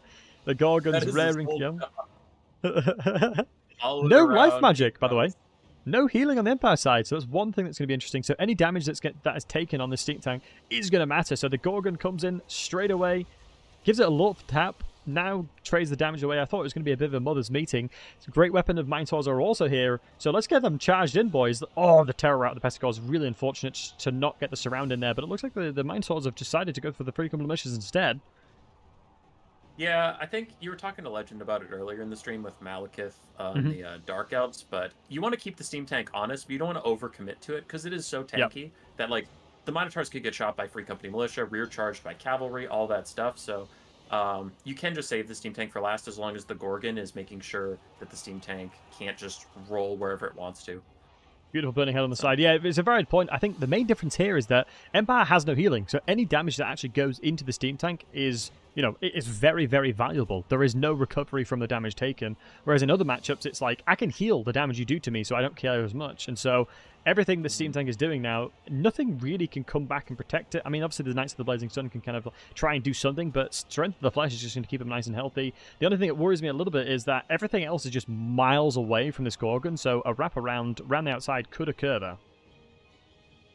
I still think the Gorgon will be all right, because the Beastmen are winning everywhere, and that's kind of the context. The Empire doesn't have the resources to bail them out. Like, this Empire Knight or Blazing Sun or whatever it is trying to help out, but that just leaves more holes elsewhere. I think if the Beastmen were on the back foot, that would be a mistake, but yeah. I think they're just asserting their pressure on the battlefield, like daring you to do anything about this Gorgon. Yeah, the Gorgon, I mean, it's only 50 armor. It's a very, very squishy unit. So if things do connect to the Gorgon, it dies very quickly. But none of the Burning Head has come out to rout the Spearmen, so there is so much ability for these Pestigores to find combat situations, especially around this area. If they start funneling in and just sort of keep everybody, honestly, you rightfully called out earlier, it may be a difficult situation because Beastmen naturally have immune psychology, so they don't get terror routed, but it means once they're below 50% leadership, terror rout's free game for that side of the Beastmen, Empire. Yep, and that Gorgon's still doing his job, but Oh, the capture point looks weird. I was like, wait, the Empire captured the point? When? But yeah, I think it just means that, yeah, they sort of kind of captured it a little bit, but we'll have to wait and see. It looks like, yeah, like you said, it's higher than 50% of the base of the Prima Fury. That's now dropped off, so the terror route accordingly has come in. Empire Nauts are also routing in that situation. The Steam Tank, let's see the gold value. Only 1,000, or just under 1,000, is not normally what you expect to see because the Pigeon Bomb doesn't exist. I mean, how come the decision-making of the Pigeon Bomb, is it really that not worth it for the Pigeon Bomb? It's fairly cheap for what the value it brings. Yeah, I wonder if he just wasn't worried about the Beastmen infantry at all and was focusing instead of the mobility fight. But I think you should probably bring the Pigeon Bomb. I definitely agree with you. But playing devil's advocate, maybe he was like, listen, Beastmen infantry doesn't matter. But no, I would definitely bring it. So that's a half-hearted disagreement at best. Right. Malgore's trying to snipe out the Fire Wizard. He'll do okay at that, but I think anytime there's Footlords, it's really hard to connect hits, right? Yeah, it is, but I suppose, again, it's like the Beastmen daring you to do anything about it. I mean, why not dive it? The Steam Tank Lord's not a big threat, and if he goes for you, the Gorgon is between you and him, so... Yeah, the Beastmen are doing a really good job just exerting their pressure on the map and forcing the Empire onto the back foot since this game started. Yeah, absolutely. I think, yeah, it's one of those things where keeping the Steam Tank honest has well and truly happened. I think there was certain situations in the early stages of the game where the Steam Tank kind of rolled over things, but very quickly this Gorgon said, not today, and ensured that the Steam Tank had a bit of a miserable time. But running through the Pestigores, I would love to see... do the Pestigores have their Tears of Nurgle left now? They don't. I was going to say, minus 75% speed on the Steam Tank here is a surefire recipe for disaster, especially with the Gorgon lurking around. Honestly, it makes me think of like wrestling. It's like RKO out of nowhere. Watch out, watch out. I'm not sure if you guys watched wrestling at that point, but I loved it. Anywho, yeah, bit of a wraparound. Not good for the Gorgon here. Yeah, not great. Balance of power is strangely even-ish. It's Beastmen favored, but even-ish when, like... Every time we look around the field, I feel like the Beastmen are dominating, but maybe I'm just being a silly pants. Look at that Gorgon silly dance, little goose. How can you be mad at the big boy?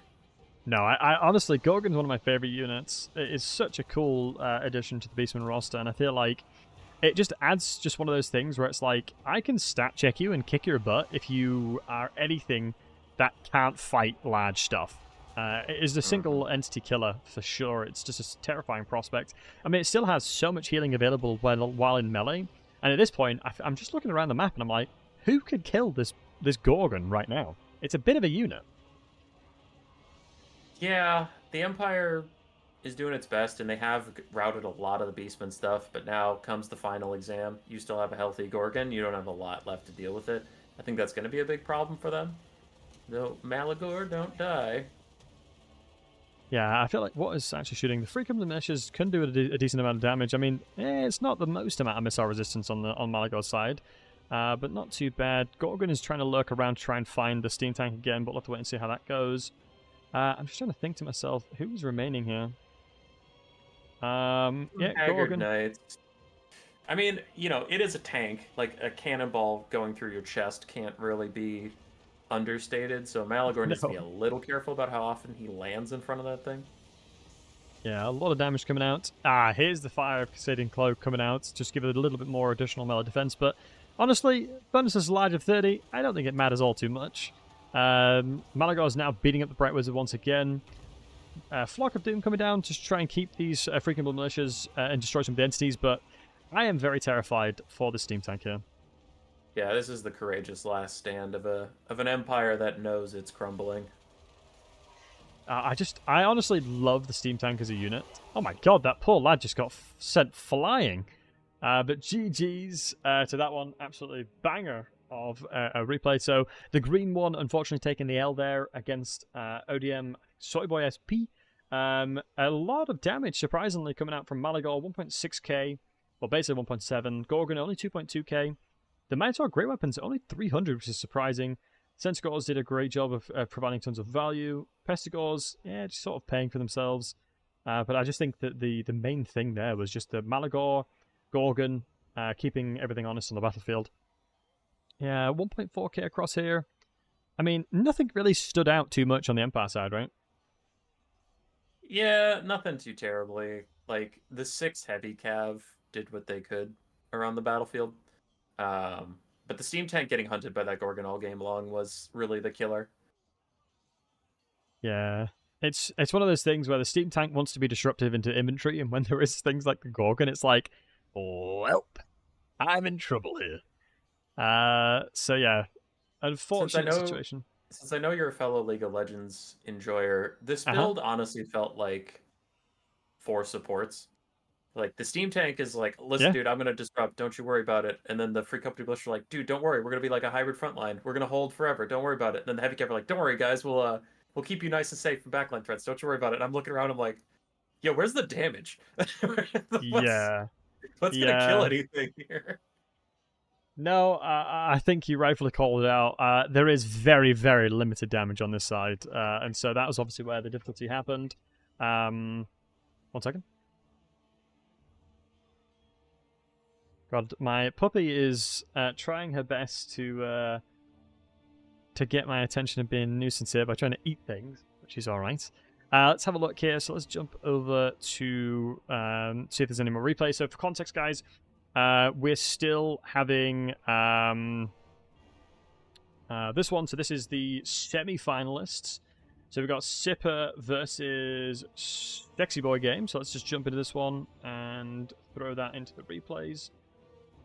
Give us a second here, folks. Obviously, I know on the fly we had to kind of move things around and shift things around a little bit to accommodate for the unfortunate disconnects of the website. But we have... Wow, Sipper and Lizardmen. I'm starting to think Sipper loves Lizardmen. But we were against Khorne, and it's got Scarbrand here. Let's jump into that one. Okay. All right. Love some Scarbrand. And this is, as you said, we are in the super try-hard tournament, so, you know, must be thinking Scarbrand's the best here. Scarbrand's had some good times, but pairing him up with Karanak, that is a lot of money you're sinking into your Lord and Hero. And we can see that, I mean, he has a crazy small army backing it up. I am suspicious, to say the least, of this Khorne army. It's cool, but if you're asking me who wins, I'm suspicious. Yeah, I mean, the Khorne army is, a bit of a expensive one. So we'll have to wait and see. Let's have a little look, shall we, here. Let's give a cheeky little pause. We've got Scarbrand the Exile. We've got Karanak, which is so... I know recently the net in itself was nerfed, right? As it seemed very, very powerful from a damage perspective, but we've got an isolation here. We've got Prayer of the Blood God that can isolate something, alongside the Minotaurs of Khorne great weapons here. And the Bloodletters of Khorne coming out. So we'll have to wait and see how this army transpires, because I think we're going to see a bit of a... Oh my god, the Shredded Lustria! Oh my goodness! You'll love to see it. Yeah, so we've got Stephen the Big Shredder. Really good duelist. Plus he has those poison cannons on his back, which can do some leadership damage. Plus he has his leadership damage aura. So with demonic units getting all their buffs and stuff, so you can relatively expect to get demonic units in the match, and the Shredder of Lustria has always been good against anything that's weak to leadership. Getting that demonic stability nice and low so that they can take themselves out, he's going to be good. He's also a decent duelist into Scarbrand, and as F&G and chat's pointing out, he has regrowth to support him, but Karanak is a pretty smart counter pick. If you can get that Dog of Khorne just next to the Salon, doesn't matter if it kills the Salon or not, but rampaging rampaging the Shredder with Scarbrand next to some Minotaurs of Khorne, if there's no regrowth support, you can actually take out the Shredder in one shot, so I'm a little worried. Shredder's strong here, though. Like, he's strong. Khorne has the tools if Lizardmen player said it's Seepa. Yes, it is Seepa indeed. Yeah.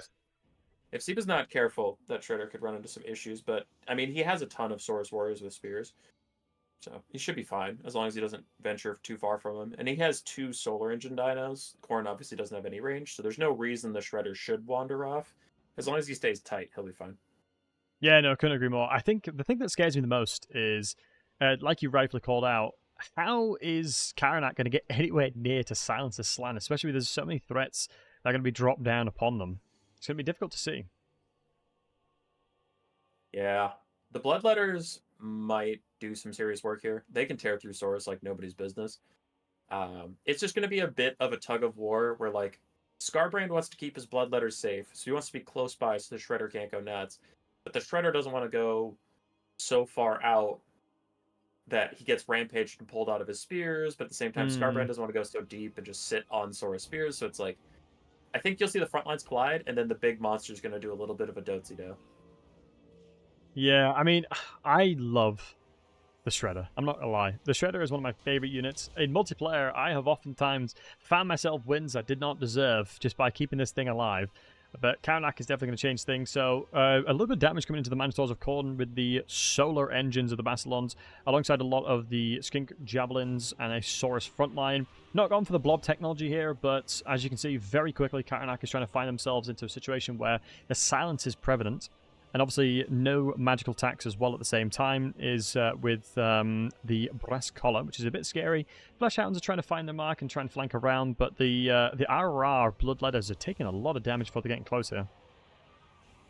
Yeah, they will. They're just trying to sprint into melee. Scarbrand, good rampage out. Yeah, pull him away. Yeah, there he goes. He's trying to drag the Shredder out. Amazing play there. And the Minos collapse in on it. I mean, you'd hope so. Hello, Minotaurs. Ring, ring. Wake Get up. in there, lads. There they go. There we So go. he had the right idea in mind. A little slow in the execution, but he has the right idea. And there's Karanak. He's indexed the Slans. There will be no regrowth for now. Oh my god, this poor Slann is getting absolutely battered as well. I mean, this is what Karanak is there for. This is the mage killer, is what Karanak is very, very good at. And the Minotaurs are great weapons to push through to try and contest against this Life Mage as well at the same time. We'll have to wait and see if the Shredder can kind of recover this one and just kind of protect the Slann against these threats, and has pulled back accordingly. Scarbrand is struggling to find his mark, but obviously there's a couple of these great weapons that are going to be doing a lot of damage to a lot of these things around us. But a double solar engine is going to kind of shut this down quickly. Life Salon's already routing, and that is pretty huge, though I'm worried Khorne's overextended to do it. Those Minotaurs are taking a lot of damage. Scarbrand's no spring chicken either. The Salon Snipe is really, really good. I'm concerned. Yeah, I mean, with that, I feel like the damage that had been taken as part of just trying to shut down that Slann Mage, is it going to be enough? Like, I know that we've got a healthy Shredder still available, and we've still got a lot of resources, so we'll have to wait and see how this can be converted, because, yeah, the Shredder will be able to duel Scarbrand nicely, right? I think the Shredder, at this point, could beat Scarbrand still. Yeah, it still could, as long as there's no Minotaurs or anything supporting it, but look at the Bloodletters. They are tearing apart the Saurus Warriors, as we discussed earlier. Yeah. So, On's gone. All those Saurus are almost gone, and soon the Shredder will be left alone. I do think this is a Khorne W, as the balance of power is starting to turn against them, and the Shredder is just too surrounded. there's too much going on. He's a tough boy, but he's not that tough. Yeah. I mean, has the Mage... What's the situation? I think the Mage is basically donezo, right? There's nothing... no magic to be back. Died. Yeah, the Slann is now officially deaded. Some rampaging coming across to try and shut this Shredder down as well. I mean, Karanak and Scarbrand have some really, really easy targets here. We've got a Bastilon and we've got the Shredder on low HP. Yeah, that's going to be army losses in a second. Really good execution by Khorne there. Yeah, wow. Based on the builds, I was suspect, but he drew the Shredder out right away. Got some good damage on it, but more importantly, like, Karanak sneaking through. I don't know how he got, like, I watched it happen, but I mean, I don't know how he managed to get into the cookie jar. But once he was in there, he couldn't be dislodged, and that salon just was literally useless without any spells. So, um, yeah, I think he wanted this, like, the Shredder getting caught out was a big problem. And some people might be like, well, it barely took any damage. What are you talking about? The problem is that he couldn't move it back to defend the salon. Like, it could have peeled off Karanak, it could have charged through the bloodletters, but instead it was just rampaging and staring at Scarbrand. So that's what we're worried about, and it got drawn out. So beautiful corn play. That was really awesome.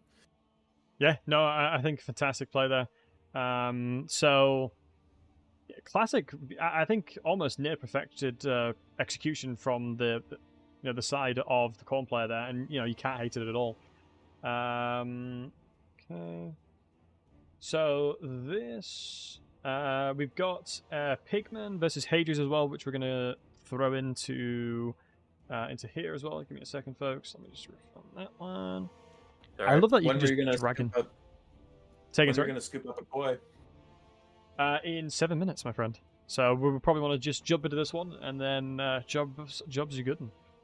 But yeah, and I appreciate you taking the time out of your day to get this your very high level perspective. So I appreciate you.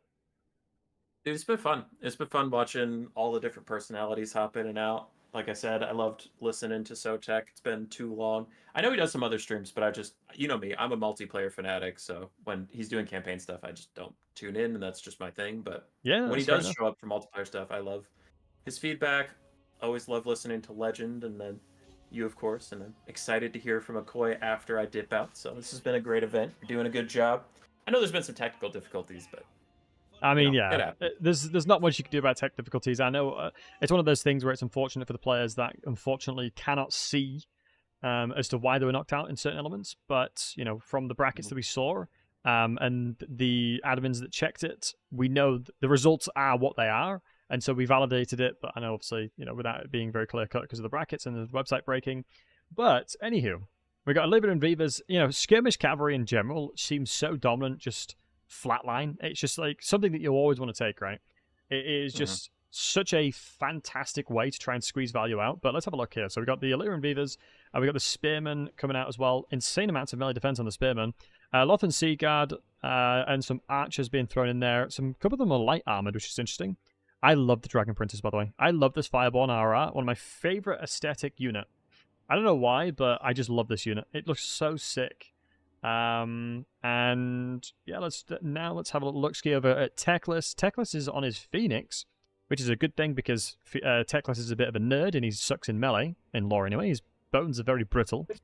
He's got regrowth and he's got flock, so let's make sure the Phoenix can keep him handy there. We've got the Sword of Teclis as well. Over on the side of the Warriors of Zinchi here, let's have a look see. What's your thoughts here? How to say you're a dwarf main without saying you're a dwarf main.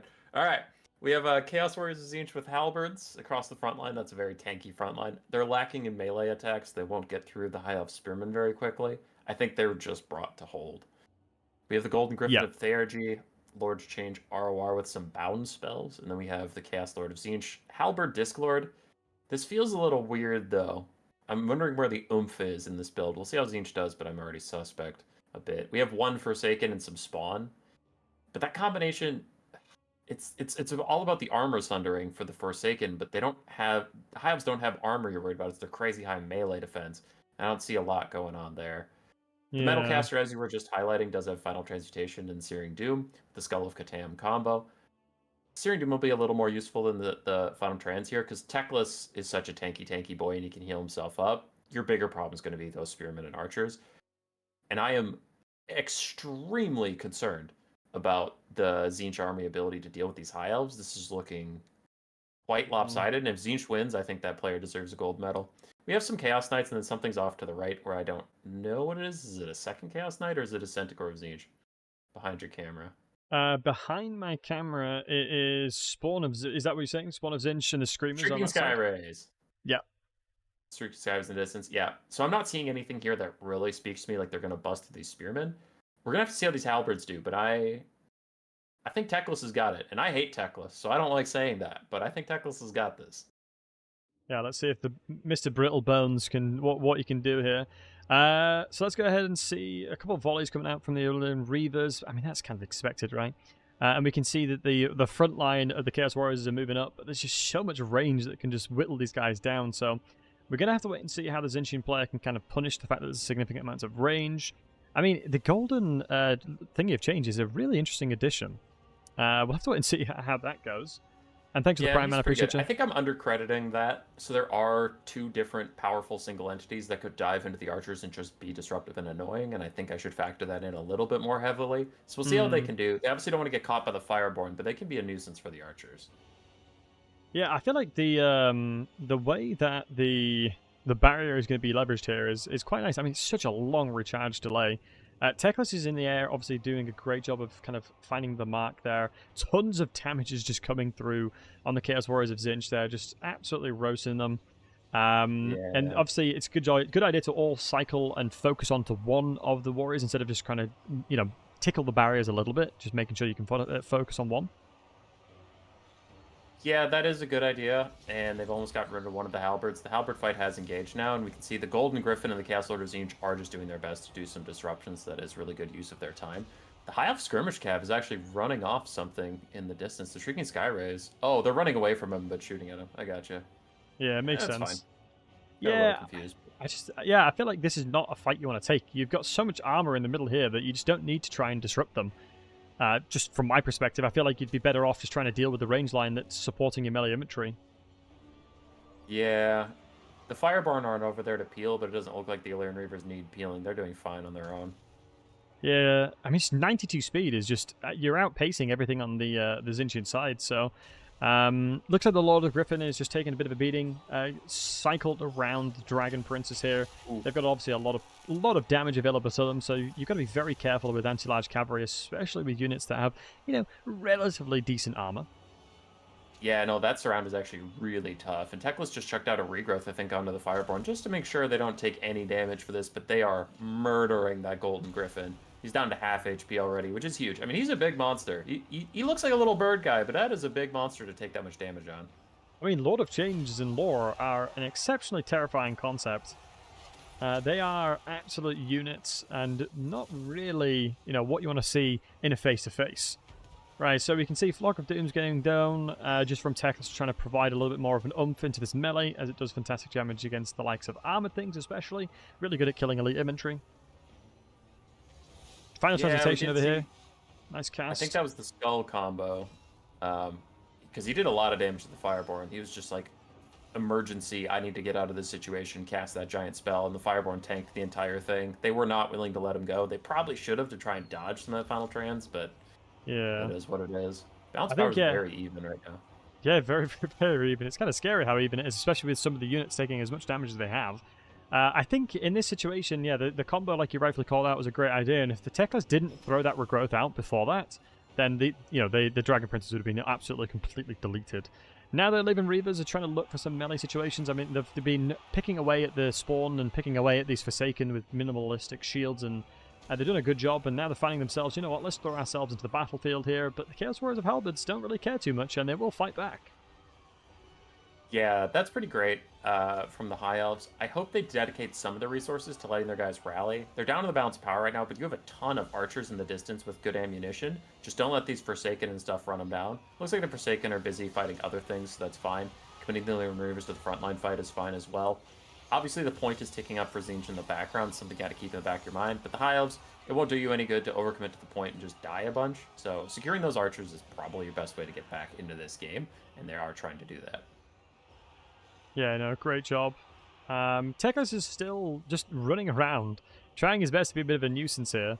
Interesting enough, we can see he doesn't have over 15 winds of magic, so Teclis is running on fumes regarding when it comes to spells. So potentially either has only enough for a Flock of Doom or has enough for a regrowth. We'll have to wait and see what Teclis decides to use there. The balance power, like you've got, is still a 50-50. Gold Griffin is doomed, brother. Sitting in the middle of all those archers while surrounded by Fireborn. There is no hope for that big bird. Oh, decent attack animation, though. I mean, it's one of the really interesting things where attack animations can seriously determine a unit's ability to survive or not, depending on what it actually does there. No, kill the stupid bird! Look at how low it is!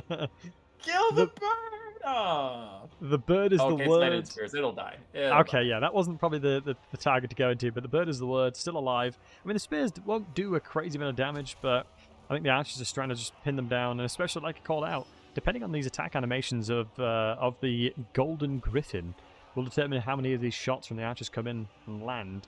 My only concern right now is that, we're starting to dwindle the unit perspective, and the remaining High Elves have a relative chunk amounts.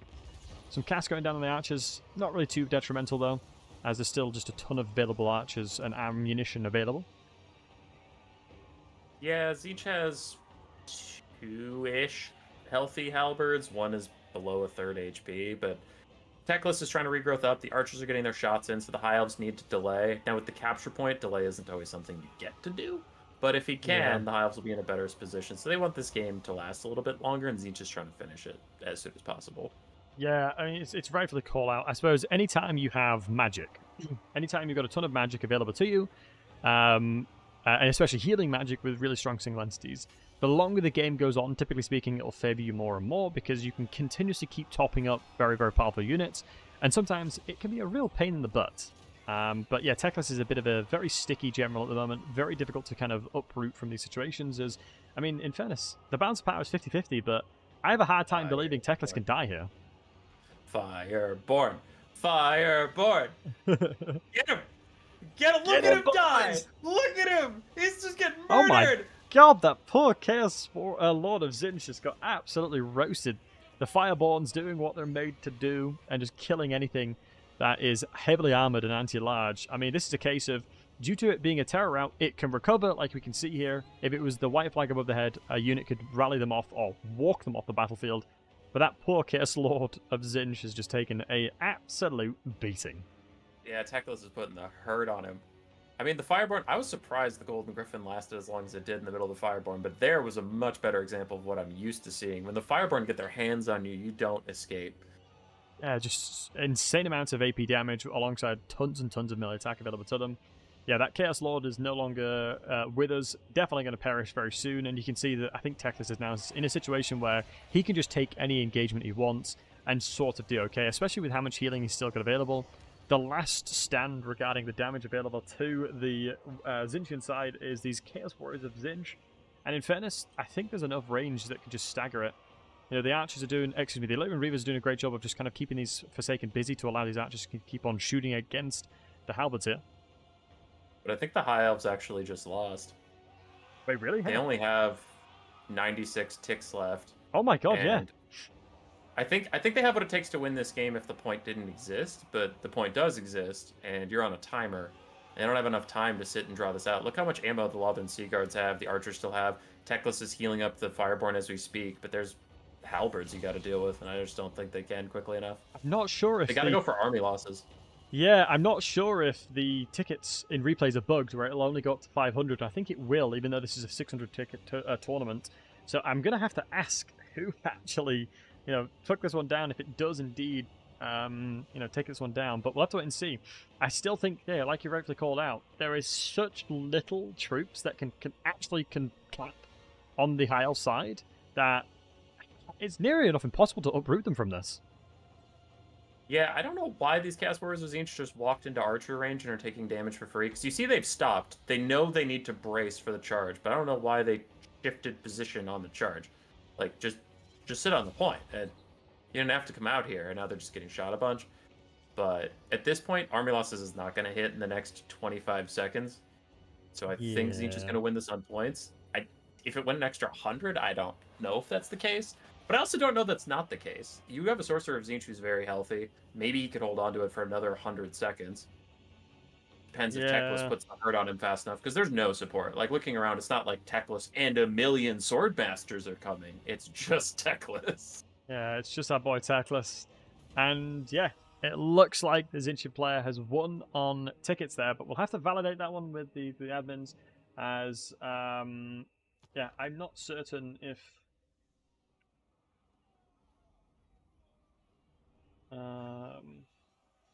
let's see real quick. So the first semi-finalist has just been wrapped up, and the second one is ongoing. We're trying to find out who won between Hadries or Pigman. One of the really cool things is we've had over 60 people sign up for this tournament, which is dope to see. So it's great to see so many people contending and dropping up. So Pigman actually won. So it was actually a lie. The High Elf player won that one. It wasn't, in actual fact, Hadries, because of the points going. I imagine what happened there was Hadries had very limited resources left, and Pigman just managed to cap it, or they pushed him away from the points there. So with 100 more seconds, I bet Teclis probably just killed the sorcerer and army lost him, would be my guess. Because there's no way they can capture the point. Like, given all the time in the world, there still wasn't enough archers to, like, do it ever. Yeah. Like, that's just not going to happen. No, definitely not. All right, so one of the semifinals has just wrapped up. So let's watch that one. We've got Sipper and Suxy again. So let's go ahead and... you got to go get a koi. Indeed, yes. So, Human Boy, thank you so much for your time. You're amazing. I really do appreciate you. Thank you for commentating. So, give these folks, before you go, give these folks a little bit of an introduction into yourself. I'm over on YouTube.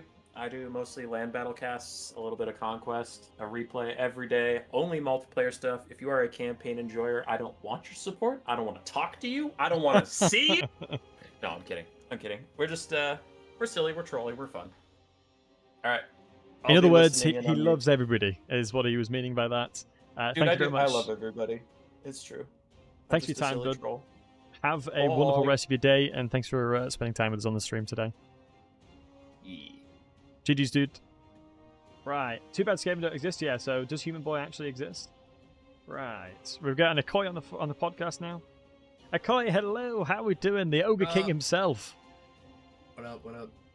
What up? Right, Mr. Ogre King. Are you expecting to see some ogres here? No. Yeah, no. I think we can all agree that's not what we're expecting. What we're expecting to see is Slaanesh versus Bretonnia. So without further ado, let's jump into it, matey. Oh, horses versus slutty horses. I think if you break it down to its, simplest form, yes, I would agree. But ogres, my lord, indeed. All right, Akoi, how are we doing today, my friend? I'm good. I'm good. Yeah, very happy to hear it. I'm lamenting the wait until our resident ogre DLC shows up. Oh, of course. Oh man, you are gonna have. I can envision it already. You're gonna have so much fun. Right. So, Sipper taking Leon Liqueur. Probably a life mage supporting with the Knights of the Realm and Grail Guardians and Hippogrific Knights. If I'm not mistaken for the pictures, but we can jump in when we get there and we can see accordingly. Let's have a little look-see at the builds. Let's get a cheeky little pause here. We'll start with the Slaaneshi, the slutty side of things. We got a triple fiend, a triple seekers. I mean, the fiends are such a common pick when it comes to Slaanesh in general. Ton of the devoted spearmen as well, and a couple of marauder spearmen. Alongside the exalted keeper of secrets. Right, so what's your thoughts so far here, Koi? Well, you can see that we've got a couple of units here.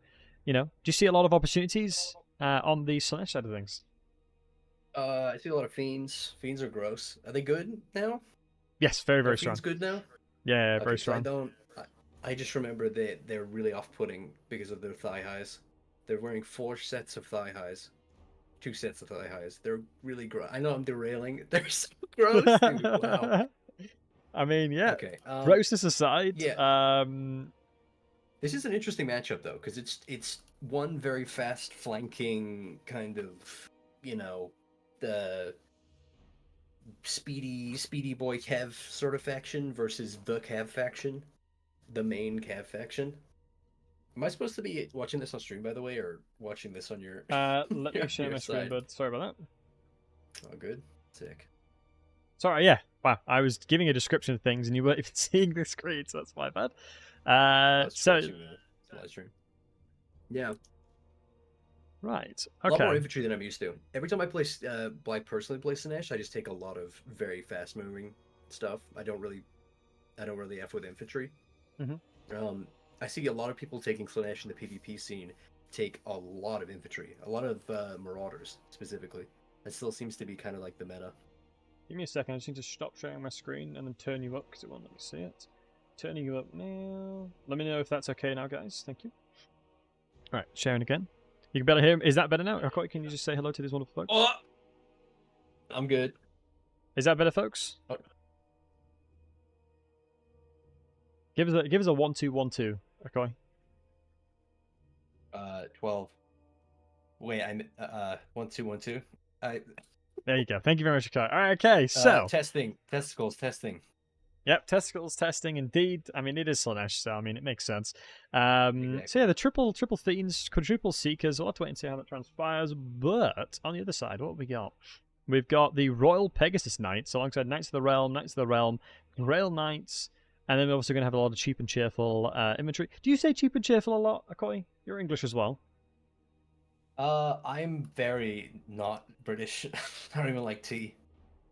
Okay, let's get him off. Right, it was nice to meet you, I'm sort of Akoi. a Thanks for traitor. coming in here.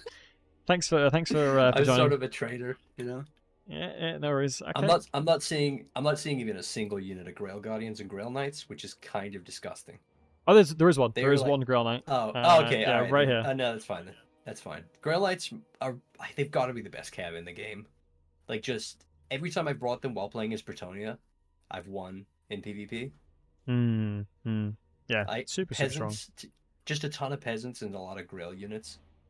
They're beefing. They're good beefing boys. Lots of peasants. This is a good Bretonnia stack. Yeah, the Bretonnian build is very, very powerful, and we've gone with the Power Stone and Regrowth here. Interesting. So, just trying to top up with the Regrowths that are required, especially with things like the Pegasus and the Grail Knights. They are susceptible to take a lot of damage depending on the trades that they take. I mean, this is going to be a case of so much damage is going to happen very, very quickly. So we're going to have to wait and see how that goes down. But these are some nice formations as well. Yeah, agreed. The Knights of the Realm and the Grail Guardians are trying to say, follow me, lads. I will lead us to victory. Never mind the stopping now. Just having a little spectator sport, it seems. They're arrowhead formations, whatever they're called. Lancers. I don't think there's enough. There's not enough formations in this game, I feel like. Empire should have, like, infantry formations, you know? Like, block formation, shield walls, stuff like that. If you really, really add an extra layer. Also, Cathay could benefit greatly from that. Yeah. No. I completely agree. We can see that the situation is now breaking down, where the Marauders are starting to chase in. A couple of the archers are starting to lay down some fire, but the bronze shield's not the best, but it's definitely going to be helping out. And the archers are definitely finding their mark. Leon's looking to try and isolate the Keeper of Secrets to kill him here, but the Fiends, this is not what they want. If they're getting charged in by the Royal Pegasus Knights, I would suspect the Pegasus Knights will win this one because they're anti-large. They will provide some good debuffs though with their DOT, not their curse, whatever it's called. Oh, the Pagan Slash is such a brutal thing, and it's the Spheric Musk to reduce the melee attack and defense here. But Silverific Musk, yeah, that's it. I'm also a scared. debuff going down there. A lot of debuffs going down there. Yeah, everything's just sort of been thrown out into these Royal Pegasus Knights, and I think this is definitely a positive trade for the likes of Slaanesh here. We'd love to see Seekers moving around. Interrupting a charge in the backline there. Not as much flanking as I was expecting early on from Slaanesh. Like, usually with Slaanesh, you want to be getting that devastating flanker up in there, up in the creases, you know? Hitting it from behind, so to speak. Yeah, I definitely think they just kind of spread out a regular infantry line. It's an interesting tack. They're going to have a lot of trouble getting through these Grail units. Like, oh my god. That's going to be really rough. Oh. Yep. Yep. Hold on. Yeah. Hold up. Wait a minute. Okay. That was Odium. It's Sexy Boy versus Sipper, and I think Sexy Boy just said to himself, yeah, I don't think I can win this. I'm going to throw in the towel. And fair enough. That couldn't have been more appropriate there. Like, who's really going to struggle here? Immediate quit. Yeah, that was almost like a situation where it's like, all right, you've got, when you're younger, your mum says to you, you got 5 minutes to play to finish up playing your games. It's like, all right, bet. I'm about to win this game in 5 minutes. And so, the speed was on. and the damage was dealt very, very quickly. I mean, there was just a couple of opportunities and fights that were taken that were a bit savage, and unfortunately, a lot of damage was taken. So let's just jump into the next one. So this is the BO3 between Sexy Boy and Sipper. So this is the last match. It's currently 1-1. Let's jump into the replays and look at Game 3. So Game 3, wow, we're seeing Greenskins versus the Dark Elves. And Sipper is a Dark Elf main, if I'm not mistaken, so a very, very fantastic player on the Dark Elves, moving back to Comfort. And this is one of the things that we often see Sipper do against units or factions that can bring in a lot of single entities. Going with the triple Doomfire Warlocks because of the fact that they have availability of the lesser Doom Bolts and a lot of really painful things like Soulblight as well. So tons of utility, tons of availability of activity with the Doomfire Warlocks, especially with great damage generally speaking.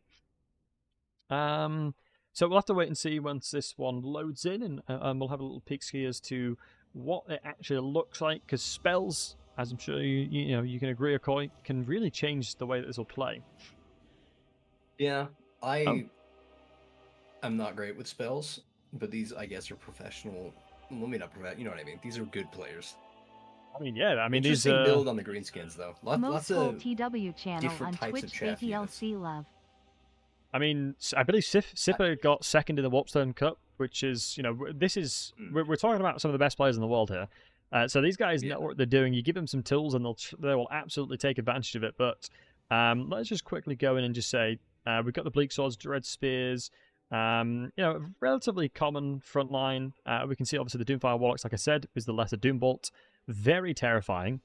But yeah, good point from Dan in the chat there. I mean, there's very limited skirmish cavalry, which is some things that you often see the Dark Elves play with, because the Greenskins have very limited answers to anything skirmish properly, because everything's so goddamn slow. Fun fact about the Greenskins as well, anything with the name big in it has anti-large. Fun fact if you didn't know that. But Shadow Mage and the Sorceress as well, Cold One Knights. Heavily amounts of cavalry on the side. Do you want to have a little look-see at the Greenskins here, Koi? I mean, it's like you're speaking another language when you're going to the Dark Elf units. I don't play the Knife Eaters. I'm not a Knife Eater enjoyer. I do not know. I have played maybe 3 campaigns with the Dark Elves. I know nothing about them. I couldn't tell you if that was a common army composition. The Greenskins, though, this is a really interesting, varied army coming from the Greenskin player. Because they have such a massive unit roster, which is why I was so shocked that they're actually getting another DLC. But this is really an unconventional build, or not. I wouldn't know.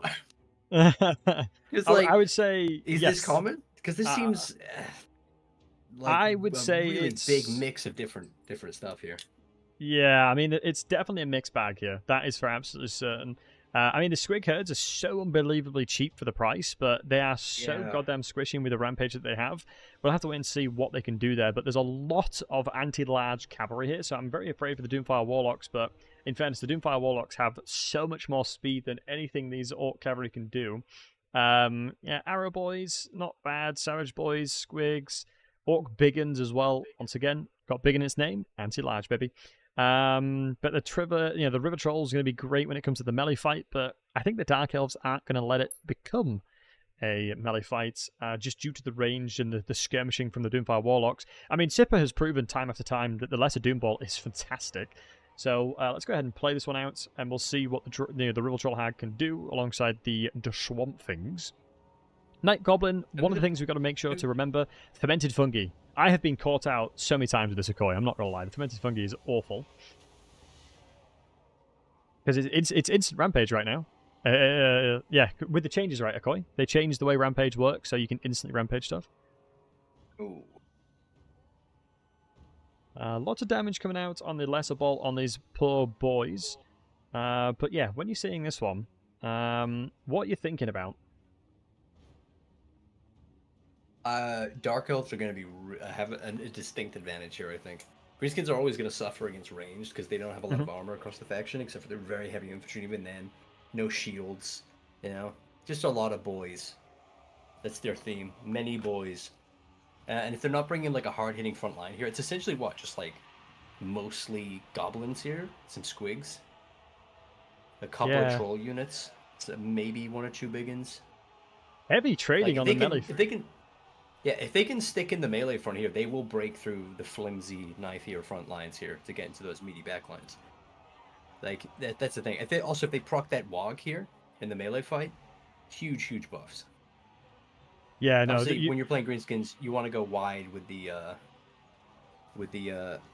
unit amounts, right? Because their Wog is built off on entity counts, not based on like how powerful your troops are, right? Yeah, no, definitely.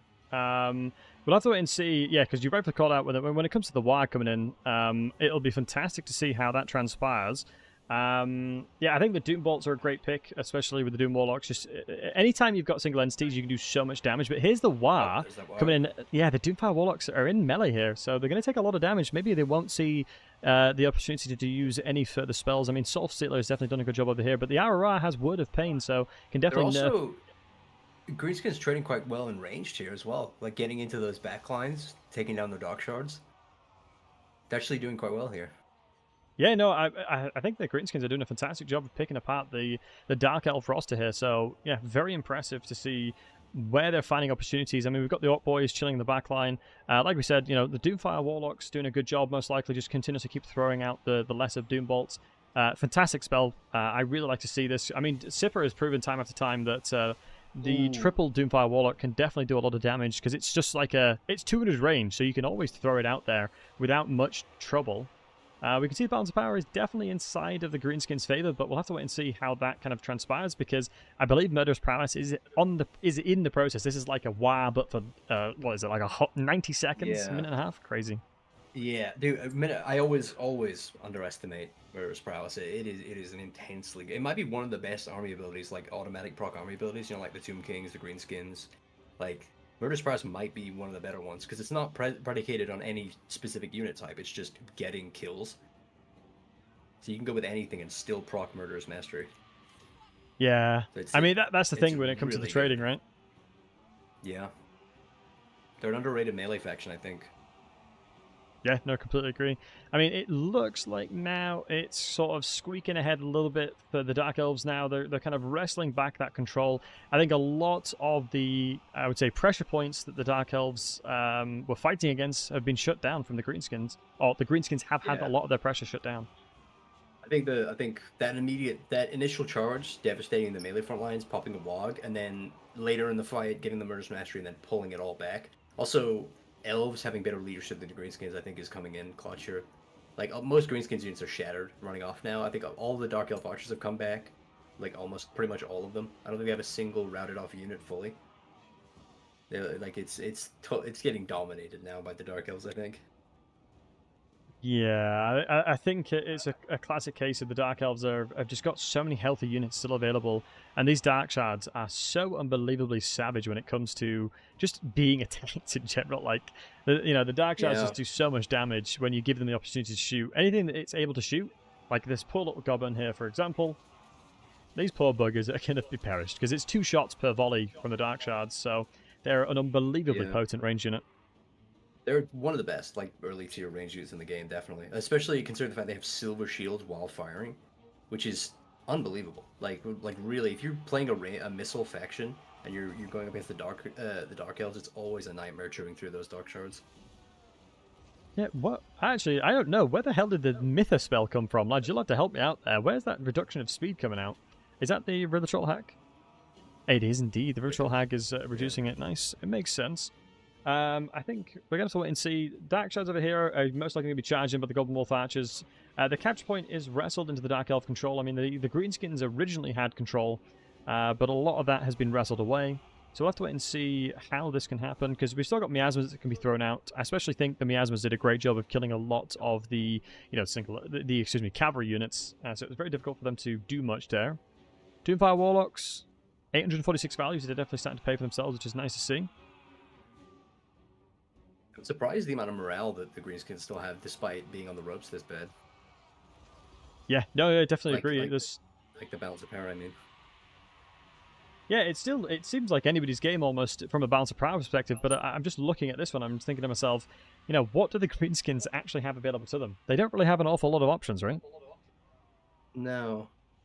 Especially because they went with like a bit of a like cheap lord selection here, just like a basic goblin melee lord. They could field more stuff. Yeah. I just think a lot of the times you often see the Night Goblin War Boss because of this fermented fungi. Super cheap fermented fungi. Just try and rampage things. So it makes sense, yeah. I assume it's because he's so cheap.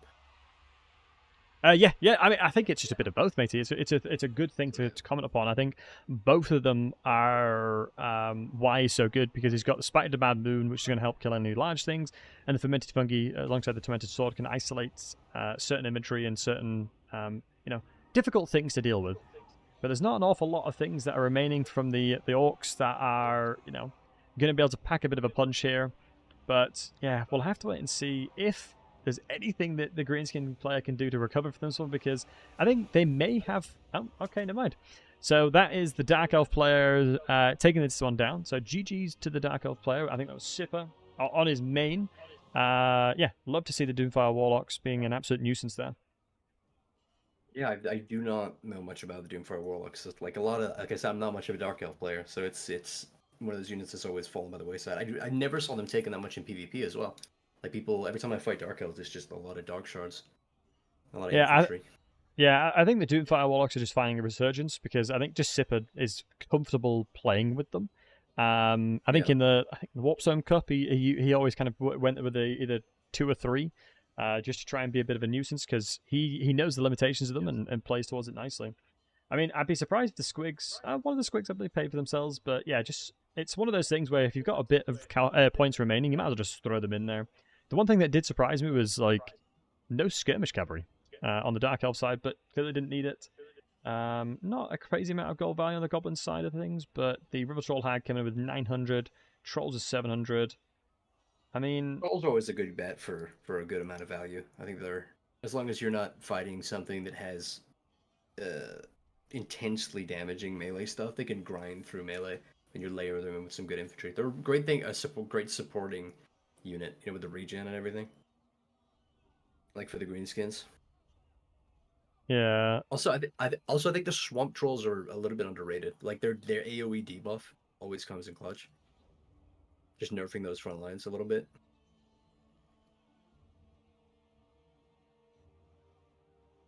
Awesome.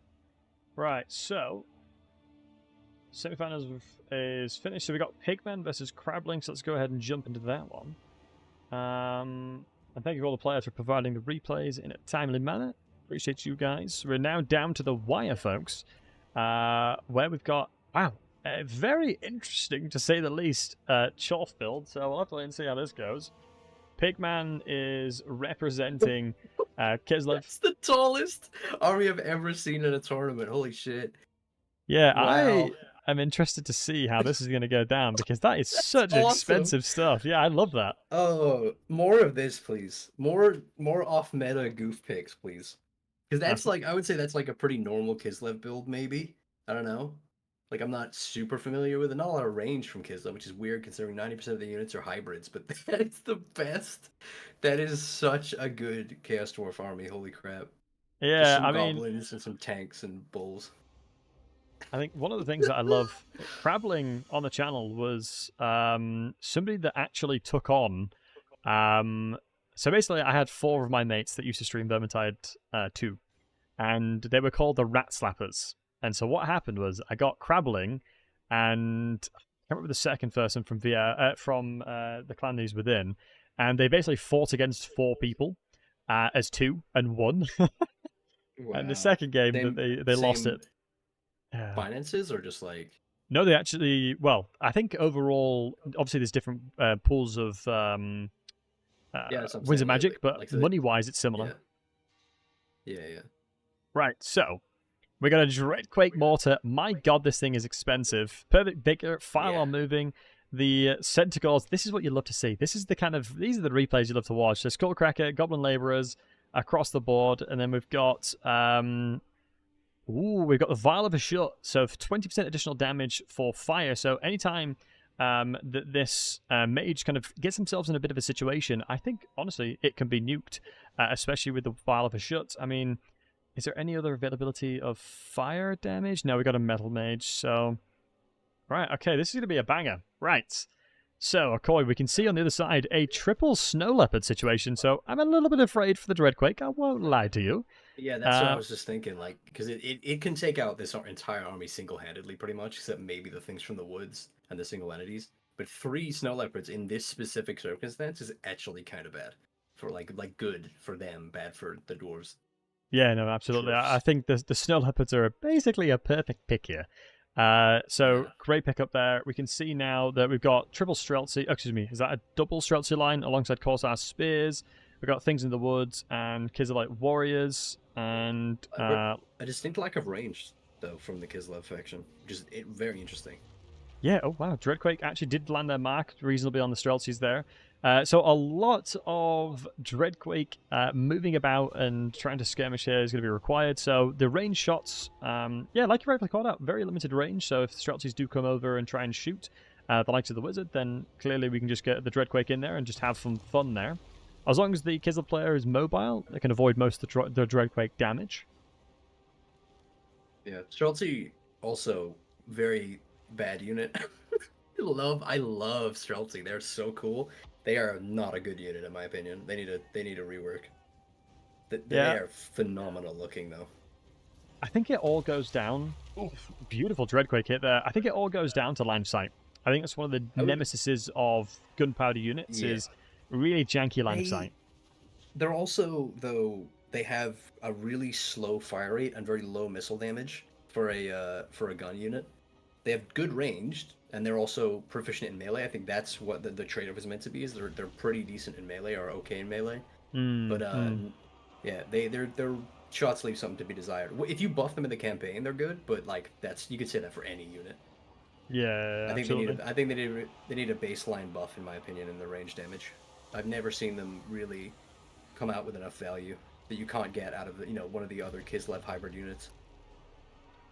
Yeah, no, agreed. Oh man, I'm inexperienced though. I'm inexperienced. Like maybe I'm sure the PvP community. I'm going to make so many bad takes. I'm sure. But from my experience, Streltsy need a buff. Yeah, I think anytime we talk about buffs for Kislev, I think the multiplayer community won't be on board with that one because they are very dominant in a lot of ways. But equally, maybe moving their strengths to different elements is a potential way to tune them down and balance them. A lot of damage coming out from the metal magic here. I think the Wizard obviously has the availability of Blizzard, so a lot of AoE can come out. We're in an absolute kerfuffle here. We've got a lot of Snow Leopards that are going to be able to pick apart a lot of these, single entities, or large entities, should I say, excuse me. Yeah, Kislev can cover all bases, I think. Like, if Final Transmutation upgraded. That would have been really intense, but... Oh my god, the Snow Leopards are getting crushed! Oh, that mortar strike in the center there on that blob. Oh my god! What is going on here? The Snow Leopards are getting absolutely battered. That was one of the best Final Transmutations I've seen in my life. Triple Snow Leopard route there. The mage is getting absolutely crushed as well. This is just turning around on its head right now. Where's that train? Yeah, just chugging around in the middle as well, just bombing stuff around it. Just shooting on Everything itself. That's pushing it is just getting shredded. By our This is the rare playing super tall payoff here. I am absolutely gobsmacked with what's happening here. Just the best sequences just happened. Pigman has just played into what Crabbling wanted, and that is just stack you up, Final Transmutation upgraded, and goodbye most of your units. My goodness, a ton of damage is coming into the Wizard as well. This mortar is just throwing hands. It's like, you want some, you'll get it. The bait as well, the bait of bringing everything in, like it's attacking the very few high quality single entities and then just getting nuked. Oh my god, you're not going to go for the goblin units. I did not expect this. Yeah, also such good look at that deep breath coming out of the demon as well. Mate, this thing is insane. So good. This is insane. Yo, Crablin, my goat coming in here, taking down Kislev. I love to see it. This is definitely peak gameplay right here. Taking a unit that no one would have expected, Final Transmutation, and just completely taking advantage of the situation. The Snow Leopards are no longer they're not really a threat at this point. They don't have enough HP to stick in these fights. I think that the wild card is an underappreciated tactic in this game, though. Like, I think a lot of the time people get so comfortable in the meta of this game, they know what to expect. You know that people are going to pick essentially what you expect. per faction. Everything has a meta, and a lot of the top players just play meta. So if you take a wild card off meta pick, like a super tall Chaos Dwarf with a little bit of Goblin spam, you can like really take people by surprise like this. Yeah, honestly, my God, 4K gold value on this Dreadquake already. I am in love. This thing is doing so well. I mean, it's the Demon Tongue element which is doing this fire damage, but it has so many tools though as well. Like you have the Fire Breath out front. It has the AOE Steam Blast for people trying to pin it down to melee, and then of course you have the Mortar. So it is expensive, but it's like 3 high value units to create 1 super unit, and also it's got ogres involved, so that's another plus. I knew you'd say that. Anytime there's an ogre there, wow. Hats off. What a legend. What an absolute banger of a game. My God. Honestly, lads, I'm impressed. When I saw that, I was like, man, there is no way this is possible for Crabbling to win this with the army composition Pigman had, and I think Crabbling just played it perfectly. I had faith. I thought the center bull man, whatever they're called, like for center bull centaurs, whatever. They have such high value. Every time I've ever taken them, they're such an infantry blender. Looks like they got kind of like kneecapped here, but that Dreadquake by itself basically carried that battle. 1 unit. Yeah, oh, and honestly, then of course the crazy. Caster. That final transmutation. How much value does the Dwarf leader have there from that? So the Dwarf leader 2.7k gold value, and wow, the Dreadquake mortar 4.1k value. Is anything else even close, or is it 600, 1,000? Yeah, so they hard carry on those 2 units. My God. I mean, yeah, looking at Pigman's army, we can see that across the board, there's nothing really that speaks out to us. Not to the level of that Dreadquake mortar. My goodness. Those things in the woods did get some good, 1,200 isn't bad. Or is that the things in the woods? All right, so we're semifinals are underway, guys. We're in the middle of game 2 at the moment. And so we'll be getting the replay fired across to us momentarily. In the meantime, Akoi, how's your rock, paper, scissors? Rock, paper, scissors? Mm-hmm. My usual tactic is to just go paper every time because paper's the least popular. I mean, I'm going to send you a rock, paper, scissors game while we're waiting for this one. So if you want to, oh God, re-say what you just said, that's fine with me. My tactic is to never take paper and only take rock. All right, let me fire this over to Akoi. Just while we're waiting for one of the replays, guys, we're just going to do a quick, cheeky rock, paper, scissors against Akoi here. So I heard that Dwayne Johnson is legally obligated to take rock every time he plays this game. I mean, that makes sense to me. I mean, that is just 2 plus 2. Oh, okay. All right. Okay. I told you, Westrat. Wait, I mean, if you're literally... Oh my God, this guy! No, he's made it... You liar! You filthy liar! Damn it! Okay, scissors are cringe. Hey! Oh my goodness. Only people who like anime take scissors. I mean, you watch Ludwig, right? Oh, you know of Ludwig, surely. Yeah, I know of him. I watched a little bit of his stuff. That's one of the things he often asks when it comes to rock, paper, scissors is if they watch anime, he goes scissors because they often play paper. It's his ultimate game plan. Yeah, honestly, that was crazy. I just don't know what to say there. Nothing but fire from Crabbling there, so we'll have to wait and see.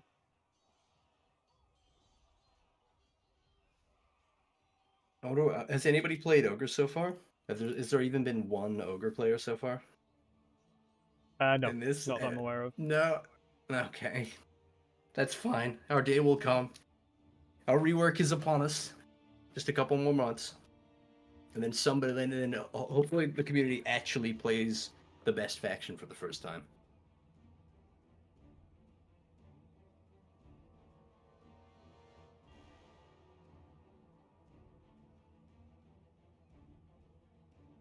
Right, okay. It would be nice to see some ogres, but I feel like it's one of those things where it's just once they get a little bit touched up, once they get a little bit of love, we'll have to wait and see. I will say, my thirst for playing the ogres in their current state dropped exponentially when I heard they were going to get a rework. I didn't unless it's purposefully to kind of map out what a faction is like prior to the rework, so you can really appreciate all the changes. You know, most of the time, if I know a DLC is coming for a faction, they just become I never play them because why would I play them now? They're going to be completely different soon and way better, right? Yeah, no, I can completely understand that. Ogres were hype on launch, then no more. Yeah, that's what I'm saying. That's in the PvP scene. The ogres were top at launch, and then they just got nerfed into the ground. All their key units got killed, and then they recently get a knockdown change. So now you can't knock down. Ogres can be knocked down in melee combat or something, right? Yes, yeah, that was what was changed. Because they were banned for a while, right? Because I know that ogres were so dominant and had all these tech advantages that they were spammed, and then they were getting banned from tournaments. So I just want to go on record, ogres were literally too cool and too strong and were banned. I think it was in domination specifically where they were just they was able to just move from points to points, and they were just so unbelievably painful to deal with. Yeah, it's that bull spam, that big bull spam. When your base infantry is big guys with 50 plus movement speed, you know? Yeah, I think all ogres are just insanely fast. I mean, if we can see some ogres, I would be very, very happy to see that. But I just think ogres just aren't really played all that much. They are a faction. In the campaign, they're definitely one of the lesser popular races for sure. Well, I mean, I'm going to say this on record. One of the most overpowered ogre builds came from you on release, so you are part of the problem. Or were part of the problem. Oh, the double Iron Blaster tech? Yeah, that was you. I remember fighting against you on the release of Warhammer 3. And my triple gold Iron Blaster. I got that unit ruined though, which is sad. They nerfed that thing into the ground, never to be seen again. It's still fine. I remember. I think I think it should get a damage buff, but keep it with its terrible accuracy, so that it's the ultimate shotgun. That would be wonderful. So it's got to get really close. Yeah. Well, I mean, even if they took an extra 20-30 range off of it, but then increased its damage by I don't know, 30%, just really made that thing a terror in close range. Okay, yeah, it makes sense. It would be, I think it being some kind of shotgun would be pretty cool. I admit to that. Yeah. I think that would be very, very cool to see. Right. I think the thing that made it so OP is it could do such insane damage over such long distances because it had no spread. So you were just firing a cluster of missiles that would just tear stuff up at long range. Probably, would you be up for a show match just between me and you while we're waiting for one of the games to conclude? I'm going to meme like crazy. Would you be up for memeing with me? Oh yeah, sure. Sounds good. Yeah, no thanks, mods, man. I'm assuming. Yeah, no mods. No map mods, nothing like that. Nope, nothing like that. Okay, cool. Let me invite you in. Yeah, just while we're passing the time to get into the next one.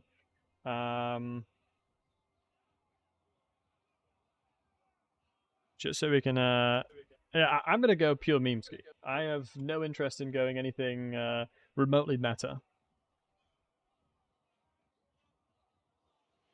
I mean, that's good. I don't really I think my only picks in multiplayer have always been goofy or thematic. Something stupid or something thematic, right? I don't think... I feel like I'm using Rivers of Blood, pre-nerf Rivers of Blood and Elden Ring every time I take meta units in this game, you know? I just feel like a sweaty boy. Hmm. Not to, call out the entire multiplayer community on their, objectively correct decision to take units that don't suck, but, Yeah. Alright. Since, What's the password? 123. I'm assuming it's. Oh no, somebody's gonna get in before me. Yeah, someone jumped in, but I kicked them out. Okay, cool. The little rascal. There we go. Okay, so right, guys in the chat, what should I play? What kind of meme things should we go with here? I mean, you guys know me as a dwarf guy. I have to fight your goddamn dwarf shit again. I am not That- gonna. The 1v1v1 campaign was too much dwarf stomping on our nuts collectively, me and Sotek. I think I need a dwarf break. I'm kidding. Play whatever you want. Yeah, I won't play I'll the dwarves. take a community suggestion too. No, please don't. That was a joke. Play whatever you want. No. I mean, dwarves is hard to meme because they've just got so many things that you can do. They've also got so many good things. Like, there's a lot of factions with throwaway trash tier units. The dwarves have almost none. Everything they have is a serviceable unit. You know? They're just great. I think they've got to be one of the strongest factions now. Maybe not in the multiplayer scene, but certainly in the campaign. I think they've got to be one of the strongest factions now. Especially the ginger guy whose name I'm forgetting. Malachi. Yeah. He's incredibly oppressive. Right, do you want to play the ogres? You are the ogres, my lord. I wouldn't want to take you away from that. Right, so I can see some elves in the chat. We've got some wood elves. All Play the ranges. Yeah, I was going to say, I'm not going to go full slayers. That like an Ungrim army, that would be insanely savage. I think my biggest problem with playing Ogre Kingdoms in PvP is they're so easily counterpicked. Obviously, they're very one-dimensional. It's a bunch of big guys. So 99% of your units are large. So anything you take that's anti-large is going to be great. You know? It's going to get paid for itself. And I can't subvert that and take a full Noble army. It's literally impossible. You know?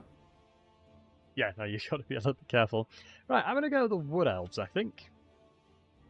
Oh god! I'm gonna be I'm gonna play the wood elves, huh? Oh man! Literally the worst faction to fight, I think, as any faction.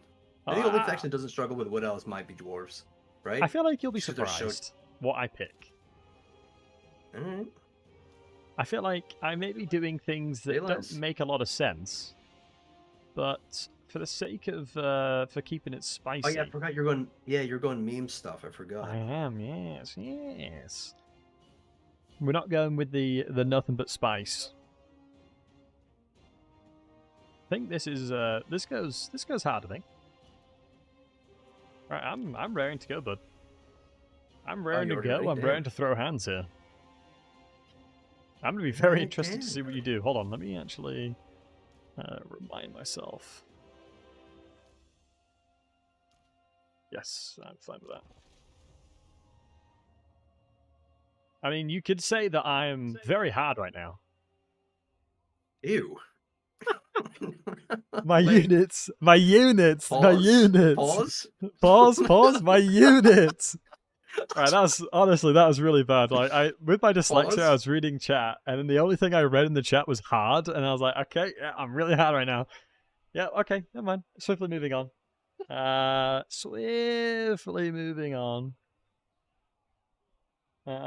was anyone that clips it, I'll just say it was AI. Moving on. That's funny. My goodness. Man, problem is filling out the rest of your roster. For real.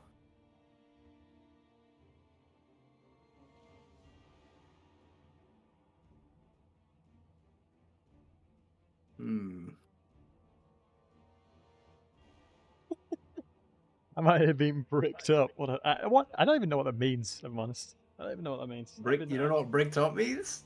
No, but I probably don't want to find out. It's pretty self-explanatory.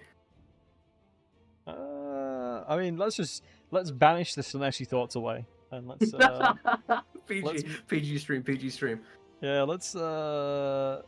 Right, so let me ready up. Yeah, no worries. I think if you see my army, you'll know what I was on about. I think if you take a peep ski of what I built, I think you'll then think to yourself, okay, everything Battlesey was saying makes sense. Oh, I could have.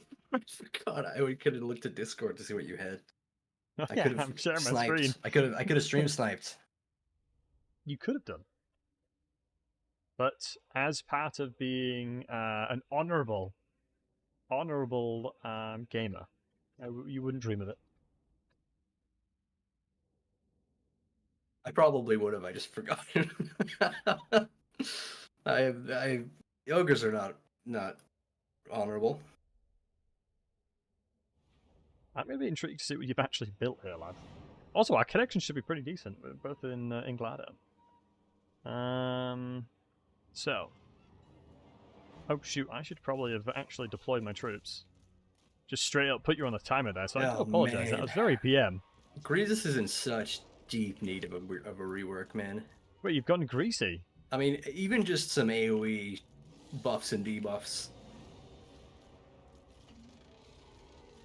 Alright. Yeah, I'm really sorry for accidentally clicking players. So yeah, guys, while we're waiting on the semi-finalists to conclude and get the replays for them. 351 troops, huh? You want to take a look at how many men? Oh my bringing god, to the field 28 troops! What the hell have you built? I mean, you can only, there's a cap, there's a unit cap, so you wouldn't be able to take just nothing but single entity stuff. I'm going to be intrigued to see what this is. You might still be muted, bud. Oh, shoot, yeah. I wasn't demuted, my bad. Yes, I'm going to be very intrigued to see what you've picked. 28 troops versus the 351. Let's see what you've gone with. Okay. So... Oh, okay. Wow, I see how it is. You're that guy, hey, pal. You're that guy. What does that mean? I took big I'm only boys. messing. I'm only messing. Right, I'm going to say, have this, you bugger. Have that. What are you doing? No! No! Do you not? I don't think you have healing. Okay, let's start moving No, on. take this! Take No! that! Oh, that Wow, did that was- nothing! Oh my god. He tickled him. Yeah, you straight up tickled me, bro. Stop tickling me. That's just silly. Oh no! Oh, well, that sucked. Okay, that was just straight up garbage. What was that about? You are not duck dodge dip diving my boys right now. Surely not. You'll see, bud. You'll see. I'm actually intrigued to see how this will go. Alright, now, there we go. Just trying to look for some decent engagements. Making sure not to overcommit too much. I think my Zotes are doing a decent job here. Pretty happy with them thus far. These tanky tree men. Yeah, these boys are definitely doing a good job of just sitting there tanking. Go on, keep slapping them. Stupid what else? Good at everything. Are you got magical attacks? Wait, Greasy has no magical attacks. Greasy is what I like to call actual dog shit. He's just terrible. Yeah, I would, he has almost nothing. Yeah, I'm kind of inclined to agree there, Chief. Lorefully, he is, kind of washed up. That's the idea. He is the Overtyrant. He's achieved his thing and gotten so fat and useless that he can't even walk. He's so fat and rich. He's basically the humans in WALL-E, you know? Hmm. On the floating mobility chairs. Yeah, I can see it. I can see it. Right, you're having a little bit of a hard time. Greasy's kind of getting mauled by these freemen right now. That's called, yeah, that's a foregone conclusion. That's what Greasus does. That's what he does best. He rolls up. Lose. He rolls up like an appetizer and gets demolished. I mean, yeah. Cool. Oh, my is it God, because he's so bad? Was it the fact that we've got dampen out is the reason why he's not got magical attacks? I swear Greasus has magical attacks. Maybe I'm tripping. He's got a nice meaty 640 value. Hell yeah. Good old Greasy. sweet lord, he is terrible. Yeah. I mean, I wouldn't. Yeah, do you know the mod that basically makes him like a normal foot lord? I wonder if that would be the better approach. Yes. I mean that. Okay, I think the idea is he's not really meant to walk. I don't think CA are ever gonna give this guy a pair of legs. He's just always gonna be a chair-ridden. I'm thinking maybe they give him his Noblar Palanquin and then a bunch of crazy boss, but that is a rough ask for the animation teams. Yeah. You know? I mean, the crazy thing is here, I completely unintentionally counted your army. Like, without even trying, I completely counted your army. I just wanted to go tons of big, beefy boys that would fight against you, and equally, you also had the same idea. I went tall. I was inspired by that Chaos Dwarf army. Yeah, I respect that. I respect that. Oh, man. I was expecting big ranged, but then I realized that you were miming, so I was like, he's probably not going to take ranged, because that's like the most unfun thing to watch. Yeah, no. I assumed you were bringing. I thought ogres could beat their way through a lot of wood elf infantry. I was expecting the tree spam. Yeah, I mean, you got to expect the unexpected, matey. You know what I mean? Yeah. Right. I think if Grease's got maybe a little bit like of a rework in, just give him a basic foot model, make him slower than usual, but then he actually, can fight. He's got 40 movement speed, that kind of thing. And then give him a Noblar Palanquin. They could do a lot with him, I feel like, to make him good. Mm-hmm. Yeah, no, there's definitely a lot Sorry, of options. No, sorry. Right, let me just grab one of the replay here. So, we've got another replay coming out. This is the second match of Pigman versus Crab. I know, Akoi, that we're going to be transitioning over to Twinticity, because I know your time is precious, as you're an absolute legend. So, thank you so very much for being here. Akoi, you are an absolute champion of the people. Yeah, all good, man. And I very much look forward to all of the meme videos that you've got stored under the pocket, cooking up in the laboratory. Do you have anything interesting in the laboratory at the moment? I've mostly been doing Elden Ring stuff, but if I'm going back to this game, I'm going to be looking for some fun Doom stacks. I think by the time I'm playing Warhammer 3 again, it'll be... Hopefully that DLC will be here. Yeah, I just can't wait for DLC, greenskins, man. dude. Also, yeah, greenskins as well. I feel like need the least units, but then so do Corn. If we get talking about that, I'm going to be here forever, dude.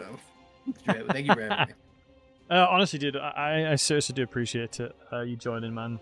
It's always a pleasure to get the chance to speak with you. So, thank you so much for being here, and I hope you have a wonderful rest of your day. Absolutely, you too, man. All right, GG's, and can we get some GG's and thank yous for Akoi? Obviously, if you guys don't know who Akoi is, he is the memester. He is the, I don't want to say Reddit Lord because you'd hate that, but he is the guy that makes some incredible videos that everyone around the world loves and enjoys. You did a lot of Baldur's Gate 3 stuff, but I know now you're doing the Elden Ring thing, so if you want a guy that makes some incredibly funny videos, he is your go-to guy. That is for sure. I mean, I'm an Akoi simp, I'll be honest. I've pretty much watched everything he's ever released, as he just makes such funny videos. So yeah, Akoi, thank you for your time as always, and have a wonderful rest of your day. Flattered. You too, man. GG's, buddy. Take care of yourself. Right, on to Anticity. My goodness, with the delays and stuff. Yo, Anticity, how we doing, handsome? Doing pretty good. How's the audio? Let me turn you up. Chat, how's his audio? Yep, check. Hello. Sounds decent to me, so I'm hopeful that's okay. So we are in a situation where this is a best of 3, and we've got Crabbling versus Pigman. Crabbling is 1 ahead, so let me just share my screen for you, my friend. Good now? Thank you very much. So yes, we have the Kraken King on with us today. And yeah, we just had Akoi, so thank you for Akoi for all the commentary. Great work there. So, Anticity, for your understanding, this is the semi-finals, and we've got the final lobby raring to go once we conclude these. If we go have a look at the compositions, we can see on the side, I think this is Pigman, he's gone with a Lord Mazda Mundi with an incredible amount of things. Like, he's gone very, very heavily into expensive things onto Mazda Mundi. And we've got, oh my god, the Shredder again. Another Shredder Enjoyer. Oh, yeah. Well, healing is percentile, so it That is the maximum amount of money you can make from your healing. No, very, very, very good point. So we've got the double revitalizing crystals and apotheosis, I think I saw on Mazda Mundi's side. So limited healing available, but we've got the Skink Skirmisher backline alongside the Saurus Warrior frontline. And then a couple of one spear available for any of that. Wulfric is on his mammoth, ladies and gentlemen. Wulfric has taken Seafang and Hunters of Champions. Great little tool for killing lords. And Anticity, what's your thoughts on this build so far? We can see Ice Wolves, a lot of Javelins. All right, so Wulfric on a mammoth, super good versus the infantry. This all comes down to those javelins, right? Nothing else can kill the Shredder here. So will they live? I would put my money on Norska, probably.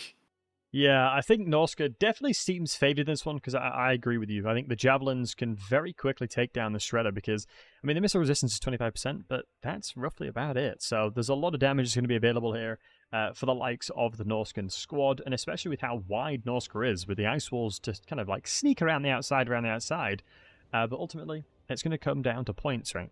That's where the important thing is. The points will matter depending on who controls that.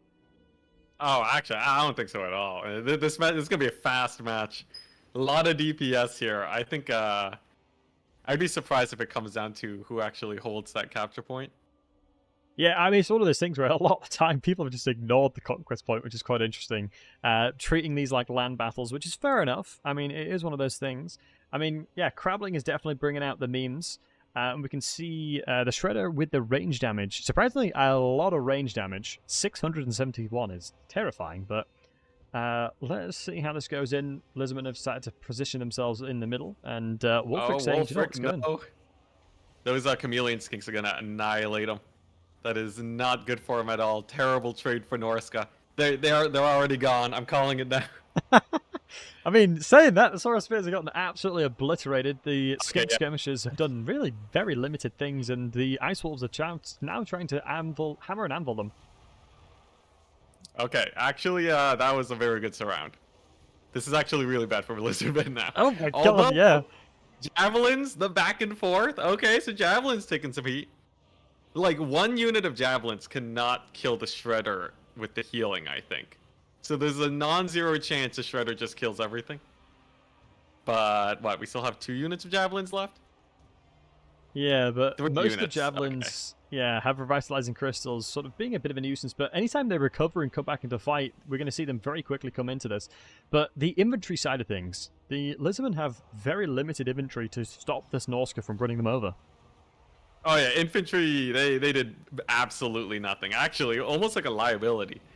They really did nothing. They got surrounded. Yeah, oh my goodness, this is brutal. I mean, the Ice Wolves are going to be coming around to try and keep these routing units running away. Just making sure that, because if you guys don't know, if you have a unit that is chasing a routing unit with the white flag, as long as you're running after them and chasing them, they will continuously keep on routing. Yeah. So, a lot of the Lizardmen have started routing. I mean, we only really have some significantly high-tier single entities available on the Lizardmen side, it looks like. Yeah, so at this point, you basically have the, even though some of the Javelins have routed, they're all going to be rallying now, and there's nothing to actually chase them down. So I think they clean up here. I don't think even Jud Saurian might kill a few of them. They'll just keep routing, coming back, and then over time, I think that's basically it for the Lizardmen. I would be quite surprised if they manage to sneak out a win. Though you never know. That Saurian is at full HP. What do you think? Yeah, no, good question. I just think it's going to be such an impossible task for this Dread Saurian to kill everything. I mean, single entities in general will take significant amounts of damage from infantry just by existing, especially being attacked from just multiple directions. Yeah. I mean, the Lord taking as much damage as Mazdamundi has because of the javelins that were present on the battlefield. I'm expecting, with the Hunters of Champions coming down, freezing them in place, not freezing because it's campaign specific, but reducing a lot of the resistances and the armor. The javelins are basically hitting true damage, so yeah, I'd be surprised if Mazdamundi sticks around for too long, especially with just the amount of Spirit Liches that are coming down. Oh, here's another fun fact about Conquest. If that Dread Saurian takes more than 6 minutes to kill everything on the battlefield, Norska will win by victory points. So, there's that. There's actually not a lot of time left. Only 400 points. So like, and like that's a lot of infantry. Joint Saurian does a lot of damage, but 4 minutes worth of time to kill everything and retake the point. I don't know. Yeah, I just think at this point, just nothing but Spirit Legions are going to come out onto the Dread Saurian. And, I mean, Norsca doesn't have to commit, because just look at how much infantry is. Look, there is 10 times the troop, close to 11 times the troops that Norsca has in comparison to the Lizardmen. So, yeah, I mean, the Dread Saurian has to put on its carry pants right now if it needs to carry. Yeah, and like, the Javelins are running away from the capture point, too. It's looking pretty sus. I kind of like the fact that there's nothing that can actually kill it right now, though. If this was a land battle, the Saurian might actually have won it compared to Conquest. Like, look at that healing. Still has a little bit of support. Yeah, the longer this goes on, the more it will actually favor the Lizardmen a little bit here because of the fact that we've got revitalizing crystals being continuously keep throwing out. But I just don't see a world where the Lizardmen can wrestle the points away. And that is, in itself, the biggest issue that they're going to find, right? Yeah. Actually, interesting thing about Conquest compared to conventional land battles, single entity blobs actually don't have the DPS to kill wide armies, I found. Or at least they have a very hard time, as opposed to before where you could just like, run around with them, take all the time you want, heal cap them.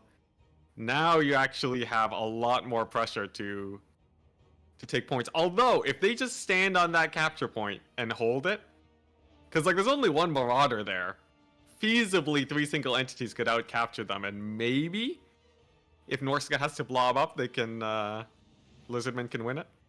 Interesting, the Spirit Leech going down on the Basilions Revitalizing Crystals and not the Shredder. I think at this point, I guess they're just saying, I ain't killing that Shredder anytime soon, so I'm just going to ignore it. So yeah, just looking for the Revitalizing Crystals, yeah.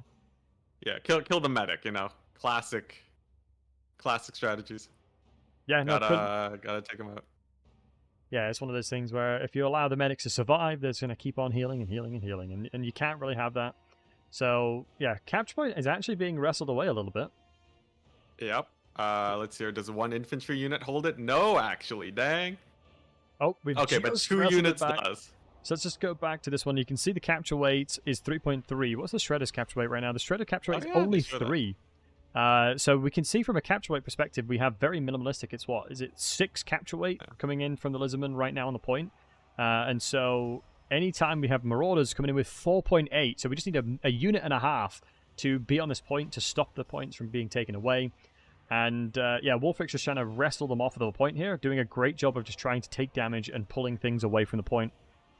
Yeah, did you notice they didn't capture it? The Lizardmen actually barely whiffed on it. Also, focusing the Rev Crystal, smart move, because now that is less capture weight. Because that Saurian's not going to die, right? Like, at this point, there's absolutely nothing. The Rev Crystals honestly don't do a lot of damage, but that is 1/3 of the capture weight gone. Wolfric can contest one of the single entities, so only 1 unit of infantry needs to be committed. I think it's done. Yeah, dang, look at that. GG's. Right, so that means Crabbling has entered into the finals. I believe we have Sipper and Crabbling raring to go. I'm sure that their pick and ban phase most likely will be done.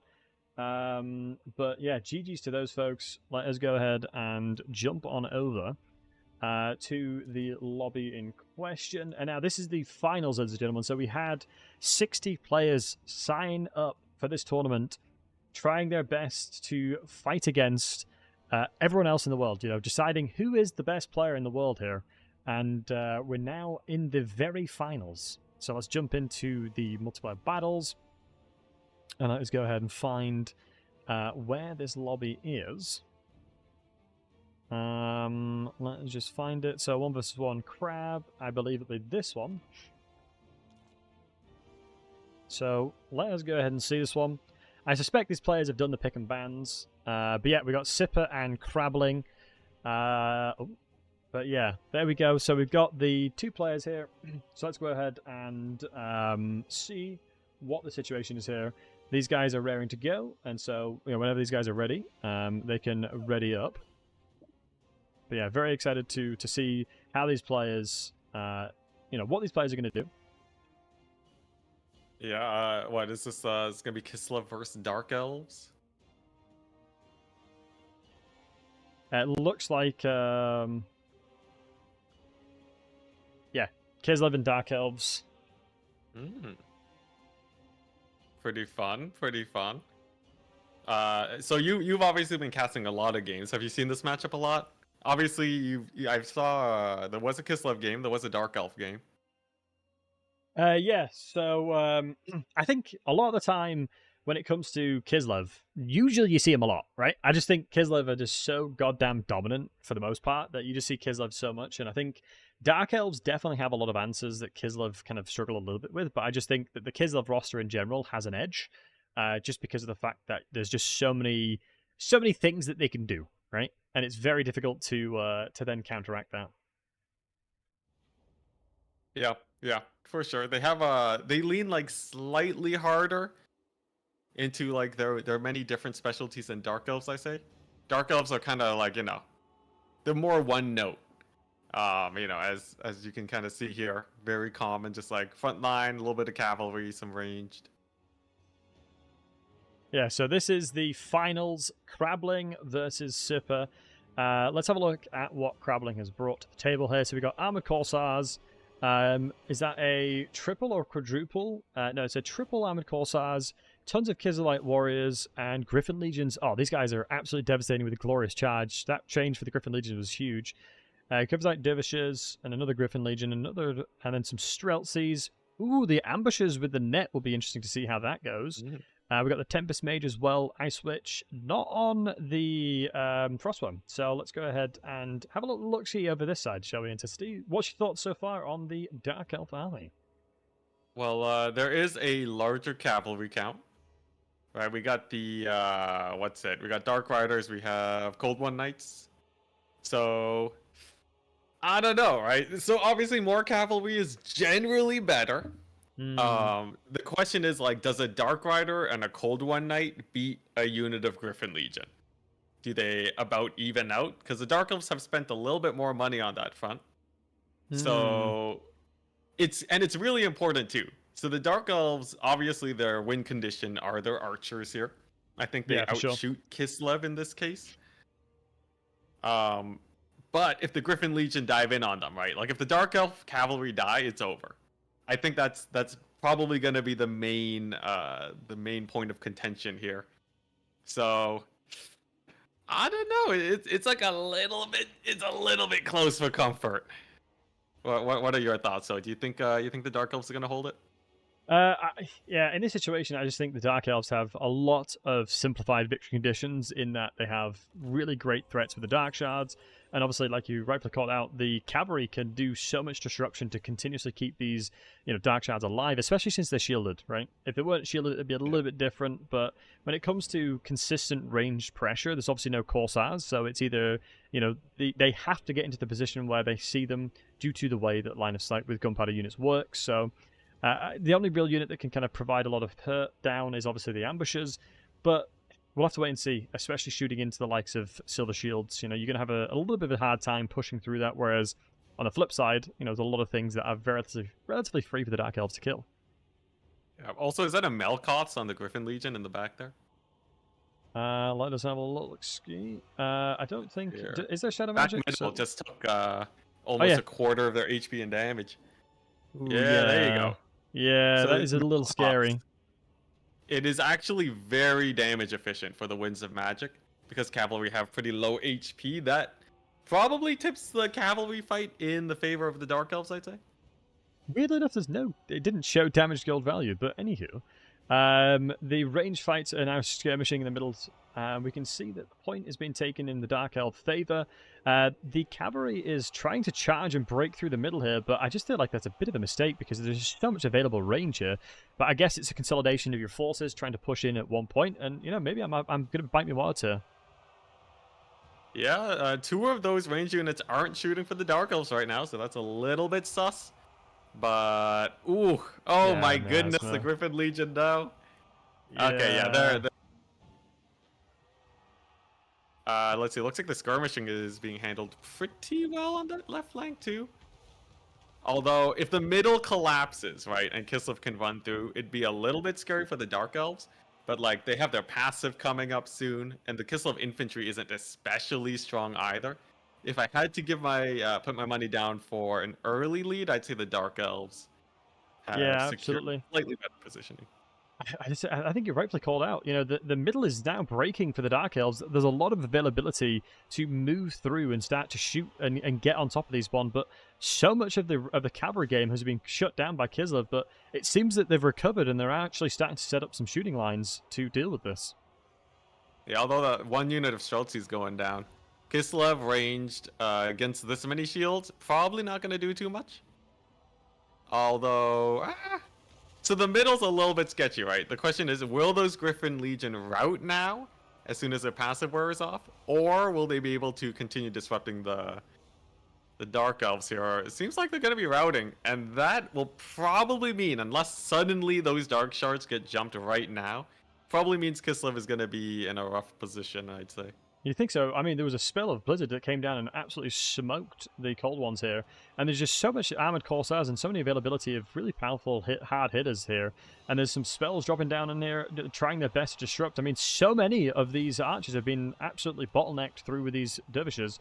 And I'm just starting to think, you know, a lot of the positive trading is happening on the Kislev side, so they're just really throwing back where possible. But, I mean, it's 1,000 gold value difference. There is no healing. But the Dark Riders are now starting to break through, and especially since the Murderous Prowess has just been active for a long time, really giving the Dark Elves a lot of availability. Yeah, and based off what I'm seeing here right now, I think 2 units of Dark Shards is all the Dark Elves need to win this fight. Seems like, okay, 2 of them are getting engaged, though, so could be a little bit sketchy. One of them is basically gone, the other one's getting dived into melee. I'm not entirely sure. This is actually a really close match. This is insanely close. I've got no idea what's going on, mate. I mean, there's just there is still some Dark Shards that aren't stopped. So right in the middle of I think that's the only Dark Shard that's available to shoot right now, because everything else is sort of being gathered up and just sent to the chopping block. But you can see that the Dark Riders and Shields have done a great job of just being such a skirmish unit, shutting down any kind of ranged warfare going on. But I think from a unit perspective, the Dark Elves do have a little bit more of a bit of an edge, but units don't really necessarily paint the entire picture. I mean, whereabouts is the Lord when it comes to... Yeah, the Lord is chilling here, just throwing out miasmas, laughing in the backside. But, yeah. Could you actually check who has cavalry left? Like, can we do a count on cavalry for both sides? Because I think that is what makes or breaks it. Let's go a little cheeky aerial view. We can see that we've got some cold ones that are really, really battered and bruised on that side, but the armored Corsairs is doing a great job of shutting down those archers. But from a cavalry perspective, I think we're only really Dark Riders that are kind of available on the battlefield right now, so very minimalistic range, cavalry still available. I think that's a really good sign for Dark Elves then, because yeah, cavalry is really the only thing that can win here. Like, those armored Corsairs against Silver Shield, Dark Shards will do basically nothing. And especially because we have that Beastmaster too, which is kind of pseudo cavalry. Mm-hmm. I think Kislev lost their Snow Leopard, so if it's just infantry, this should go the way of the Dark Elves. And actually, yeah, balance of power is pretty heavily in their favor now. Yeah, I think the Dark Elves have done a fantastic job to try and shut this one down and get themselves into a commanding position. At one point, there was obviously a lot of positive trading towards Kislev, but I just think that Dark Elves just converted really nicely. Yeah, and you can see, man, those Dark Shards. Very nice protection. I think, yeah, just that one sketchy moment. A nice GG. Okay, so that was a pretty nice showing. I will say, I am quite happy to see these kind of, wide builds running against each other for Conquest. Because, like, generally, right, even though it's nice to see various builds and, like, to get some variety in, I would say most people, this is very presumptuous, but I think most people, like to see these kind of mixed army battles. Maybe I'm crazy, though, and hopefully we don't see them all the time, but, how have you felt from what you've seen in Conquest so far? Does it seem like we're getting good games out of it? Yeah, I think it definitely changes up kind of how you have to build your army composition, because there is always the looming threat of capturing. But generally speaking, we don't necessarily see too many capture wins. I think maybe like a 20-30% we've seen thus far. But yeah, Kislev unfortunately did take the L. Nothing really out of both sides stood out to me. There was nothing really that was like, oh my goodness, that unit was insane. I just think the consistency from the Shadow Magic alongside the Dark Elf shooting was just such a difficult force to be reckoned with. And some of the Cold ones did a really good job of shutting down some of the Griffin Legions. So I just think the cavalry difference there kind of was the main thing, like you called out at the beginning. Yeah. The Dark Elves having so much cavalry was such a difficult thing to deal with. And Kislev, by the way, they did get nerfed on a lot of fronts recently. So that is what I think the cavalry got 50 gold each. Increased the armored Cossars, deal less damage. Probably would have turned out a little bit differently pre-nerf, because that was very close, right? They could have had like just a few hundred more gold. Probably would have been enough to tip the tide. Yeah, I think we're gonna have to wait and see what these guys are pick banning. It may be a Chorf versus Kislev. I mean, is Krabbling going to be the memester once again? I mean, I think Sipper has already seen, what Krabbling can do from a meme perspective. So, I'd be very, very surprised to see if Krabbling just says, you know what, and we do it again. As, Krabbling showed a really dominant performance when it came to the triple, it was like I think 7 units was hit by a final transportation upgraded. So, yeah, it was a pretty scary thing. Yeah, I did catch that game. So, like, the Chaos Dwarf mass single entity build. Is it good though? Can it actually hold against a good amount of ranged fire, some artillery dodging?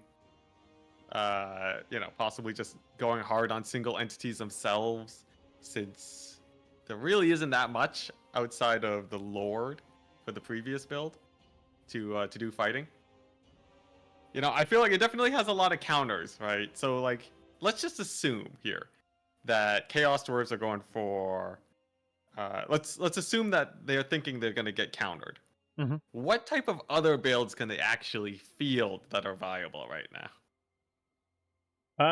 Yeah, it's a good question. I mean, you've got to remember it's against Kislev, right? So the compositions that you'd expect to build would be dramatically different, right?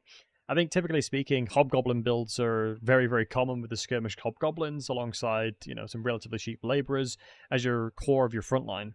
But yeah, it's difficult to say from your perspective. What would you expect Chorf player to actually build here? Because I know, like you called out, there's a bit of a variance in what we expect to see from a build perspective. Yeah, well, my knowledge is a little bit outdated. But I think last time I checked in, a lot of people were saying conventional Chaos Dwarf builds are garbage because they are way too expensive. And especially with Kislev, which is at, like, even post-nerf, seems like at least they're like a nice, well-rounded faction. I wouldn't expect 2 conventional builds to do well against each other. So... Yeah. Like, honestly, like, here's my thought, right? If Kislev takes, like, 2 little Groms with some range, I would be a little bit worried for the Chaos Dwarves. I'm not gonna lie. I don't think, unless there's been some huge shift in the meta, it's gonna be a little bit rough for them. And Kislev really only has the one build to worry about, I think. Although, do Chaos Dwarfs have anything against Little Grom? No, right?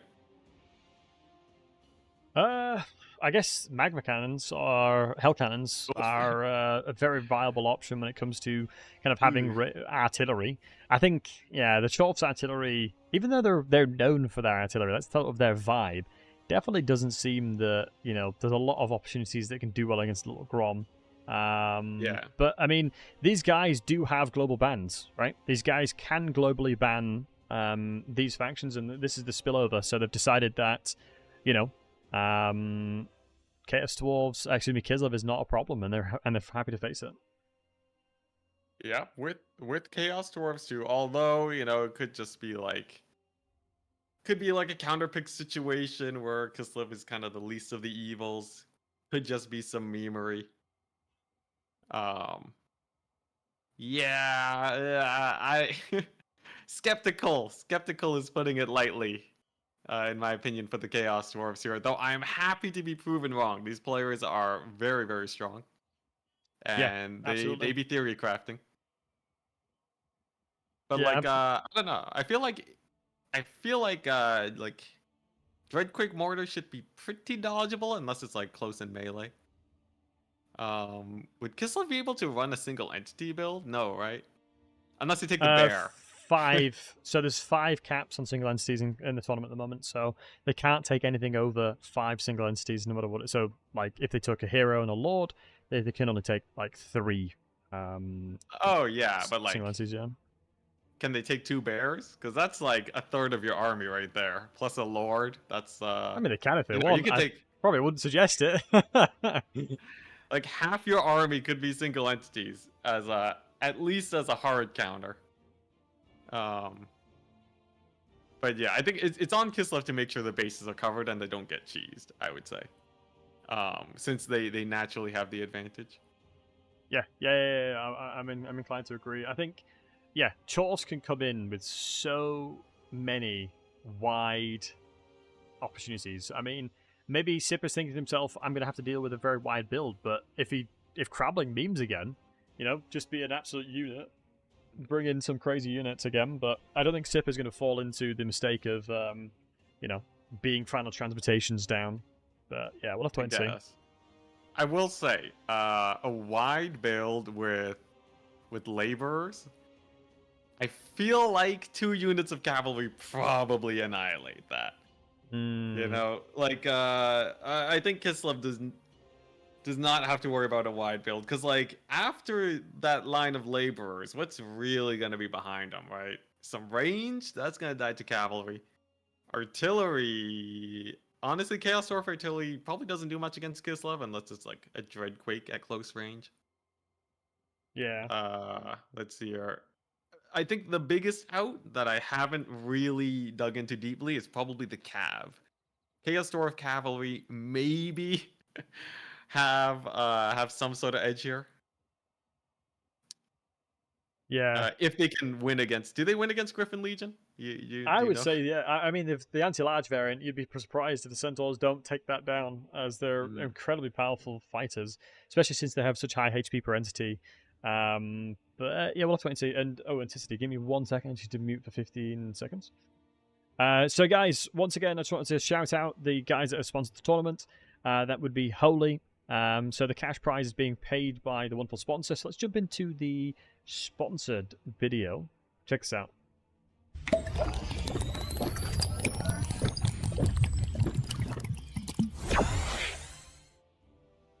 If you want to level up your game with Holy today, type !Holy.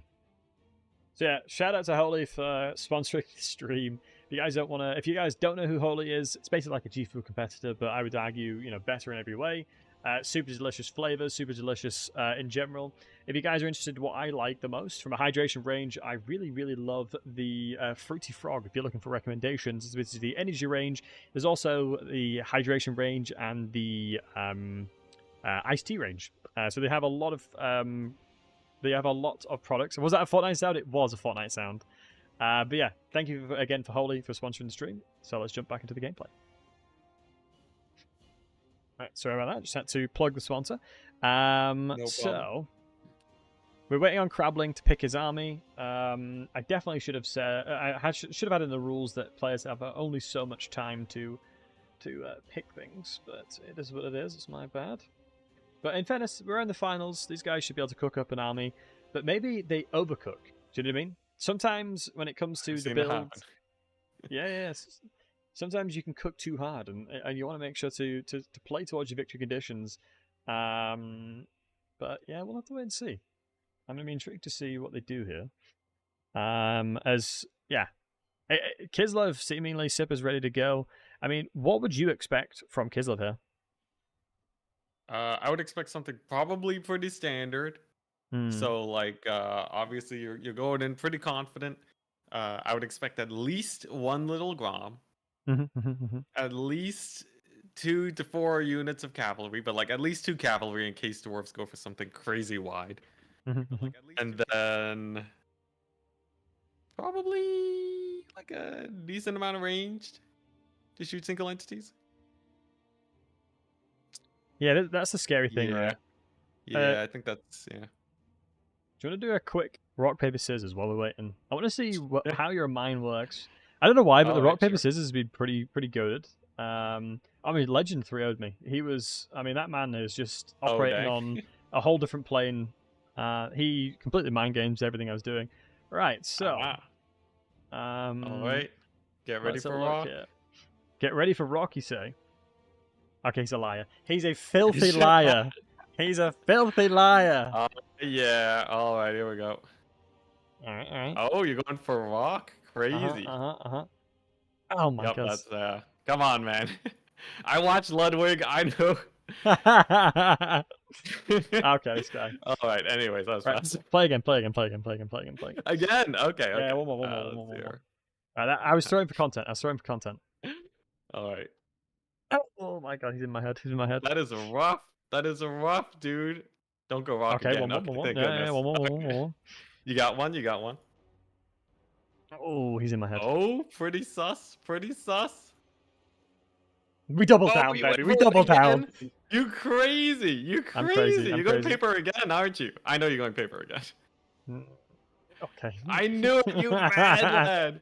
You absolute mad lad. Hey, sometimes you gotta do what you gotta do. Yeah, I'm out here trying to. I'm chasing the dub. Right, what we picking, boys? Oh, another tie. Oh dang. Okay. Okay. Yeah, this is stressful. Oh my god, another tie. Another one. Get out of here. Another one. All right. Let's go. That was Okay. a close one. That was a much closer one. Oh shoot, we're in the game. Okay. Oh, we're in the game. Right, lock it in. All right, okay, sorry, I didn't see the build. So I was. Oh my god, he actually went with the Dreadquake Mortar again.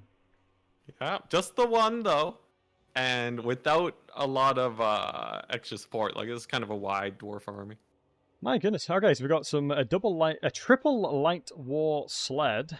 We've got the Ice Witch Tempest. We've got some Kislev warriors, armored corsairs in the front line. Tons of armored corsairs. So triple sled corsairs, Kislev warriors. A little Grom has actually been deployed here. So I'm going to be scared for what the little Grom is going to be able to do here. On the side of the Chorfs, we've got Hobgoblins, we've got Goblin Labourers, so yeah, very, kind of common there. The Infernal Guard, the triple Infernal Guard is going to be good against pretty much anything that the Kislev player can throw at them, especially since they outrange the sled, so I kind of expect the Grom to be shooting the Infernal Guard, because I think at this point, it's going to be very difficult to kill the mortar in time. What's your thoughts? I'm a little bit worried about Chaos Dwarves, actually. I think that mortar... In my head, Little Grom kills the mortar. I am aware Little Grom got nerfed, though, so we'll see how that pans out. The war sleds, though? Can anything here really kill those war sleds? I would say the Infernal Guard, surely. Anti-large melee, AP shooting. Infernal Guard? I don't know. Can't they just sit out of range and charge in when the cavalry's dead? What if... I would put my money on the war sleds countering the Infernal Guard once the cavalry's... This is one of the things that I love the most about you is when it comes to commentating like this. I feel like it is such a wide. Excuse me. Let me rephrase that. In the later stages of the game, cavalry and chariot units become exceptionally potent as resources have been utilized and ammunition have been consumed, right? And so I would agree in that the sleds will find so much value the later this one goes on, right? Because they can start mopping things up that are weakened. Mm-hmm. But let's have a look. I think, and just Hobgoblin cavalry is not really going to kill the sleds. Not unless they get a right proper surround. But I don't know. The little Grom is there to poke away. The front line is actually really weak for the Chaos Dwarves. The biggest thing they have is just their one single entity lord. So yeah, unless he really crushes it. Or Kislev mucks up and gets their sled shot up.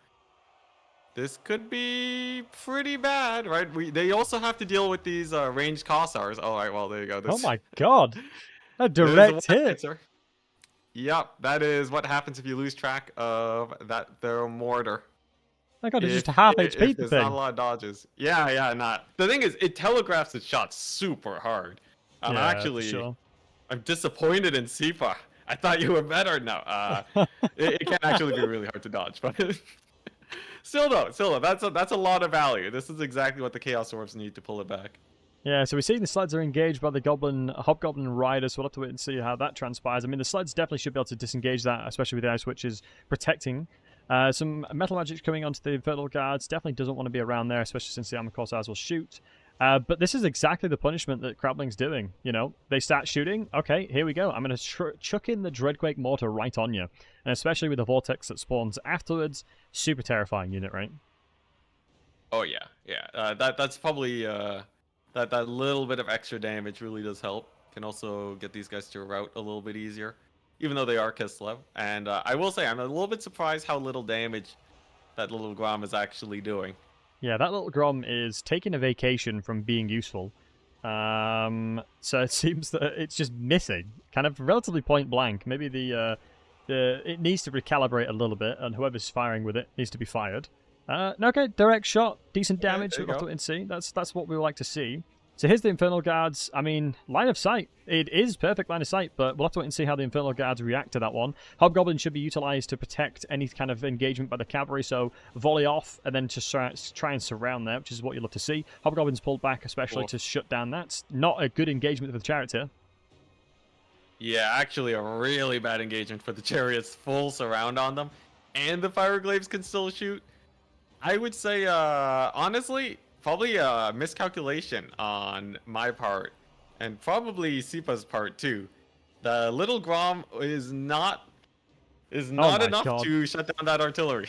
Yeah, and the Mage comes over here with a final transmutation upgrade and just absolutely smokes the Frostworm and the little Grom here. So anything that has the availability of doing damage to this dreaded Dreadquake Mortar is now being shut down. Yeah, and that basically spells doom here for Kislev. You know, I think the little Groms might not have been a misplay, might have just been a Hail Mary trying to shut down those glaives. But yeah, taking even a couple hits from that artillery piece is a little bit too much.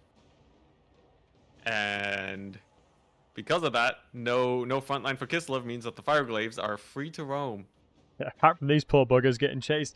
Help! Help! As they're screaming, everyone else is just running around doing their own thing on the battlefield, and these poor buggers are shifting and running around where they can.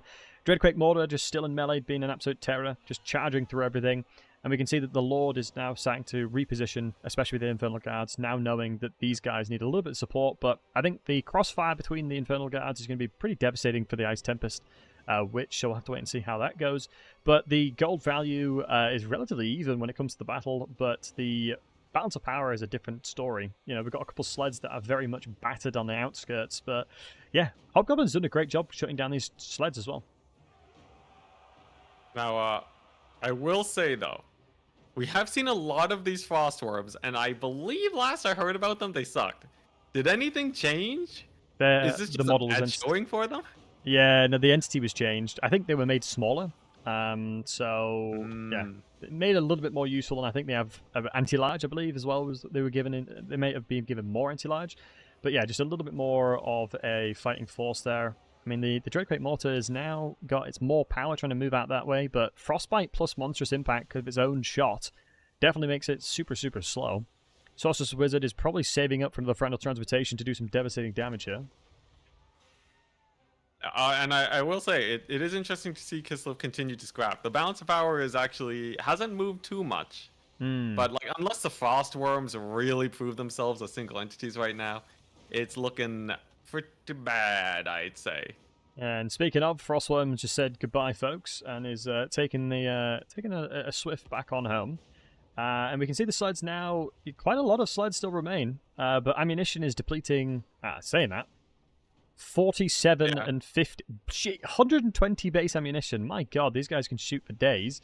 Where are they storing all this ammunition on these sleds? That's what I want to know. It is a sled, you know, you can just have buckets of it in there. Oh, no buckets allowed there, as the breath attack has perished one of these sleds on this side. A couple of shots being fired out. The Fireglaves are doing a good job of trying to shoot while being in melee here. Just consistently trying to look towards what they can attack. The Dreadquake is very, very close to getting killed here. I mean, it's an unbreakable unit, but you can see that the Armored Corsairs alongside the sleds have just made it die.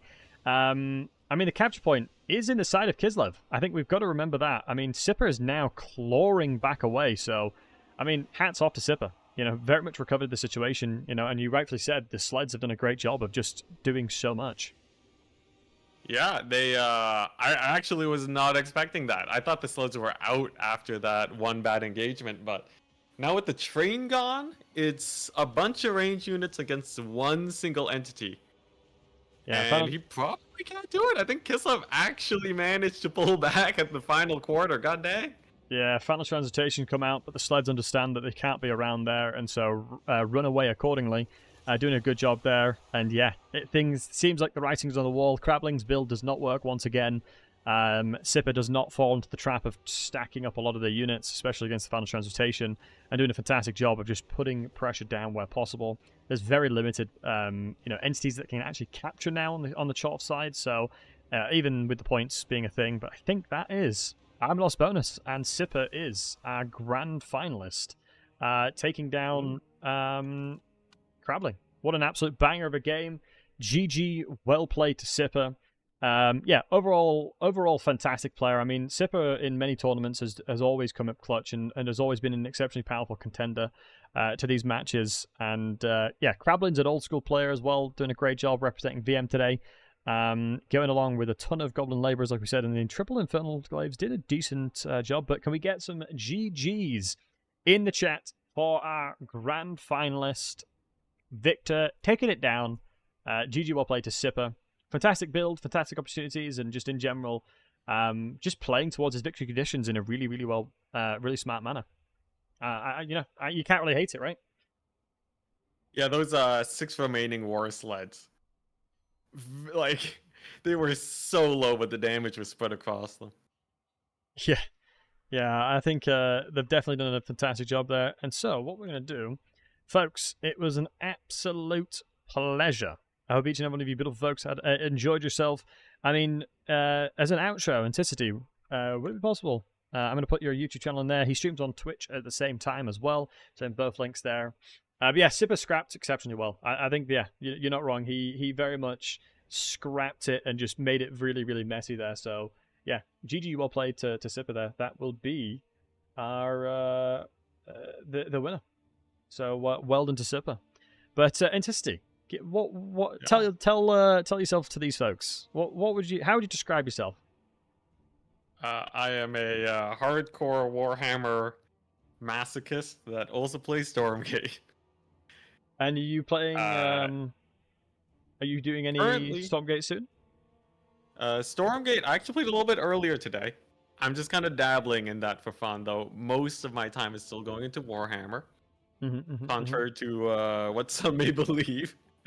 I swear. I left the game a couple times, and now my audience is rightfully scared of more of that. But right now I actually have a fun campaign. It's like viewer suggested challenges, and we just keep adding on more and more as we win campaigns. Oh, awesome. Did you play that today?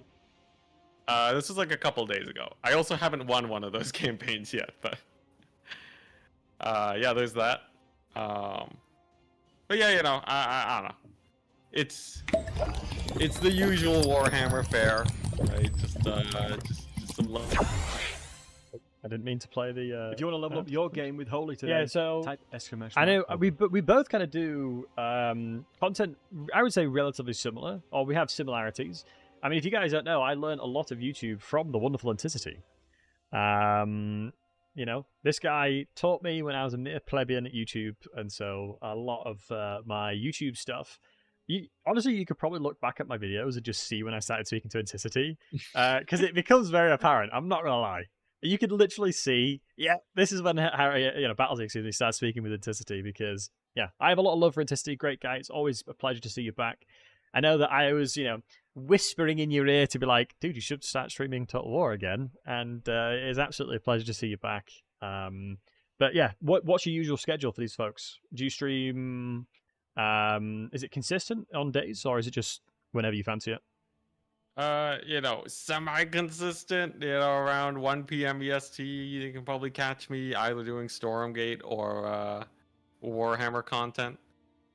But right now, I'm trying to publish some videos. So it's the well is running dry until I either hire an editor or get my videos done. Yeah, fair play. I know you've got your Slayer one in the mix, right?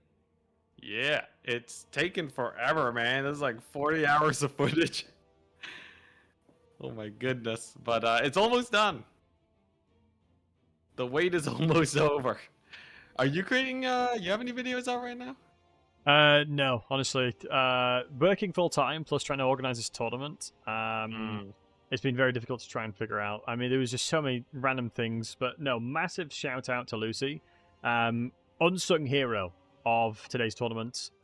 Basically, with all the tech issues that we had, they did a fantastic job. Just sorting out all the tech issues, basically. Yeah, I've definitely had it before. It's the people that manage things behind the scenes that. Yeah. Because there's a lot of stuff going on. Like Battlesey, you are crazy for managing 4 different streamers, 6 different streamers coming on in today. I mean, with all the tech issues and things like that. I mean, shout out to Legend of Total War for jumping on. Shout out to the wonderful Akoi for jumping on. Lawmaster of Sotek with the lore questions, that was dope. Human Boy, yes. Without these guys, it would be nothing. But let's just get some love in the chat for all of the wonderful creators, including Anticity, that have joined today to make today possible. So much love to each and every one of you beautiful, fine folks. I mean, this is what the Total War community is all about, coming together and doing some awesome content.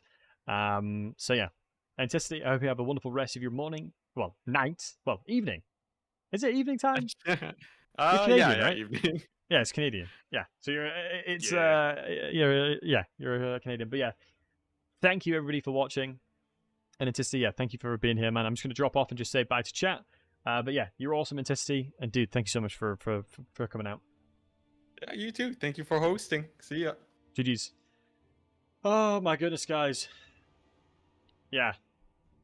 Oh, I did not expect the Turtle Tavern website to go down. I did not expect the Turtle Tavern website to go down, which caused so many issues. But Lucy, shout out to Lucy once again, came in clutch, sorting everything out. Yeah, I hope you guys enjoyed yourselves. We've got another tournament tomorrow. If you're interested in joining a domination tournament to win $250, join tomorrow. But yeah, thank you to all of you guys for being here. For this is what it's all about. You guys are the reason why it makes it so special. And it's just much love to you. Yeah, it's one of those things where the cash prize once again has been funded by the sponsor. It's been epic. Oh, Evans, I'm much loved. I appreciate that.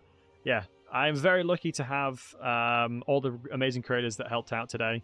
Yeah, honestly, shoutcasting and just arranging things and all the fires that went on today. Very exhausting work, but yeah, without the mod team that we had today, I'd have been doomed. I think there was 400 messages in the tournament chat that I didn't see.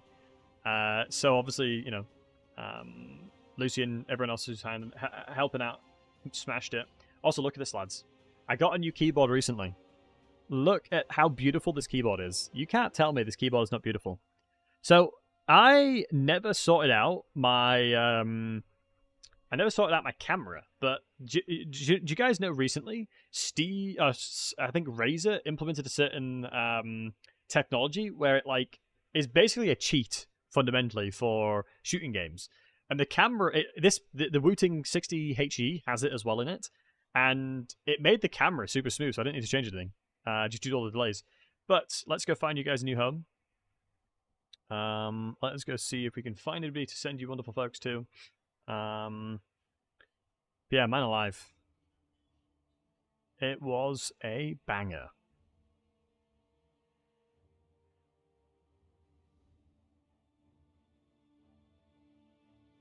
Oh, nice. So Tobias is streaming the new Dwarves build. I really need to get myself some Dwarves. So on the Twitch side of things, we'll send you over there. Oh, actually, hold on. Pick a winner. Let's quickly pick the winner for the giveaway. So, Ramiel WTF, I'm not sure if you're still here, but message me on the old disc of the Ord, and we'll get you that Pharaoh key. But yeah, much love, guys. Take care of yourselves, and thanks for hanging out. I appreciate y'all. And on the tubers side, who is online? That we know, folks. Let's have a look. Oh, Mercy's online. Nice. We'll go send you guys to Mercy. So thanks for watching, boys. Much love to all of y'all. Take care, and you guys are amazing. And don't get it. Let's find how to redirect this bad boy. There it is. There it is. Bosh. Right, your boy is going to hit the hay and take those Z's. You actually won. Yes, Ramiel, message me on Discord, matey. You won a Pharaoh key. Or if you don't have Pharaoh, if you have Pharaoh, I'll give you a key. No problems. Alright, lads, take care, and raid away. GG's, boys.